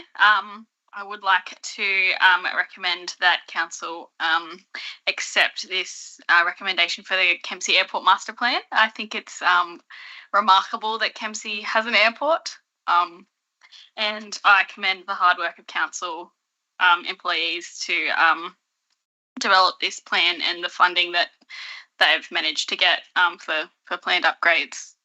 And that's the end of that. Thank you, Councillor Ring. Any further debate or questions? Councillor Ferguson, please. Probably a quick procedural one first. I'd like to move an amendment, but I also see value in going to committee of the whole. So which would we do first? Yeah, we'll move into the committee of the whole, Councillor Ferguson, and then we can discuss the amendments and possibilities of adjusting the amendment before we come back out of the committee of the whole. So you're moving that. Do we have a seconder? Councillor Saul.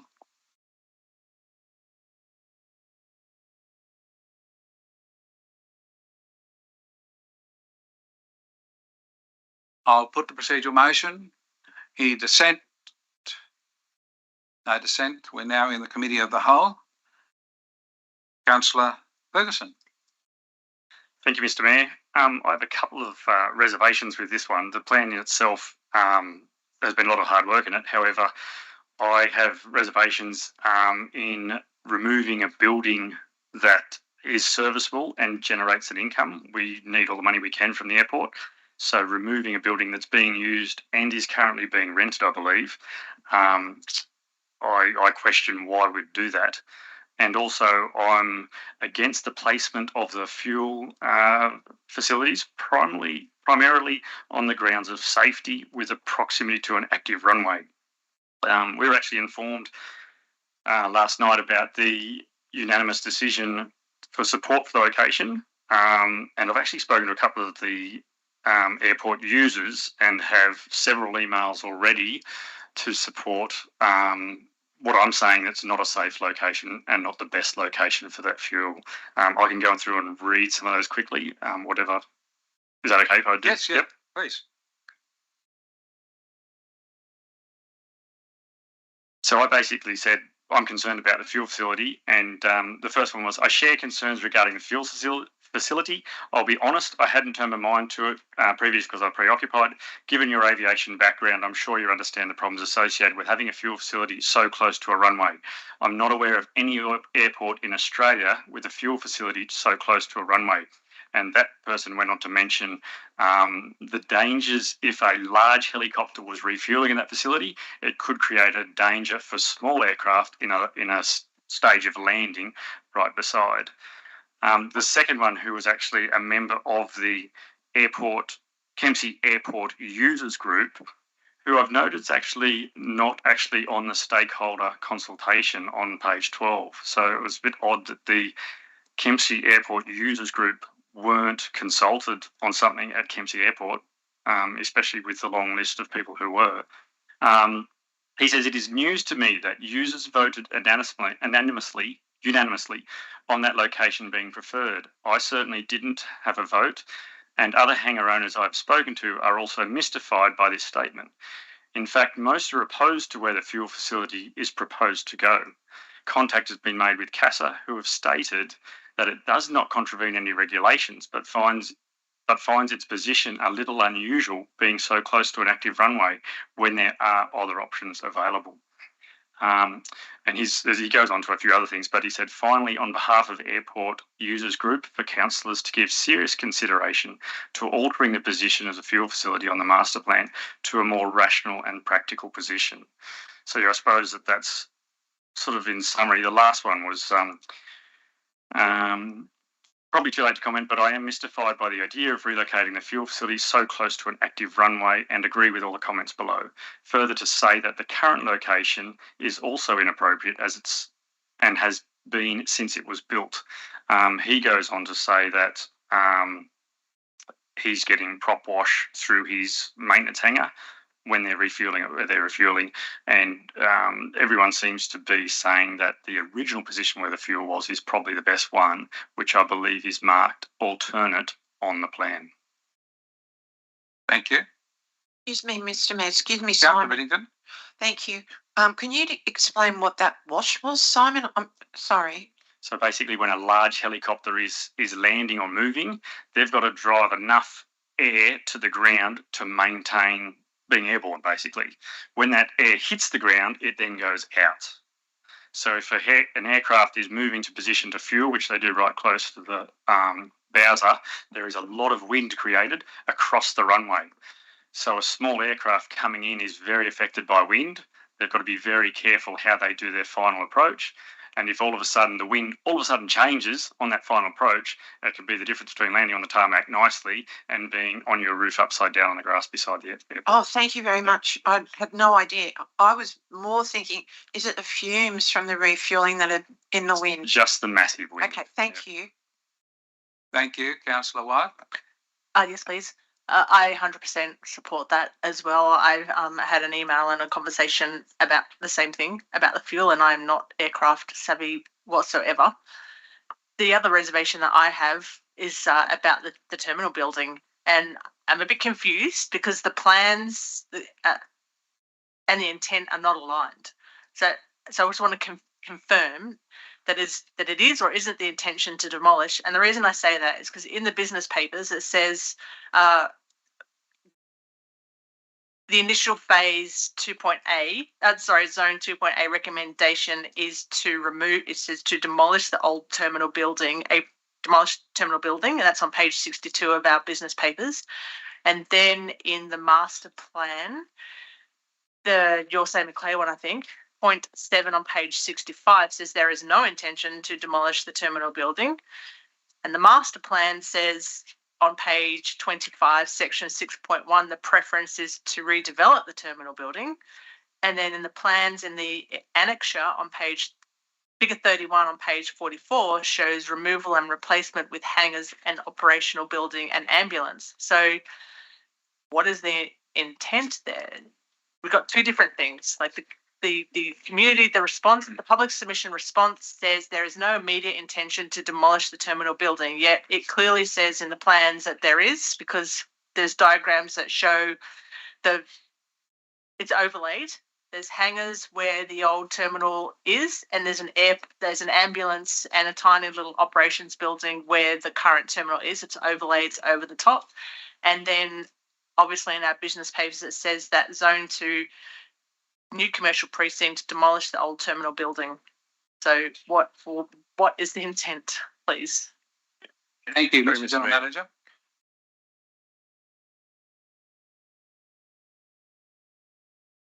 The position, I believe it is actually quite clear.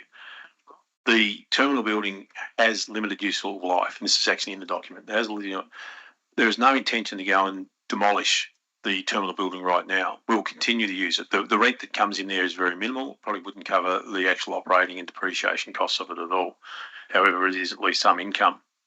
The only way and timing will be met be demolished is when there's business cases done and developed that stack up to allow other hangars to be used on that site.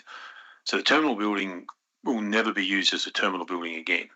Even if you, through some miracle, had passenger flights coming in, you would have to totally build a new terminal building. So it's not what we call a terminal building. It won't be used as a terminal building for regular passenger transport flights. So what the plan is saying is we'll continue to use it for the time being, but once we've got business cases stacked up for the development in line with the master plan, then it would be demolished and new buildings would be put in its place, because they're actually a very good location for some significant, potentially profit-making businesses to actually come into that area. So that's what the plan's actually saying. Thank you. Councillor Yeah, the diagrams in the annexure shows it's overlay. It shows new commercial hangars. Yes, that's correct. At some point in the future, they'll have new hangars. As I said, once we got business cases that actually say that stacks up, then it would be demolished. So that's actually in the master plan showing that. The master plan doesn't give timings on that. It states that we'll be doing business cases to make these things stack up over time. So in the interim, like there's nothing in that master plan that we're going to be going out and doing in the next, 6 months sort of thing. It's not like we're going to demolish the terminal building now. The terminal building will stay there, and I'll quote directly from page 65. Like all assets, the terminal building does have a limited useful life. However, while the building continues to be safely utilised and there are alternative hangar sites available, it would not be practical nor commercially viable to demolish the terminal building. So it'll only be demolished when it is practical and financially viable, and when then there are no other sites available. So I think, I mean, you say it's clear. You've explained that it's clear. It really wasn't clear when I read those documents. And that wording there says demolish the old terminal building. It didn't say should the business position present itself. I'm still not sure. Thank you. Thank you, Councillor Wyatt. Councillor Ferguson. I just hope that, and we've got data in there showing forecast activity increases. I would have still seen, as activity grows, that a terminal building, even though it's not an RPT baggage handling area, would still be a massive benefit if activity grows at the airport. Thank you. Mr. General Manager, I'd like to ask some questions about the master plan, if I may. The council in August 21 approved the grant of the funding for the wildlife fence. It still hasn't been built, and it doesn't appear in the master plan. So whereabouts will the fence be in relation to the proposed development? So you don't want to have a fence built and then further down have to knock it down because of one of these things starts to get built. So what's happening with the fencing, wildlife fencing, please? The wildlife fencing has been held back while we've been finalising the work on the taxiway and apron, and also we've been waiting on this other federal government funding for the overall runway, and we hope to be able to put them into one package of works. The fence will not be impacted by the master plan. It's obviously not something we go and do. So it's the fence. The area of the fence is clearly defined in the report from 2021 where the fence will go. There will be some minor changes on the adventure park side to link up with the adventure park in terms of the taxiway from the adventure park and the buildings there.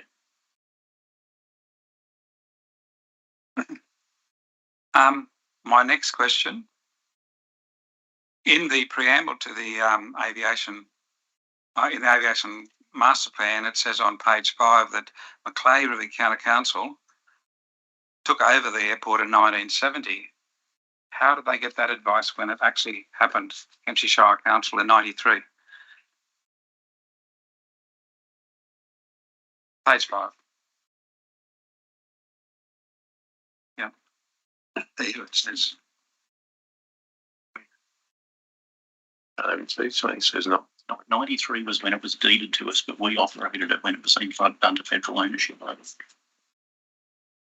It says taken over from the Commonwealth Government. I believe that actually says that. Really? I'll highlight it, right? That bit.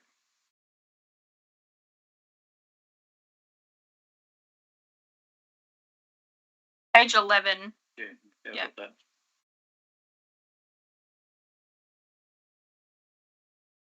I couldn't say what the pre-93 arrangements were. Yeah, no, nor could I. I'd have to take advice on that. Yeah, it just seems strange that that's put in there when we know for sure that the Kempsey Council became owners in '93 when he took it on under the deed. And I come back to the key objective, number one objective, and it should be the intent of all councils and staff, that the number one objective of the Kempsey Airport is for it to operate safely. And to me, the fueling facility very close to the runway is less safe than having it back at the original position as shown in the 2017 master plan. Just to be clear, the 2017 master plan, was that presented to the people who drew this one up? I can't say for certain all the background documents, but there would have been a whole selection of background documents provided to the consultants in actually developing this plan. Right. And how many hangar spaces are available for lease at the moment at the airport? Oh, I don't have that information. I have to take that on notice. Thank you. We might get that. So now I think there's a cost benefit analysis.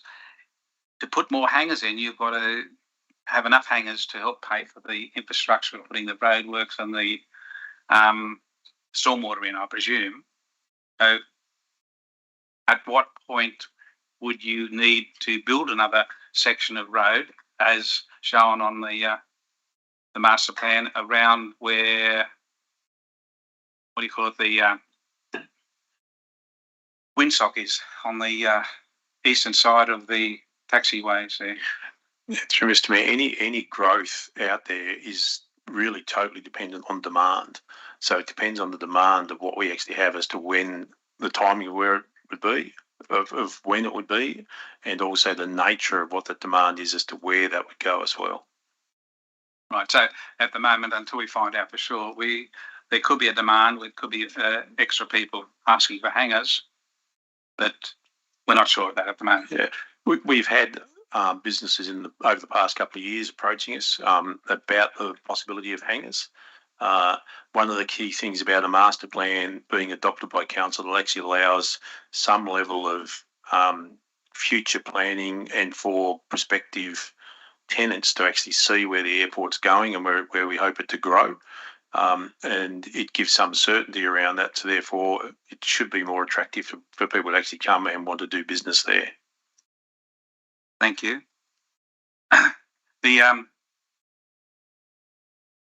It just surprises me that the master plan from 2017 shows the fuel facility further back.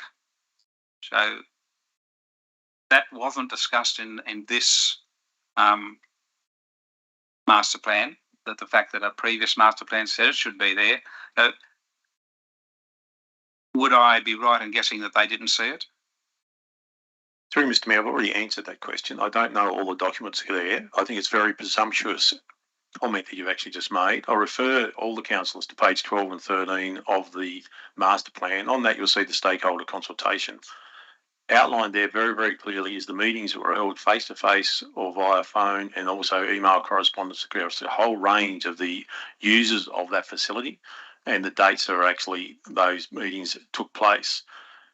You'll see also just above point 2.4, the final statement is of two final development options presented. One option was unanimously preferred by the stakeholders who were engaged, and this option has been adopted as the basis of this master plan. There's a range of options. They looked at a whole range of options for not just the fuel facility, but also where hangars would go, where parking would go, where the RFS would go, and they worked through that with professional consultants, directly consulting with the users out there. This is the plan that was, and I quote, unanimously supported, preferred by the stakeholders who were engaged. That's what's being presented.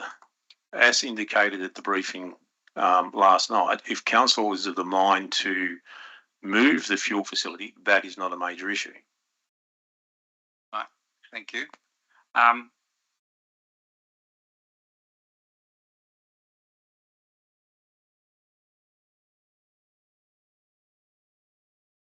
I think you've answered most of my questions. There's transitional surface heights and those which are very technical, and I really don't understand it, and I presume not many of us here would. Maybe Councillor Ferguson would. But the transitional surfaces, talking about because of the change in the rules that CASA have put in, you cannot build hangars on the southern side of the original Air Park Road. And that Air Park Road has all the services in the ground, electricity, stormwater, communications, water, sewage is already in the ground, but we can't use it. But the possibility is in this master plan that it have open shelters for aircraft. And that would have to be built by council. So is there any idea from council on the cost of putting those up, and what would there be a chance of uptake of people wanting to park under those shelters on that section? Yes, Mr. Mayor, yeah, the new MOS 139s required airports to actually have a wider, basically it's a safety strip off the sides of that, that are actually required. That means that business park, when it was developed with the old standards, and you could have developed that. With the new standards coming, we now cannot do that. Given this is a master plan, we do not have itemised costings of individual components of that at this stage, so I can't answer the second part of your question. Okay, so it's a huge potential of possible income to have shelters, or whatever you'd call them, that people would pay to have the aircraft under, but you've got no idea what that income would be, and it's just a possibility in the future. Is that what you're saying? Yes, Mr. Mayor, it's a master plan that sets out a whole range of alternate income streams for the airport via hangars, parking areas, etc. And as we've made the comment, we will be doing business cases around that, and obviously, hopefully, working with private developers, private individuals to actually do that at those times. As a master plan, we haven't gone into any of the costings of specific areas. Right. Thank you very much, Mr. General Manager. Are there further questions? Councillor Ring, you had your light on? No? I don't know. I guess they're not questions. They're just kind of statements. So I guess. Well, you can speak to your motion. Is it yours motion? Well, it was more just like looking through some like different documents of like, it says a weakness of the airport currently is that the fuel supply is in a poor location. So I feel like I don't know, there's been like 4 iterations of this, and there's been lots of stuff that's gone into it. If you have a quick look at Port Macquarie's master plan, they have a fuel station right near their smaller runway, I think. I don't know. Yeah, of course. Thank you, Councillor Ring. Councillor Ferguson, we're still in Committee of the Whole, so if you can pick it up on the guy. Thank you. Can I move an amendment while in the Committee of the Whole? Yes, please put it up. My thoughts on moving amendment was just to move forward was can we move an amendment to look to move the fuel facility to the alternate location as per the plan, and possibly prior to removal of the terminal building, would that go to a resolution of council or something like that? Oh, sorry. Okay. So did you get the first one? We can have the words, but we'll have to move it when he come out of committee. Yes. Yeah, but we'll have the words now so people can see what we're talking about. Look to move the fuel facility to an alternate location further away from active runways. And the second part? If we could have the demolition of the terminal building subject to a resolution of council. The hangars and the terminal, or just the terminal? Hangars and terminal building. So it just comes past us before it gets pulled down.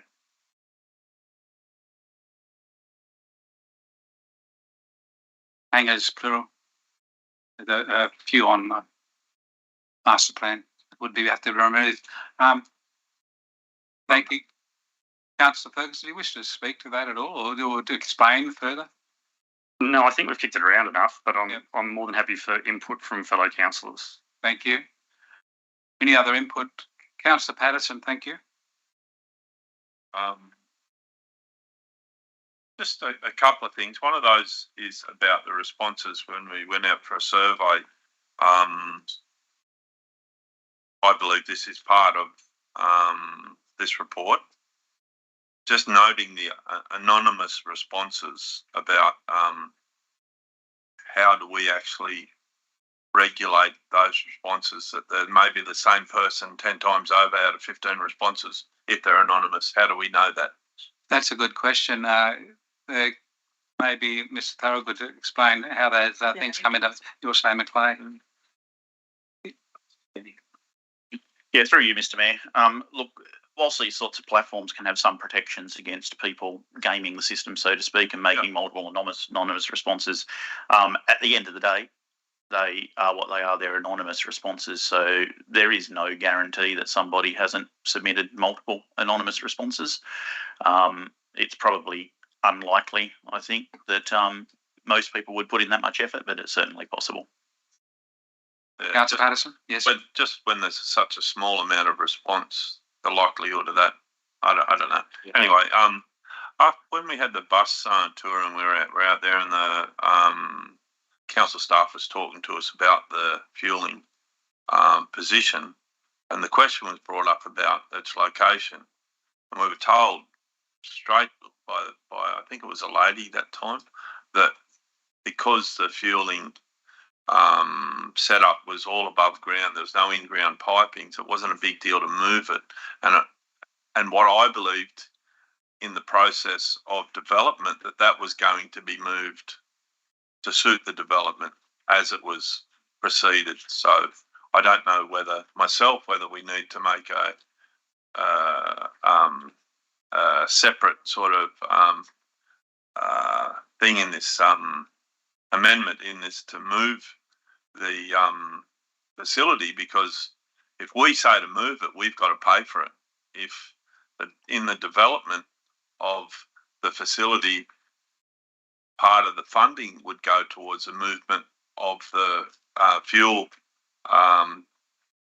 depot as it's required. So I just wonder if we say move it to the other location, and then in the master plan it says, well, maybe it should be moved to the other location. So I don't know if it's worthwhile preempting something that we don't even know what the outcome's going to be. So I don't know. Bit of yes. Maybe my response is it could be a bit of scattergun option. You know, it could be if we go down that trail of sort of putting amendment in to move something that we're not sure if the location where it's going to be moved to is the right location anyway. Thank you. Thanks, Councillor Patterson. If I just comment on what you've just said, when the fueling system was moved to airside, and in the master plan report, the trucks had to go airside to put the fuel in the refueling tanks, and that's when the problems occurred with tarmac being ripped up that necessitated a whole new tarmac for that area. So, yeah, either location chosen in the master plan shows that trucks could put fuel into the new fueling facility, either in the first preference or the second preference, from being non-airside. So that's a positive from the master plan. But to me, moving it further away is a much more safer thing to do, for the simple reason you've got, as one pilot wrote last night, you've got, only pilots would use a word like this, an unexpected excursion from the runway. In other words, crash off there and impacting with the fuel facility. The further the fuel facility is from the runway, the unexpected excursion will not hit the fuel facility. It could happen. So, yes. Any further comments?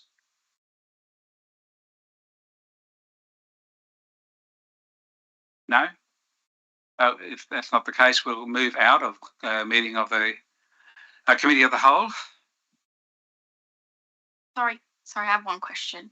Yes, Councillor Ring, please. Mr. Mayor, Didn't see you. this proposed amendments, what financial implication would that have on council? None. Okay, Mr. General Manager will probably give you some. Through you, Mr. Mayor, as we've indicated, Council's only adopting the master plan at this stage. They're not actually saying for us to do any of this work. So at the moment, we're not planning to demolish the terminal. We're not planning to relocate the fuel system at this point.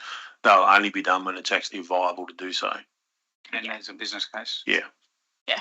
Sorry, I just didn't know if it had to go back to consultants or something like that. Thank you. It is just a master plan. Nothing has to happen because we passed this. Councillor Patterson, we're still on Committee of the Whole, so yes. I was just going to ask the question whether that amendment had been placed, and if it has, I've moved a foreshadowed motion of the existing recommendation.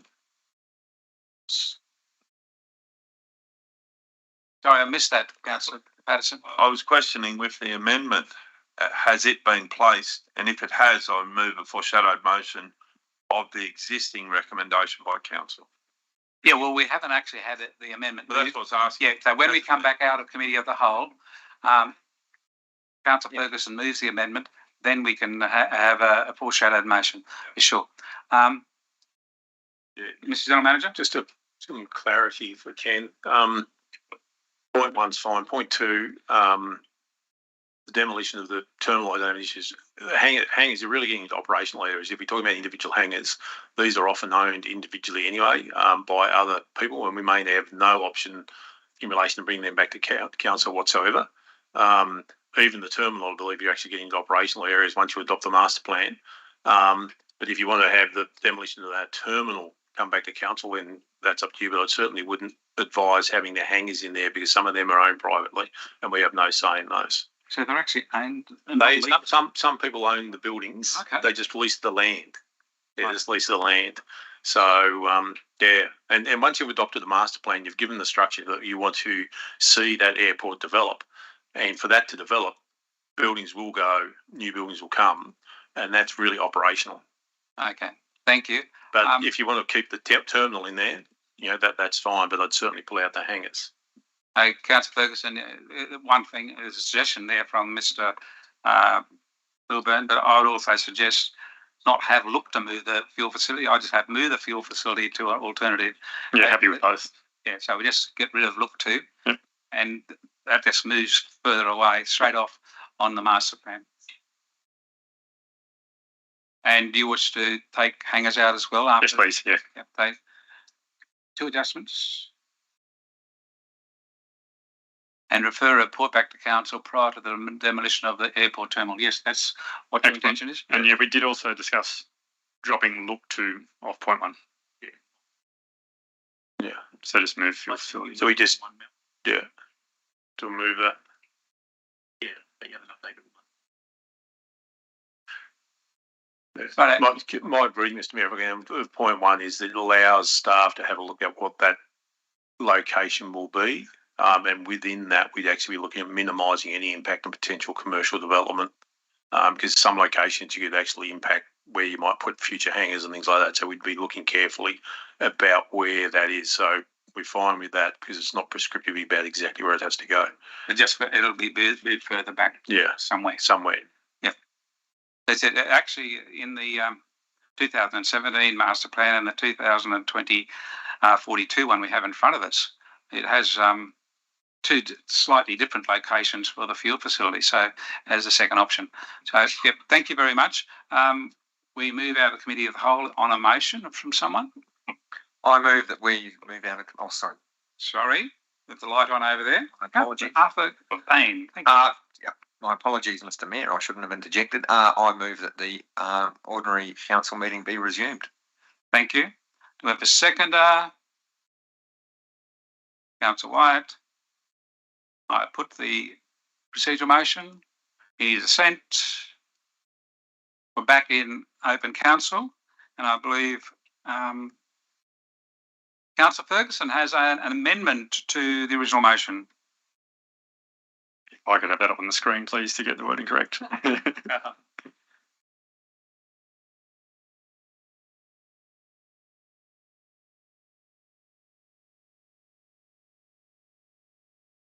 Councillor Ferguson, you'd like to read that, or? Yeah, the amendment would read 1, to relocate the fuel facility to an alternate location further away from active runway, and 2 is to refer a report back to council prior to the demolition of the airport terminal.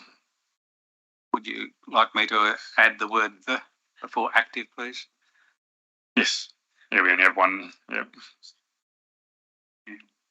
Yeah. Yeah, so you actually had in the original relocate the fuel facility to the alternate. No, I think an alternate is better, so we're not driving it, we're just saying move it back from the runway. Further from the active runway. Okay, that's your amendment. Do we have a seconder for the amendment? And then I'll ask the mover if she accepts it. So a seconder, Councillor Bain.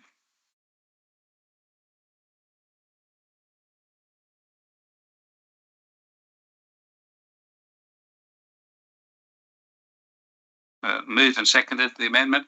I'll now ask Councillor Ring, do you wish to accept that into your motion?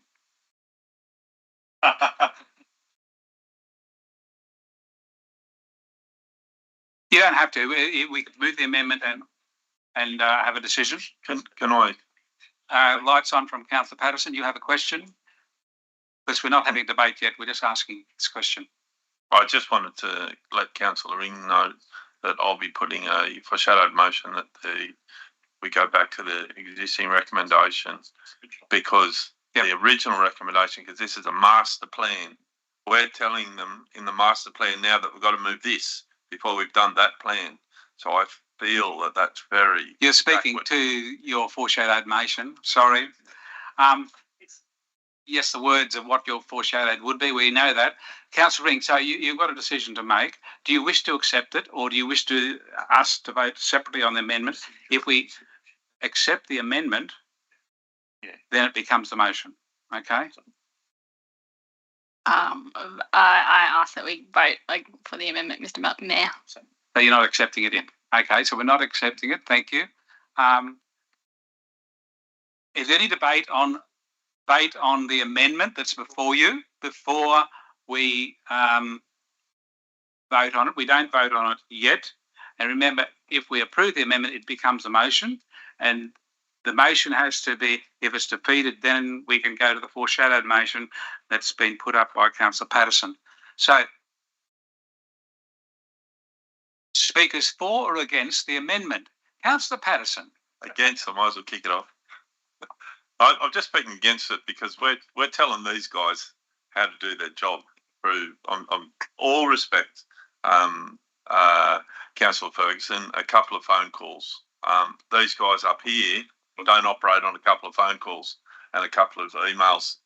I'm not trying to be jokingly, but I'm trying to be realistic that the master plan, but in that master plan, we want you to move that before we start the master plan. I think that's so backward in allowing these guys to do their job and progress a master plan for the whole of the airport. You know, that's very descriptive to start a master plan, and I won't be supporting it, unfortunately. And that's not to say that I don't like it. I do like it. Thank you. I don't think we need that sort of apology. We are all open to disagreement here, Councillor Patterson. Councillor Wyatt, please. I'm speaking in favour of the motion. I disagree that it's actually holding up the master plan. I believe that point number 1 is simply changing a circle on a map to somewhere else. So I don't believe that it's holding up the master plan. And the second point there is we're just asking that before a decision is made about the demolition of the airport terminal, that it comes back to us to make a decision. Because I do believe, despite what the General Manager said, I do believe there is confusing in those statements about what is the intent, and I would like more clarification. So I am in favour of that. And I am respecting Councillor Ferguson's experience as an aircraft operator, as well as the people that have spoken with him and emails, and I've read the emails too. I also thought we all had some emails, and I sought out someone too, because I said, I don't understand this fuel business. Can you explain it to me? So that's where I take my guidance from, is the council staff, 100%. The consultant, 100%. We're all here with our heads of experience. Councillor Ferguson has his, 100% with that. And also the community that have spoken up. So I am in favour of that, and I don't believe it's holding up the master plan, it's just tweaking it. Thank you. Councillor Bain, then Councillor Riddington.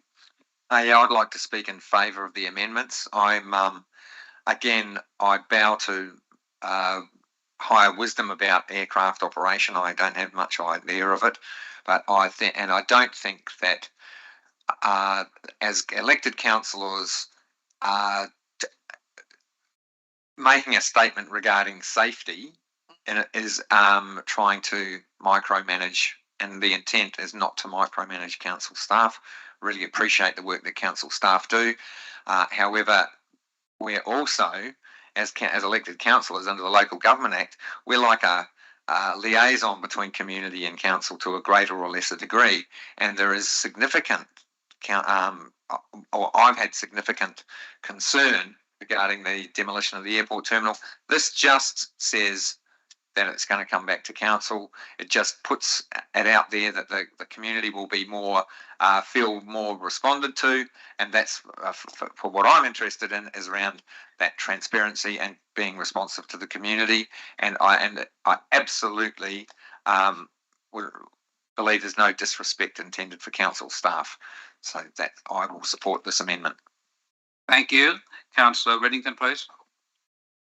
Thank you very much, Mr. Mayor. I'm going to put my little bit of a legal hat on at the moment, and acting whatever, Daniel Thorogood, thank you. You might like to think about it yourself. I agree with this amendment, and I thank you for it. If we have a safety issue, excuse me, I'm talking. You're not. Don't interrupt, please, Councillor Patterson. So I support this amendment, and I really believe that if we know that there is a safety issue, we've been told that there's a safety issue, the master plan says, you know, it could be, or whatever, you've had information, something happens along the track, they go back and they go, oh, well, you didn't do anything about it, so you analyse the risks and you just said, no. Well, I don't like operating like that, so I agree with the amendment. And I think it's worded really well, so I'm going to support it. Thank you. Thank you. Mrs. Manager, you have some further advice? Not further, just a word of clarity, I guess, in relation to the safety comments from Councillor Riddington. The current location in the master plan is in line with the Civil Aviation Safety Authority requirements, so it is safe where it is. So I think that needs to be made very clear that there are no safety requirements from a legal perspective about whether these people may have opinions that it might be safer somewhere else, and obviously further away a fuel tank is from a runway, the safer it's going to be. But there are no safety issues legally about where it is placed in the master plan at the moment. It meets all the safety requirements. Thank you, Mr. General Manager, and I'll speak briefly to support the amendment in that I think it's safer to be further away from those pieces of metal flying along at 150 kilometres an hour. And I'll take part. Years ago, I took part in a little excursion from Kempsey runway, and the aircraft nose wheel broke and we were veered off into the long grass, and we ended up about the same distance from the main runway as this fuel facility. So I'm looking to support this idea that we go further away. And finally, the item 2, it can't hurt for us as councillors to be responsible for a decision on a demolition of the airport terminal, and that's what this amendment would do. Councillor Patterson, did you have another question, because you've already spoken against it? No, I did have a question, just and thank you. Straight out a question about our debate, our code of meeting practice.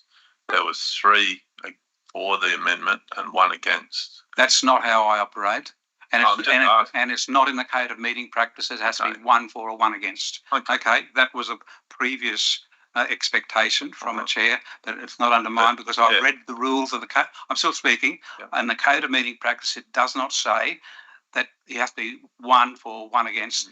It does say that if a councillor who hasn't spoken puts that a procedural motion, that the motion be put, the chair can only do that if there are at least 2 for and 2 against. So that's no one's putting that motion at this time. Yep.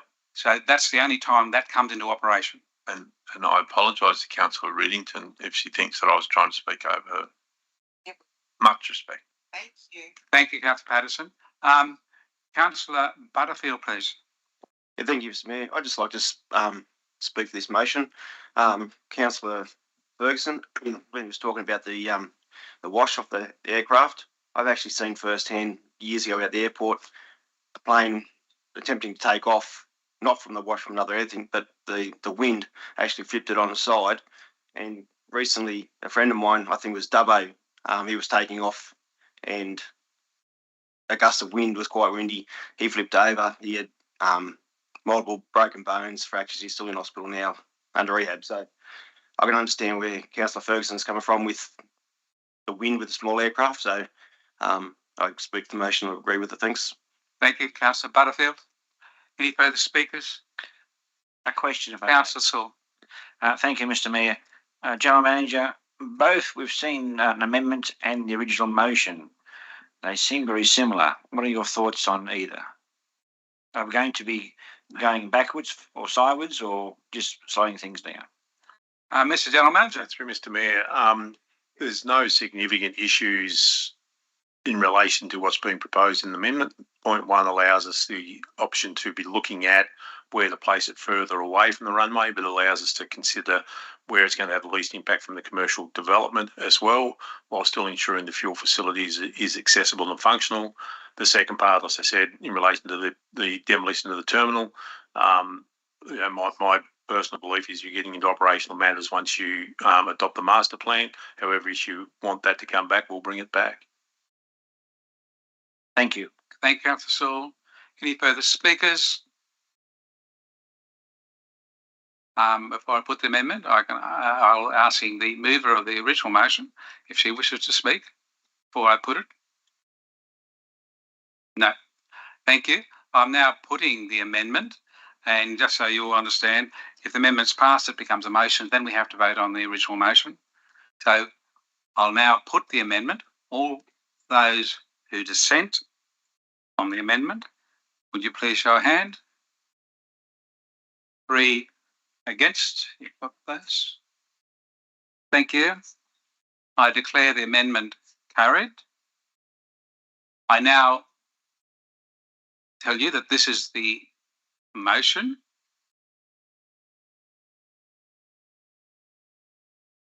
And unless there's another amendment, Councillor Patterson, you still want to foreshadow? Yes. Because we're now open, Council, you need to state what your foreshadowed motion is. Yeah, my foreshadowed motion to start with was the original motion. But, you know, I won't do that because I've seen which way the voting's going. Okay, well, it's not necessarily going to go that way. It changes sometimes. Point of order?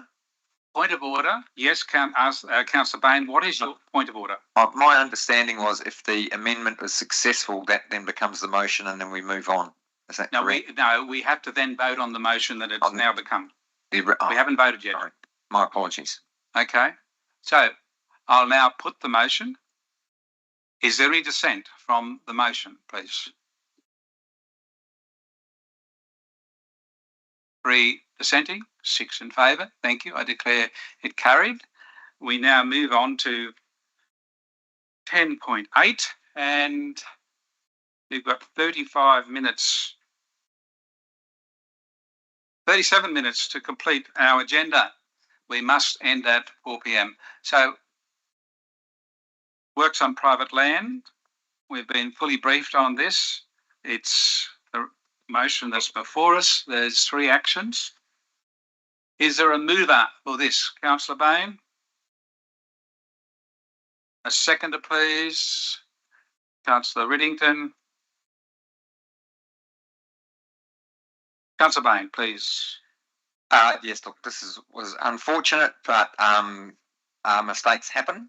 And I'm very, very clear that the the operating procedure has been reviewed and reinforced, and that this won't happen again.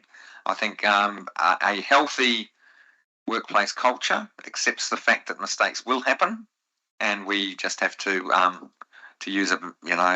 We have to just take responsibility for it and do what needs to be done, and that's what this motion is saying. There has been a mistake made by council staff. We must take responsibility for it and address the issue. End of. Thank you, Councillor Bain. Don't see any other lights on. Oh, yes, I do. Councillor Patterson. The question, and this is, I suppose, a normal sort of question, I would think. Oh. But hands up those councillors here who have never made a big mistake. No, Councillor Patterson, order. I'll rule that out of order. We don't take straw polls during our council meeting. We are actually here to officially vote on things that become decisions or resolutions of council. Do you wish to speak against or favour? Thank you. No, I'm speaking in favour, but that was my point, Mr. Mayor, is that we're all human. Thank you, and I presume you join me in having sympathy with the staff member. Thank you very much. Councillor Riddington. Thank you, Mr. Mayor. You just stole my thunder. I really feel for the person who, for whatever reason, this error has occurred. I know the General Manager at our briefing last night has assured us that their health and wellbeing is being taken into consideration and monitored, so I thank you for that. I think now it won't happen again. I appreciate it, and I think we're all better people for acknowledging our mistakes, Councillor Patterson. So thank you. I really appreciate the honesty and the forthrightness of the council's action in this matter. Thank you very much, Councillor Riddington. If there are no further speakers, I'll put the motion. Is there any dissent? Movement of hand, I just want to... Thank you. I declare it carried as there is no dissent.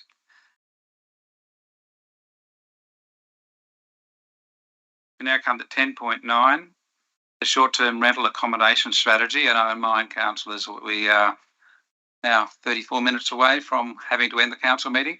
So it's on the screen. Do we have a mover, please? Yeah. Councillor Wyatt.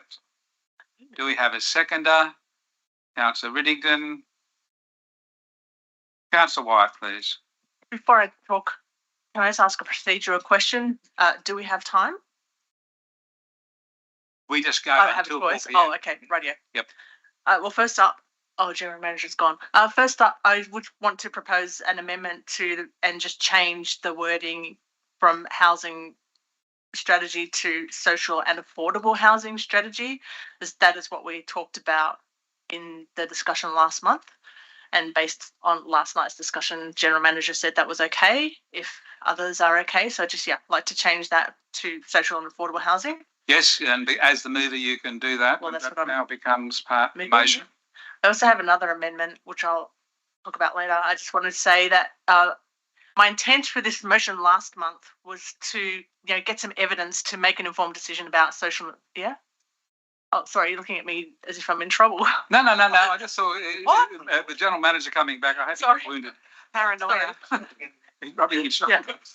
My intent, exactly. My intent in the original motion was to get some evidence to make an informed decision about social and affordable housing, and we had a really good discussion and we arrived at the motion that we have today, and I thank the staff for producing this so quickly. I just want Council to have a seat at the table.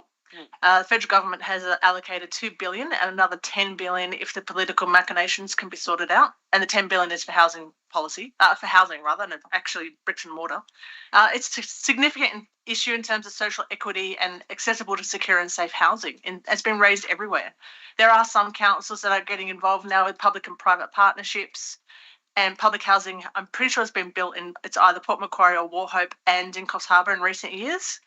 My understanding, government, is if we have a strategy, a policy and data, and we know what our situation is, and we have some idea about solutions, and we can take advantage of any opportunities that come up, like grants, pilot projects, or any other innovative solutions. And I know that everything that we do comes with an opportunity cost, and that we must give up. We must give up funding to find something else. I must admit, I get a bit fatigued about being scared or risk averse to spend money, and I completely understand because I have financial anxiety. It's a real thing. It is a real thing. It's a diagnosis. The like secure and safe and affordable housing is a key it's a key enabler for a thriving community, for a prosperous economy, vibrant towns, community wellness, mental health, crime prevention, physical health, prevention of domestic family violence, safe families, safe children to allow them to thrive, and safety for elderly people. We've got the SEP housing policy there, that's legislation, and it does talk about things that General Manager has said. It's the legislation. It doesn't. What you need with legislation is it usually needs policy in order for that legislation to be acted upon. The legislation is there to set the rules. It doesn't say how that rule will be implemented. The local housing strategy, which is a 160-page document, has some brilliant statistics in it. It's 2006, 2011, 2016. That's pre-COVID. It's pre-interest rate hikes. It's got great data on population demographics, etc. I think the data that I'm asking for 2023 would just help us make an even better informed position. Affordable housing features in the objectives 4, 6 and 8 of that housing strategy. We talked about local growth management plans today in 10.4, and the submission and the analysis log there says that there is a need for additional affordable social public housing to be facilitated in Kempsey Shire Council, and that Kempsey Shire Council can deliver policy around a commitment to assist in the provision of affordable social and public housing. All of this leads to a need to develop a specific housing and affordability strategy, which will look at a sweep of options and policies and whatever else that will come up. And so, whilst I would like it to be on the table now, I understand, and I think all of these documents, we have firmly embedded this principle in all of these documents, and we need data to develop this in a meaningful way. So that's my pitch. I have some questions. Right. Do others want to talk first? Yeah, we'll have a input and then you come back with questions. And an amendment. Councillor Riddington, please. Yeah, thank you. I would like to request that we go into committee of whole, please, to discuss this if we have enough time. You can move at any time. I'm doing it. Thank you. All right. Do we have a seconder? Councillor Ferguson. Any dissent? We're now in committee of the whole. Councillor Riddington. Thank you very much, Mr. Mayor. I agree with Councillor Wyatt 100%. I spoke about this last night. I'm passionate about social and affordable housing in our region, and we need to be really on the front foot with this, with the federal government setting aside $2 billion, of which I think it's $650 million for New South Wales, as well as the possibility of a future fund being mooted in federal parliament if the Greens don't block it, probably around about the 16th of October. So I really want us as a Shire Council and our population to be really in front of this. We have dire social needs in our community, and I would really like to be able to put some ideas on the table about working in partnership with developers or NGOs for council-owned or Crown land, but Crown land's not our bailiwick, but council land is, to look at developing buildings for rent to buy, or at least looking at housing opportunities for people on low incomes. I would really like us to also join together. Are you right? Sorry, we're looking at the time. Sorry, Councillor Riddington. So I really would like us to work together and correspond immediately with the federal government, even the Prime Minister, who I believe is in Coffs Harbour today, and all the relevant ministers, state and federal, to show our support for their initiatives for social housing, and to say that we would really like to work with them on any kind of issues that they have coming up and finance coming up. I really would like to take into consideration the fact that we're always behind the 8 ball with funding, especially if we're getting quoted $75,000 to get this starter package ongoing. I would really like to suggest, in a cost-saving measure, that we form a working party with councillors who want to and relevant staff who are available and via the General Manager's permission. I think we could go a long way to kicking this off, to looking at how we progress this further 24-25, when we can probably put this whole policy into the CD, OP, whatever thingo. So that is my suggestion. I'd really like to have, and I think the General Manager is going to provide us with a briefing about the working group that, or whatever it was called, Mid-North Coast Roundtable that got held in June. I would really like us to have a report on that, because I think that's good for us to be at the table. So in a nutshell, I think we can think a bit more outside the box about what we can do with our vacant land, what we can do to working with NGOs or private developers or builders or whatever to come up with a solution in the relative short term. And I know it's hard with building, I'm talking 5 years, because we're not going to build them overnight, but we need to get our plans in order, we need to get our strategies in order, and I would really recommend us forming the working group.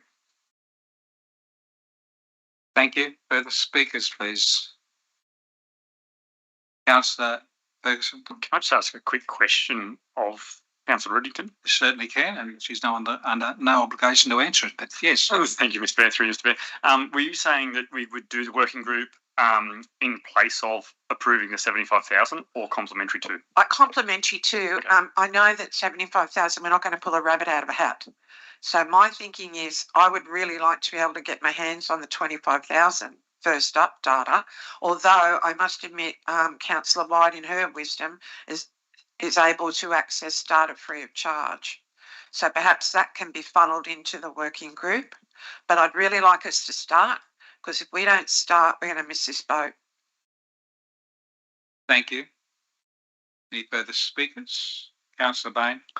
Yeah, I'd like to support this too. I'd be very interested in joining a working group, and through things like the Australian Institute think tank, we can maybe access some data as well.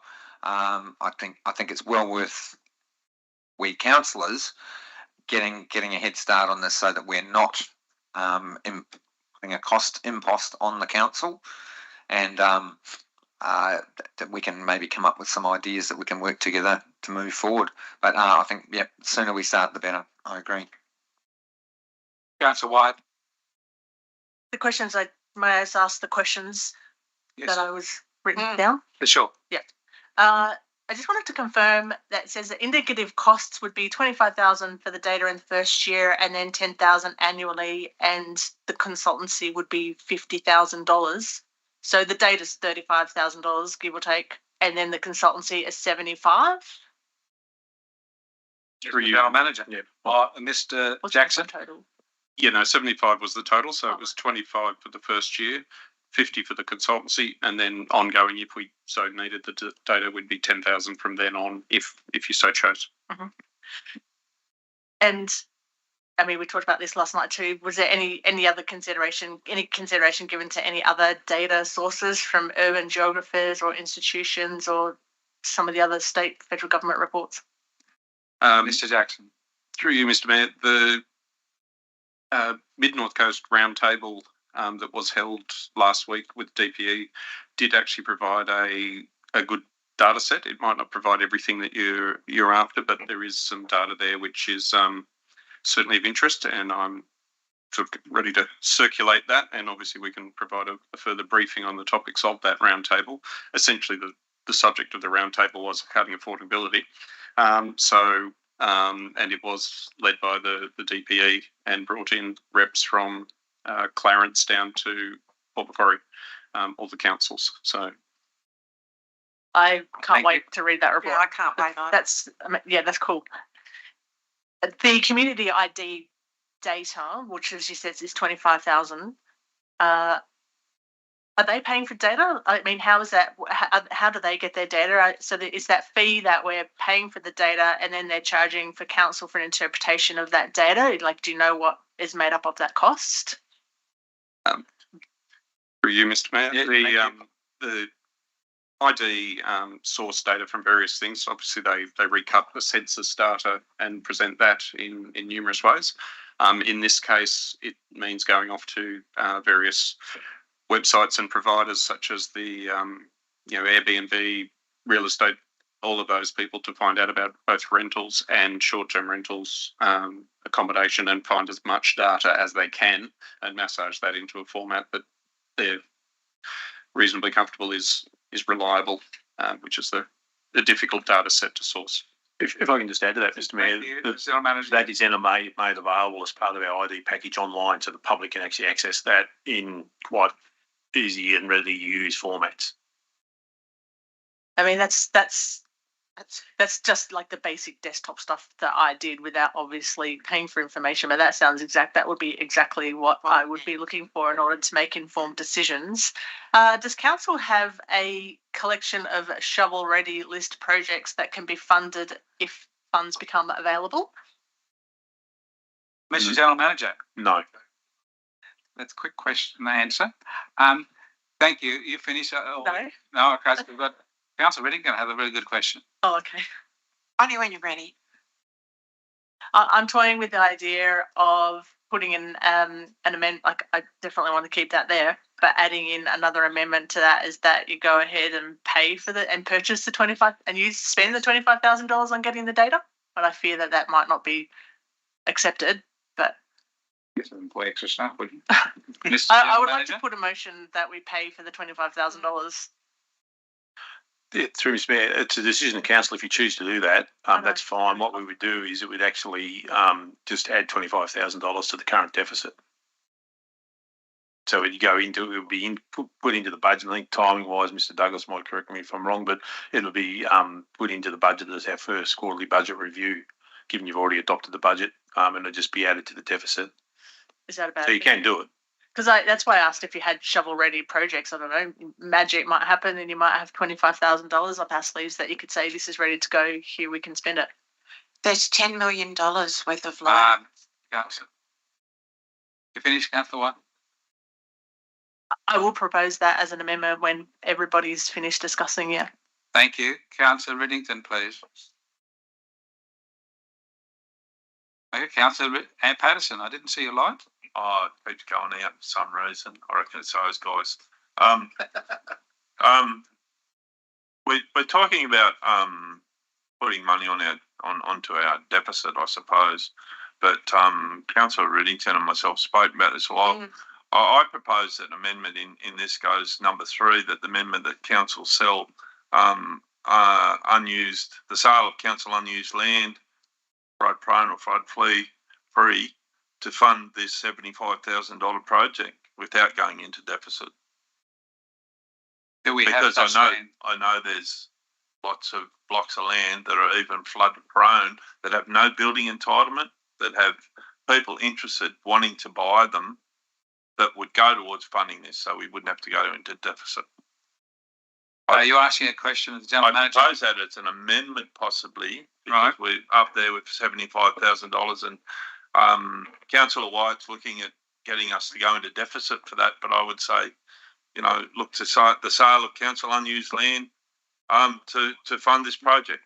Thank you, Councillor Patterson. I'd get some advice on how much unused land we could sell. I'm asking the General Manager to comment, please. We'll get advice. Thank you. Yeah, through Mr. Mayor, Council, on our geo system, we do have land identified. If it's flood prone and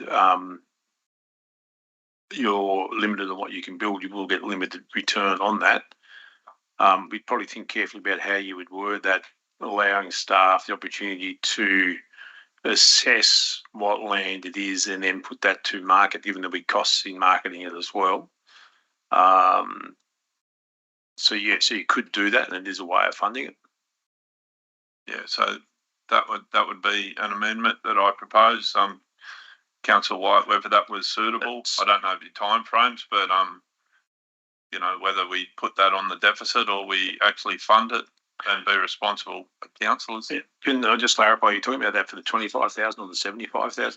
Okay, but it's fine to get the funding for the $75,000. Our staff still don't have the time in the next 12 months to actually do this project.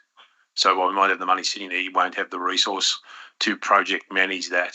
At the moment, Mr. Jackson may be able to outline that a little bit more. Would that money possibly, if we got a little bit more money for the sale of that land, could that fund the actual resource to do that? Again, it's.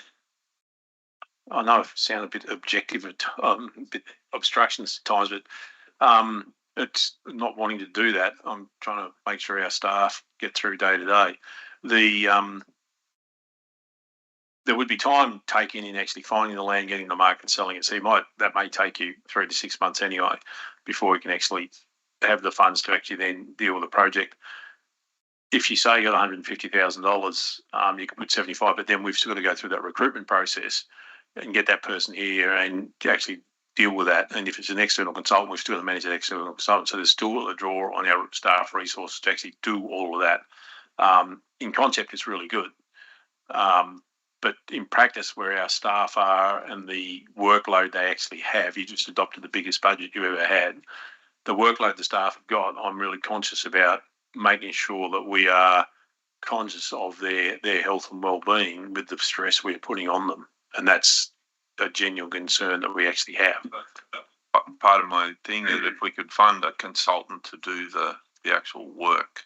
Yeah, they do the work, but we've sort of project managed that person. We've got to draw up the scope of work. We've actually got a project manager. We've got to review the drafts. We've got to work with them. We've got to help them with the consultation.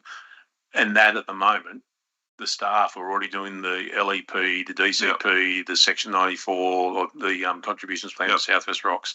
So there's a whole range of work on that section of staff already. So could this be perhaps enveloped in, further on notice of motion down the road, 24-25 operational plan, possibly?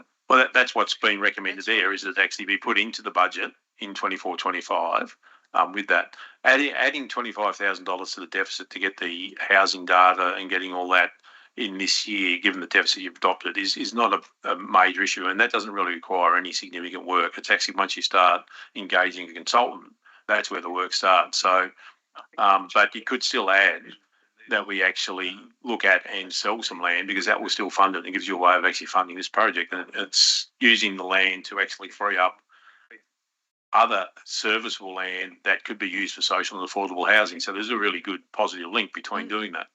Yeah, so I see this as a social a strategy. That strategy may be able to hold that money, in restriction for that. Correct. Yeah. Thank you, Councillor Patterson.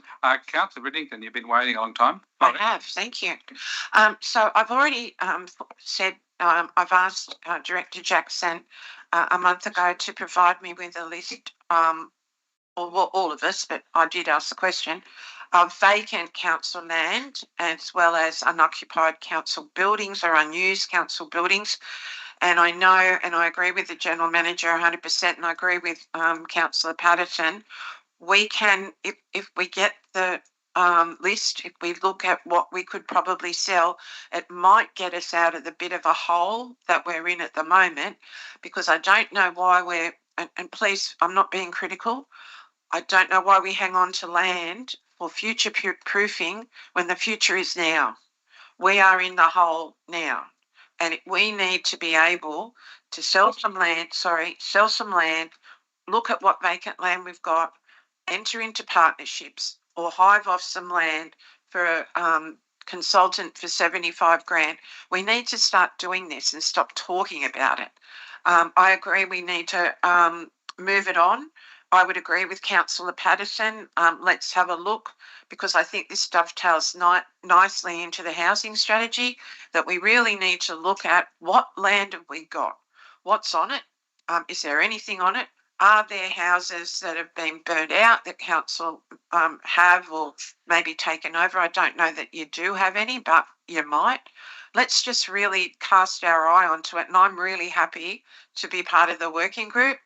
I'd like to call for other people who'd be party to the working group. But could I just also, I'm sorry to take up so much time, but it's really important. Procedurally, this motion has got the wrong title. It's not short-term rental strategy. It was an original title that Councillor Wyatt put up at the previous meeting, and I think we as councillors were remiss and never changed the title because the whole focus went away from it. Councillor Riddick, I take your point. That's not what was originally there, but it's the resolution of council that will be acted on, not the title. Well, that's good because that is really annoying me. Yeah. Okay. Sorry to annoy you. I am. I'm really upset for you. Councillor Wyatt, please. Did you want? I just want to propose an amendment and then probably foreshadow an amendment. But the amendment, I know. Yeah, well, the amendment is propose the amendment, and because you're the mover, it becomes a motion. Okay. And then do we go back to the original motion if it's lost? Yeah, we do. No. No. We don't? Well, then I foreshadow one. Still in the committee of the whole. Yeah. But still in the committee of the whole. So yeah, you just tell us put what out you what think. you like. Still in the committee of the whole. So Tell you us what you put think. forward all your suggestions, and we can Right. try and work out how we can actually make it work. Help me. I want to add number 3 is that Kempsey Shire Council purchased the additional model for the community ID, which is $25,000 in this current in the next financial year, 23-24 financial year.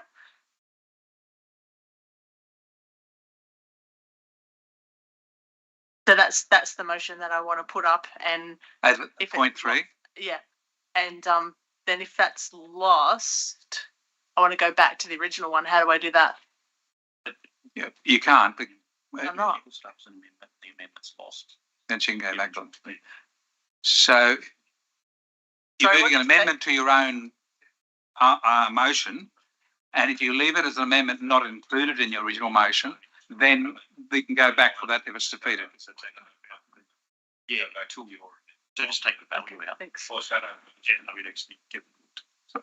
Mr. Mayor, Sorry, I can move a foreshadowed motion that if the amendment's lost, the foreshadowed motion is the original amendment. yes, and that will solve the problem of Councillor Wyatt moving amendment on herself. Thank you. Can I suggest some wording listening to all this?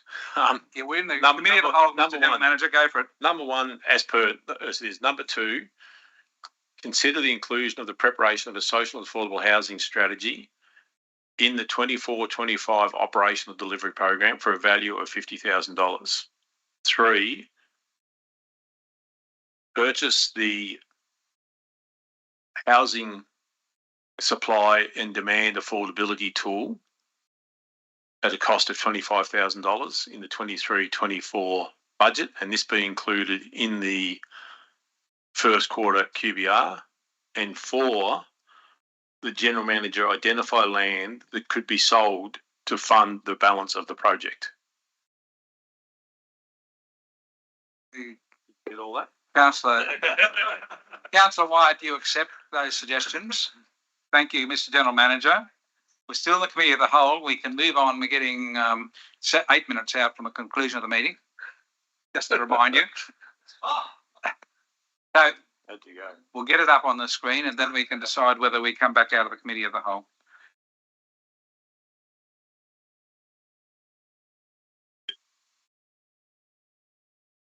Yeah, we come out of the committee of the whole. Well, Councillor Bain said he was going to move that, but at the moment waiting for the wording. And just to give you a heads up, if at 4 o'clock we haven't finished, and I think we will, as chair, I've got to make a decision on when I have another meeting to finish the agenda.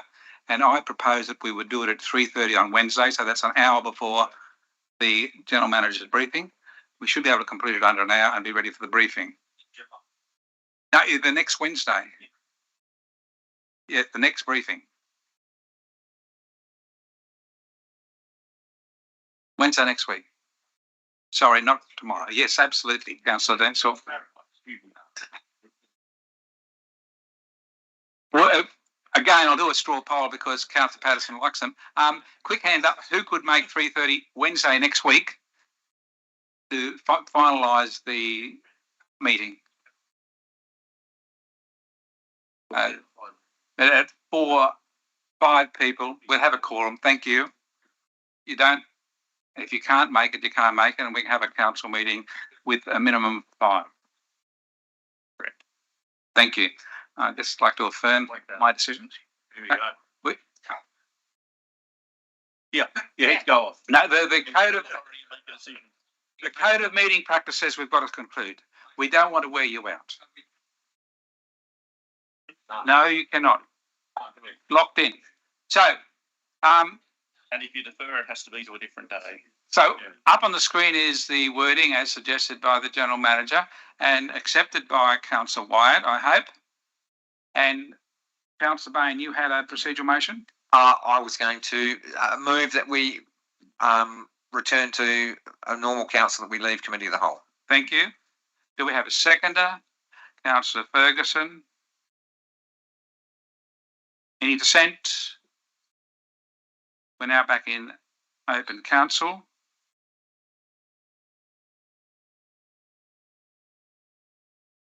The motion, the amendment that's been put up, was it a motion? It's been accepted. It's been accepted by Councillor Wyatt. It is now the motion. Still need a mover for the minutes. So you need to move and second that. Don't need a second. We just need a mover for the minutes. Okay, so the mover is Councillor Wyatt, and the seconder is Councillor Riddington. If there's no further debate, I will put. Wait on. I have to ask Councillor Wyatt. Do you wish to speak? To close it? No closing point there. I'm forgetting my foreshadowed motion. Yes, it's still there. If this is defeated, Councillor Patterson, is there any dissent? It's carried unanimously. Don't need to read the motion. That was the. Oh no, it's accepted. It's accepted. Yep. That's all done. Yeah, I'll take that. I'm going to sleep over here. So we now move to 10.10 Greenhill Lookoutlands concept. It's 10.10 on page 77. We might get through this. I presume you have read it. In case you don't need it. Yeah. So the issue is that we have to have the confidential read out, and it takes 5 minutes. I reckon that can be after 4 again. Yes, Okay. But I just made a mistake when I just made not on that. I just made a mistake when I pulled out those confidential motions. I didn't actually mean to. Is that too late to put it back in? Yeah, but Right. it's okay. If it's out, we just move it very quickly. Yeah. Okay, we're dealing with this one. The motion is, I will move it, put it up originally, and a seconder, Councillor Bain.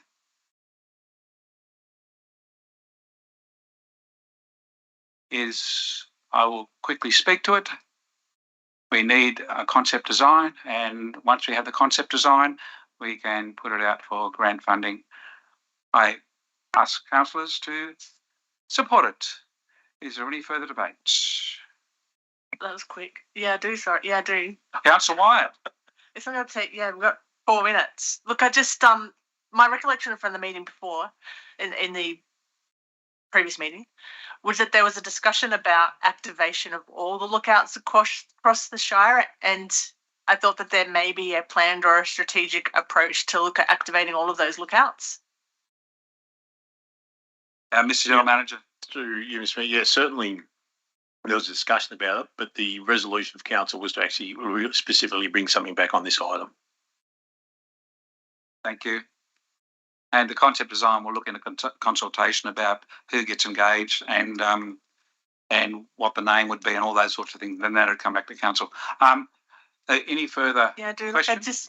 I do. Councillor Sorry, Wyatt. you're looking at me like that. I'm sorry, but I just feel that my recollection of how we came to this point is that, you know, we provided input into the development operation plan, and we had several of us had meetings, and we put up a Excel spreadsheet. We gave it to Director Mitchell, council, and analysed it, brought it back, and it wasn't included then. And I remember for a couple of reasons, a couple of councillors couldn't make it due to other commitments they had. And then I spoke with the mayor, and he mentioned that the Greenhill lookout was put up in a previous council meeting, so as a notice of motion. So I'm just concerned. I'm not boohooing the idea. I'm just concerned that if that DPNOP has gone through a process and we voted on it today, why are we now looking at an amendment to that? Or have I got it wrong? because that says consider the inclusion of the in the. Oh no, it's next year. Yeah. Oh no, that's not it. Yeah, 24-25. Operational plan. So, All right. okay. Thank you. You As long as finished, it's not Councillor this- Wyatt, we're getting very close. We're down to seconds. You've finished. Not putting pressure.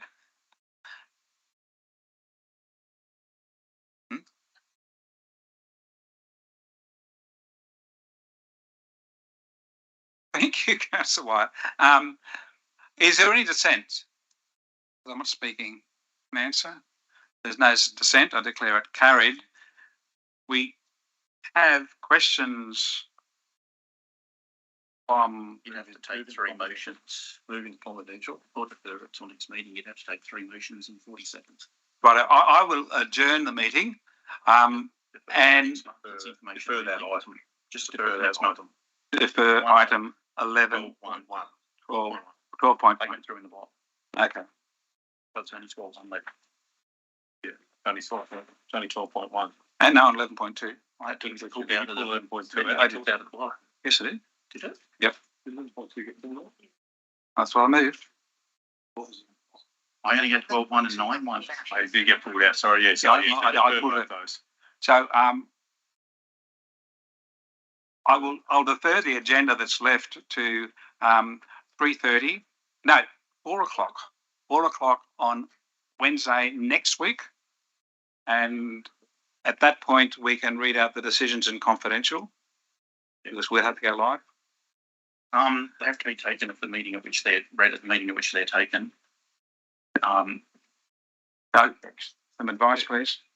Yeah, so what's in effect happening is the mayor's adjourning the meeting till 4 o'clock next Wednesday, which I think is the 5th of July, here in the chamber, which will be the half hour before we have the general manager's briefing anyway.